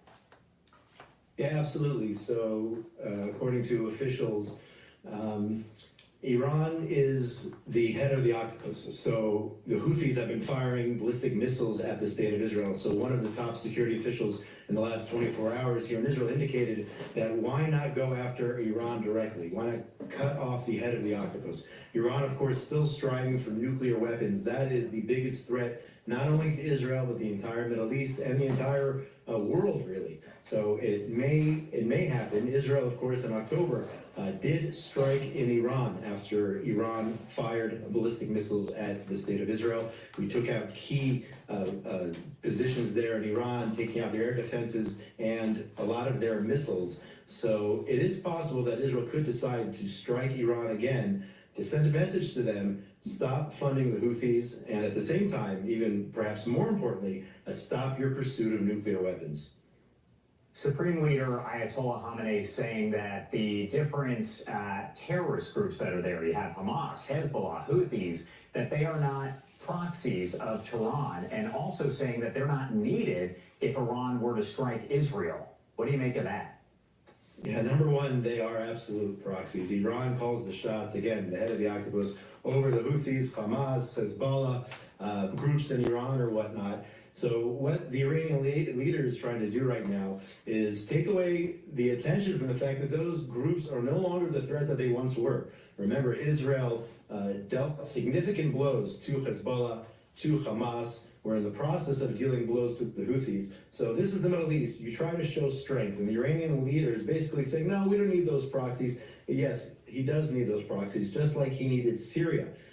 Syria, of course, in the orbit with Russia and Iran. And now Iran is much weaker than they were several months ago and several days ago. I heard a report also, I believe the New York Times reported in the last 24, 48 hours, that Iran is suffering from a major lack of gas. They have to make decisions whether they're going to use those remaining gas reserves to help the individual homes, help people heat their homes in Iran, or use them for government facilities. So Iran is in a world of trouble as a result of the fact that they don't have these proxies anymore, that Israel's already struck them, dealt a serious blow to their defense systems, and it shows you just Iran, how they've used their money through the years, not to solve these problems with utilities or whatnot. They've used the money through the years to fund these proxies, to develop nuclear weapons, to attempt to develop nuclear weapons, and their ballistic missiles program. So Israel may in fact need to strike sooner rather than later. And I think we'll have a lot of support once President Trump and his administration take over on the 20th of January. We heard from White House National Security Advisor Jake Sullivan saying that he's more concerned about Iran building a nuclear bomb now. So what risk would a nuclear bomb with Iran really have on Israel, but also on the U.S. and U.S. allies? Yeah, an Iranian bomb, an Iranian nuclear, Iran going nuclear would be an existential threat to the state of Israel and a threat to the entire Western world. Remember, I think I've said it to you before, Iran views Israel as the little Satan, views the United States as the great Satan. Also, Saudi Arabia, of course, and other countries in the Middle East who have either formed normalization deals with Israel or on the verge of forming normalization deals with Israel. They are absolutely concerned that Iran could turn their nuclear weapons on them as well. Remember, Iran shares borders with these countries, so they're very concerned. To us, this is something Prime Minister Netanyahu has been saying for decades now. We cannot let Iran go nuclear. He has ramped up those warnings over the last, let's say, 9-10 years or so with his address there in Congress. I believe it was back in 2015. And now we are perhaps at the point of no return. Now that Syria has fallen, Iran feels cornered. And as the spokesperson there for the White House said, Iran may try to establish a nuclear weapon even faster now that they feel that they're caged in, that the walls are crumbling all around them with the fall of Syria, the weakening of Hezbollah and Hamas. So we have to pay attention to that. Israel has said it will go alone if necessary, but I believe we will have a supportive administration in Washington to assist, if necessary, in taking out the Iranian nuclear threat. Just a just a little bit of a market update on Bitcoin. It's trading at around $93,000 a coin. It's much lower than pre-Fed announcement. All right, last week, pre-Fed announcement was in the range of $106,000 per coin. So it's much lower since the Fed announcement from last week. And the ETF that I've been looking at for BITO, which is the long ETF for Bitcoin, is trading at 22.74. The short ETF, BITI, is trading at 24.10. So the short ETF is up about 85 cents a share. Iran's proxies here. Netanyahu said that Israel is actually going to step up its fight against the Houthis in Yemen because the rebels, quote, threaten world order. Is Israel maybe able to focus its attention more on the Houthis because there is that ceasefire that is underway there with Hezbollah, and you also have the possibility of a ceasefire soon with Hamas? Does that allow Israel to use maybe more of its resources against the Houthis?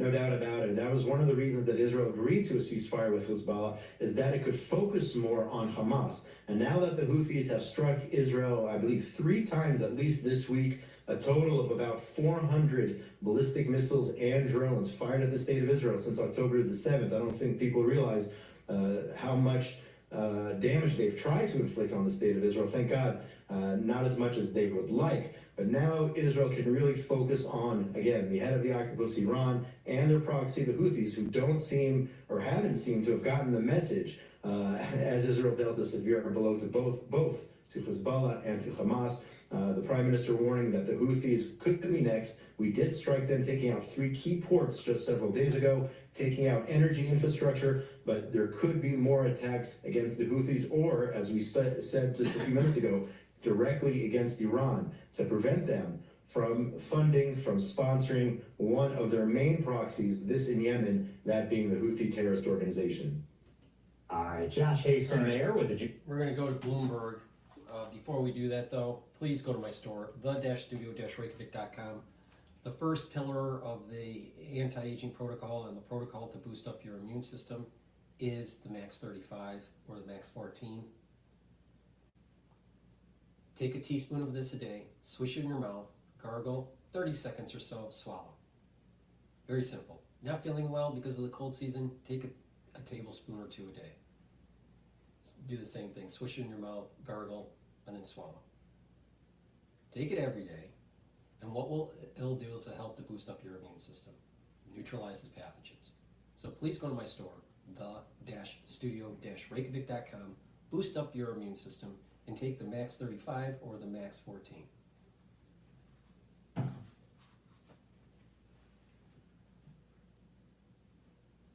right, let's jump into Bloomberg here. 2, I mean, you have a more nationalistic, policy coming in starting January 20th. And 3, if cost of capital does come down, right, that does favor small cap companies, which are predominantly, lending at floating rate using floating rate instruments. Briefly, how much certainty can you have about anything that you tell your clients at the moment, given that we don't fully know? Good question. We kind of have some idea of what policy, aspirationally on the part of this incoming administration would be, but we don't know what it would actually turn out to be. Yeah, so there's some tried and true, we live in this digital age, but there's these analog concepts that to us still make a lot of sense, right? We thoughtfully diversify. Adherence to that diversification is also something that we routinely embrace. But also 3, it's time. And a lot of our clients have decade-long time horizons, and that time is such an asset to them, right? They don't have to kind of think about the vagaries of the market, the day-to-day shift in data points, whether it's the inflation number that comes in a little bit high. You don't have to think about that and overreact to that. That hyperactive mentality is something that typically gets you in trouble. And by the way, if you look at the S&P, there's never been a 20-year rolling period where the S&P has been down. Time is your best friend, it's your ally when it comes to investing. All right, we gotta leave it there. Thank you so much for joining us, Thomas. Where did he go? Thomas Raymond, there you go. Thomas Raymond, Investment Management Partner of McCallum Family Office. Happy holidays. More coming up. IPO market will be hot next year. This is Bloomberg.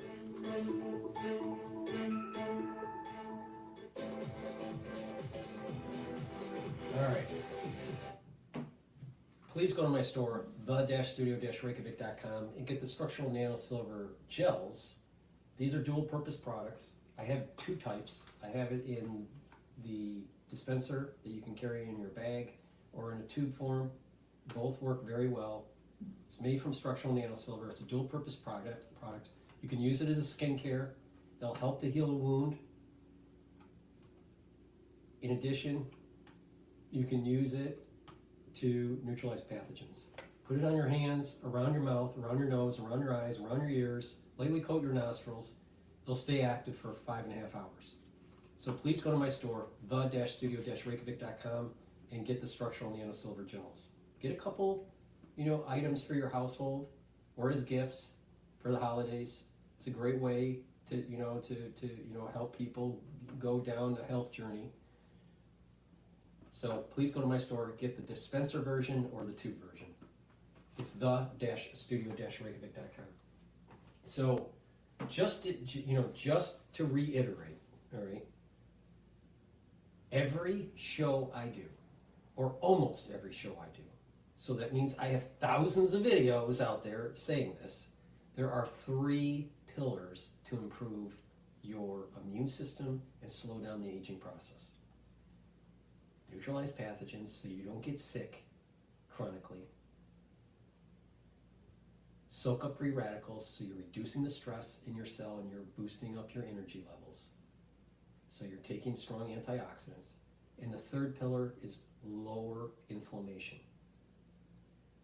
And lowering inflammation is taking things like turmeric and ashwagandha and lignans, all right? I've been saying this for 5 years. 5 years. So I was a little perturbed when someone said, I don't know what to take. And by the way, because of the censorship on YouTube, you have to say things a little bit coy. Because I had 2 channels nuked during the crisis. So on my store, I have many different supplements, and on my videos I explain on how to stack them to boost up your immune system. All right? And the anti-aging boxes that I have 2 types, the anti-aging boxes and the longevity boxes. And inside the anti-aging boxes is an anti-Fauci box. What do you think the anti-Fauci box is? It's a means for you to mitigate certain seasons of the year. All right? And they're at different price points because people can afford a different amount. And I want to make sure that I'm at different price points so people can be able to purchase products that will help with their health and boost up their immune system and slow down the aging process. So there's an anti-Fauci beginners box, and there's an anti-Fauci advanced box, and there's an anti-Fauci deluxe box. And as I put more of the different supplements in a larger box, the price point goes up. But I am giving you the actual recipe to actually improve your immune system. So when someone says, you're not giving me the answers to improving my immune system, I don't know what the fuck you're talking about because I've been saying it on thousands of videos. Now, this is the reason why I get upset with what was happening in 2020. People did not listen. People did not listen. People want an immediate answer. They want like, well, what do I gotta do? What do I gotta do? I got this problem, what do I do? And I explain why certain things work and what I'm doing to be able to mitigate certain problems. So it's a long form. It's not, this is what you take. I don't talk like that. I don't just give, I give a long form. That's the way I prefer talking. So it's important that you pay attention to what I have to say, because what I'm saying is what I am doing. And not only that, it works. By bringing down those pro-inflammatory cytokines, you're calming down your chronic inflammatory situation in your body. By neutralizing pathogens, you don't get sick as often. And when you don't get as sick as often, your tissues don't have to remodel after an infection, because that takes energy away from your body. It weakens the immune system when you're chronically sick. By soaking up free radicals, you're reducing the damage on the cells. You're reducing the chances of less DNA damage. You're reducing the chances of lower performance on the tissues.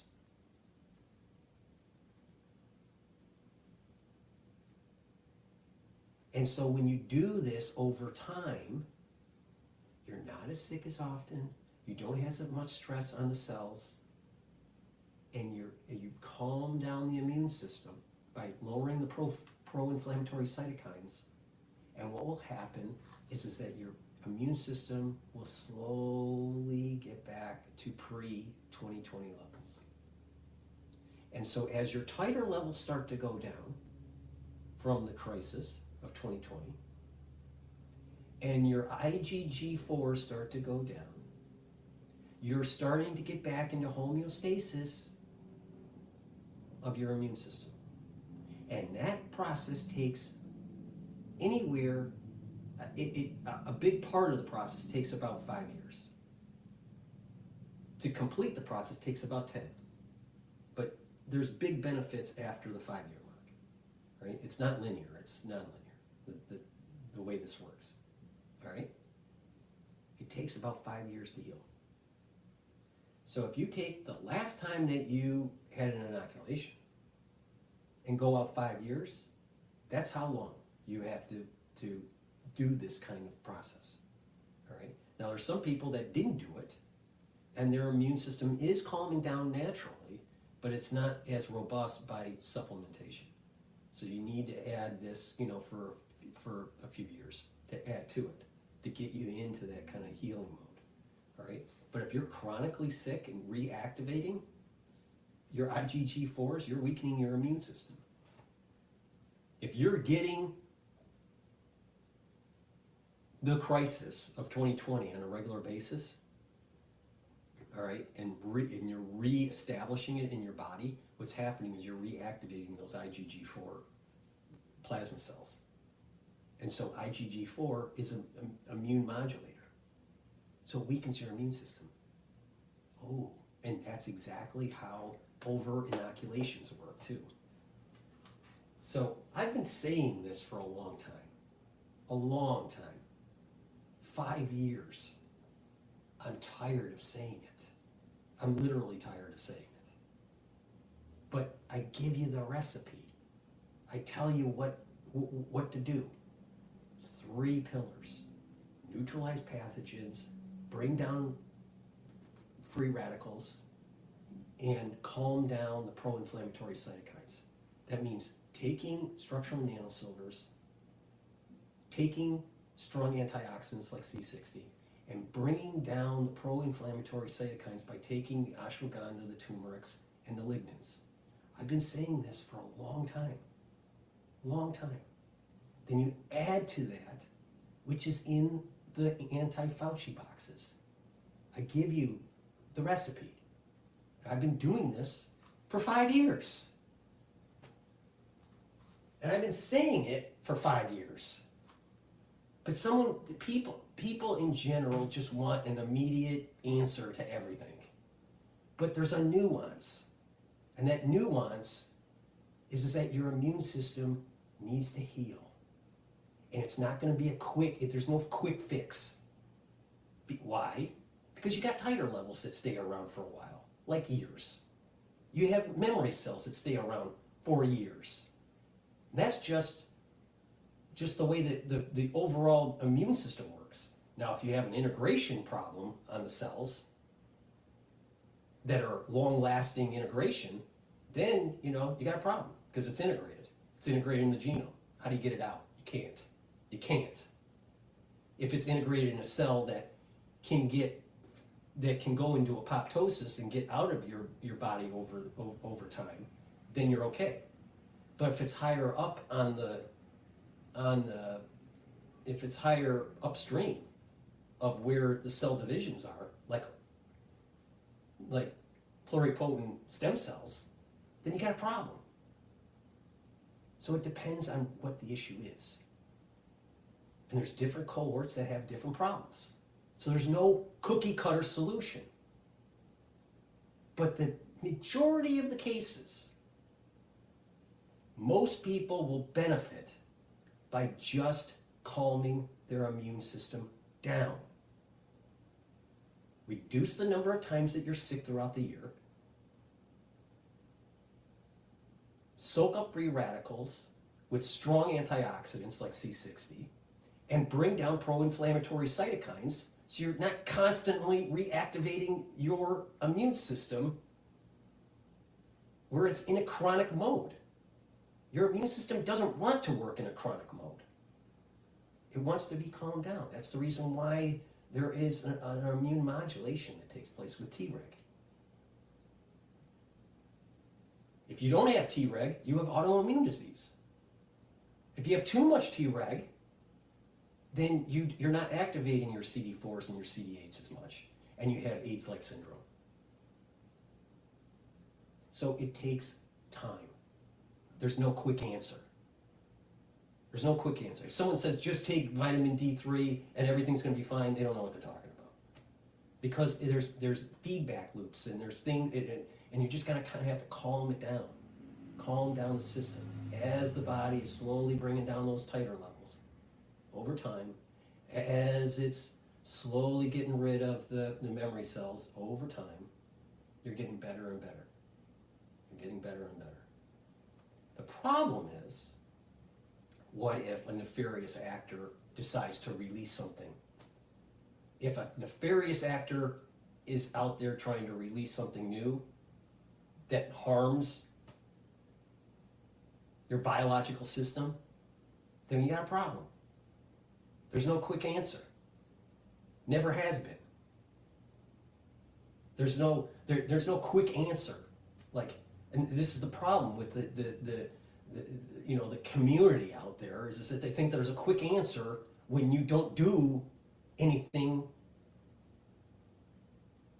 except wait for the next release from a bioweapon lab. That's why I said the real root cause of this is you got to shut down the fucking biolabs. That's the root cause. Everything else is commentary. Everything else is just trying to put a Band-Aid over a major situation. And until the labs, these biolabs are shut down, we can only try to mitigate our risks. We're not eliminating them. We're not getting to the root cause. The root cause is there are people, there are countries, there are scientists doing things they should not be doing. Gain-of-function research where you're supercharging pathogens is wrong. Wrong. Don't need to do it. Because they're doing so many mutations that the chances of that happening in nature is really small. Because these mutations, when they're supercharging it, they're and situations. So it's this situation and this situation and this situation and this situation. So a probability of an and condition statement is very low. Could it happen? Yeah. But is it highly probable? No, not naturally.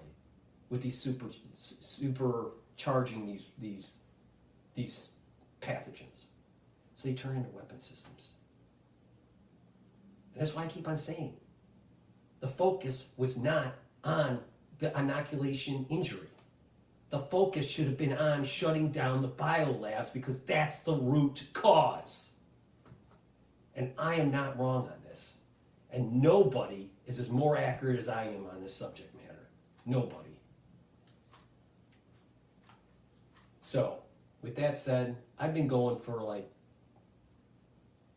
I don't know, 5 hours, 3 hours, 4 hours, 308 minutes, whatever that is. So, you know, the best thing to do, I want you to look in the mirror and go, okay, 2025 is coming around the corner. How can I get healthier? What can I learn from DrPaulCottrell on making my life better and being a more productive citizen? All right? And a great way to do that is saying, you know what? 2025, it's a new year, and get healthy. All right? Learn stuff. Change your paradigm. Don't get stuck into a certain,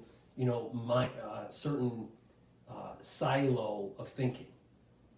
We are on the cusp of a major new era. Now, it's going to be tumultuous, but Trump is relatively a gift to the American public. We're not going to see another Trump for probably another 150 years. So we better take this chance to get our house in order. make America better. Make America where it's the promise of what our founding fathers saw 250 years ago. Instead of seeing New York turn into a shithole.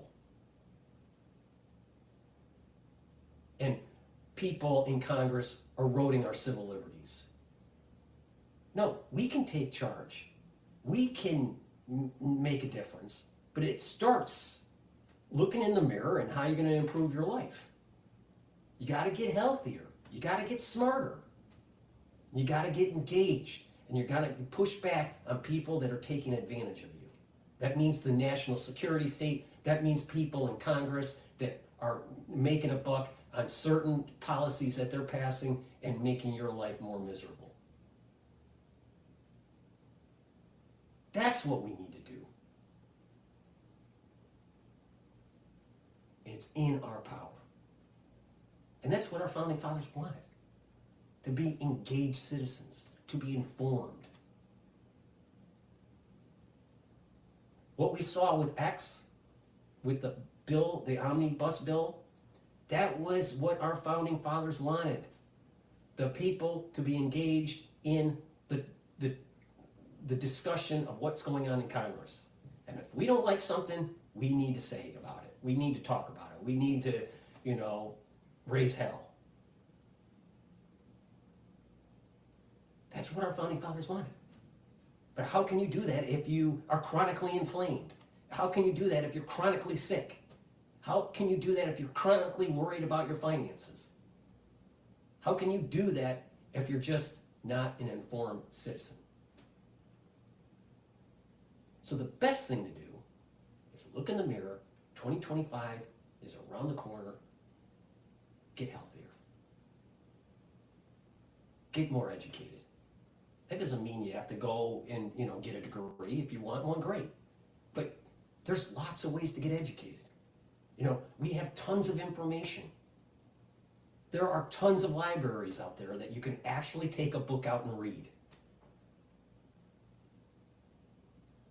The scientific understanding of the American citizen in general is abysmal. Abysmal. Now, I didn't understand that as a major problem in 2020 because I assumed that people were educated. But the problem is that there's many Americans that have a very low base of scientific understanding. Like at an elementary school level. That's unacceptable. Totally unacceptable. Totally unacceptable. So, with getting healthier, it also means learning more about certain subject matters. Instead of depending on someone to tell you what's going on. The phrase, don't give the person a fish, give them a fishing pole. Well, read, learn. Be an informed citizen is how we're going to save our constitutional freedoms. Instead of people, fighting on the social media, pro-vax or anti-vax or blah, blah, blah. That was totally a waste of fucking time. Total waste. Why? Because it didn't get to the root cause of the problem. The root cause of what happened in 2020, the root cause of what killed my mother was a bioweapon.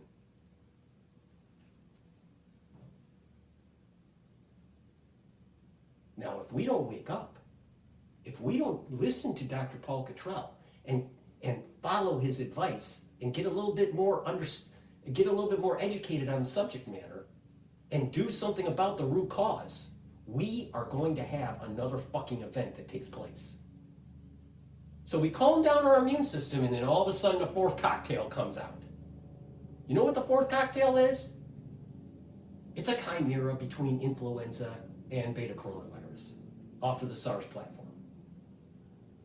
What if the fifth cocktail comes out? You know what that is?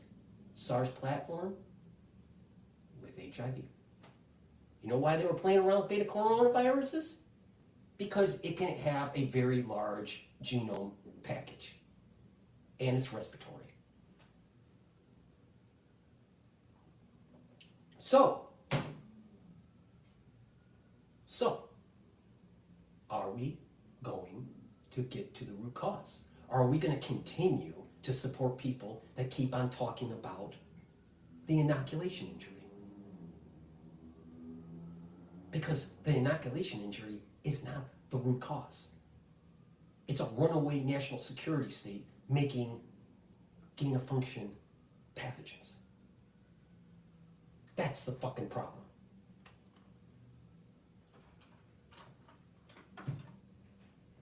So, 2025 is around the corner. Look in the mirror, get healthy, get educated, learn about stuff. Be a better person. Enjoy this very unique situation that America is in right now. We're ending the 250-year cycle and starting a new one.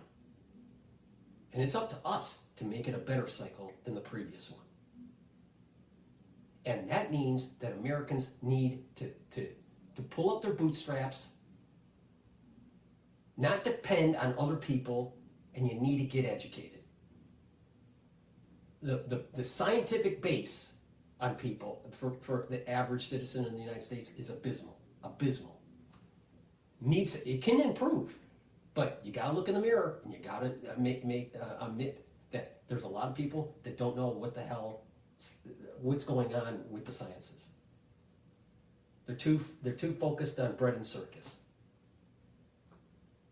And when that happens, there's a higher probability when an uneducated group of people are being taken advantage of, there's a higher probability of them releasing something that is really bad for you.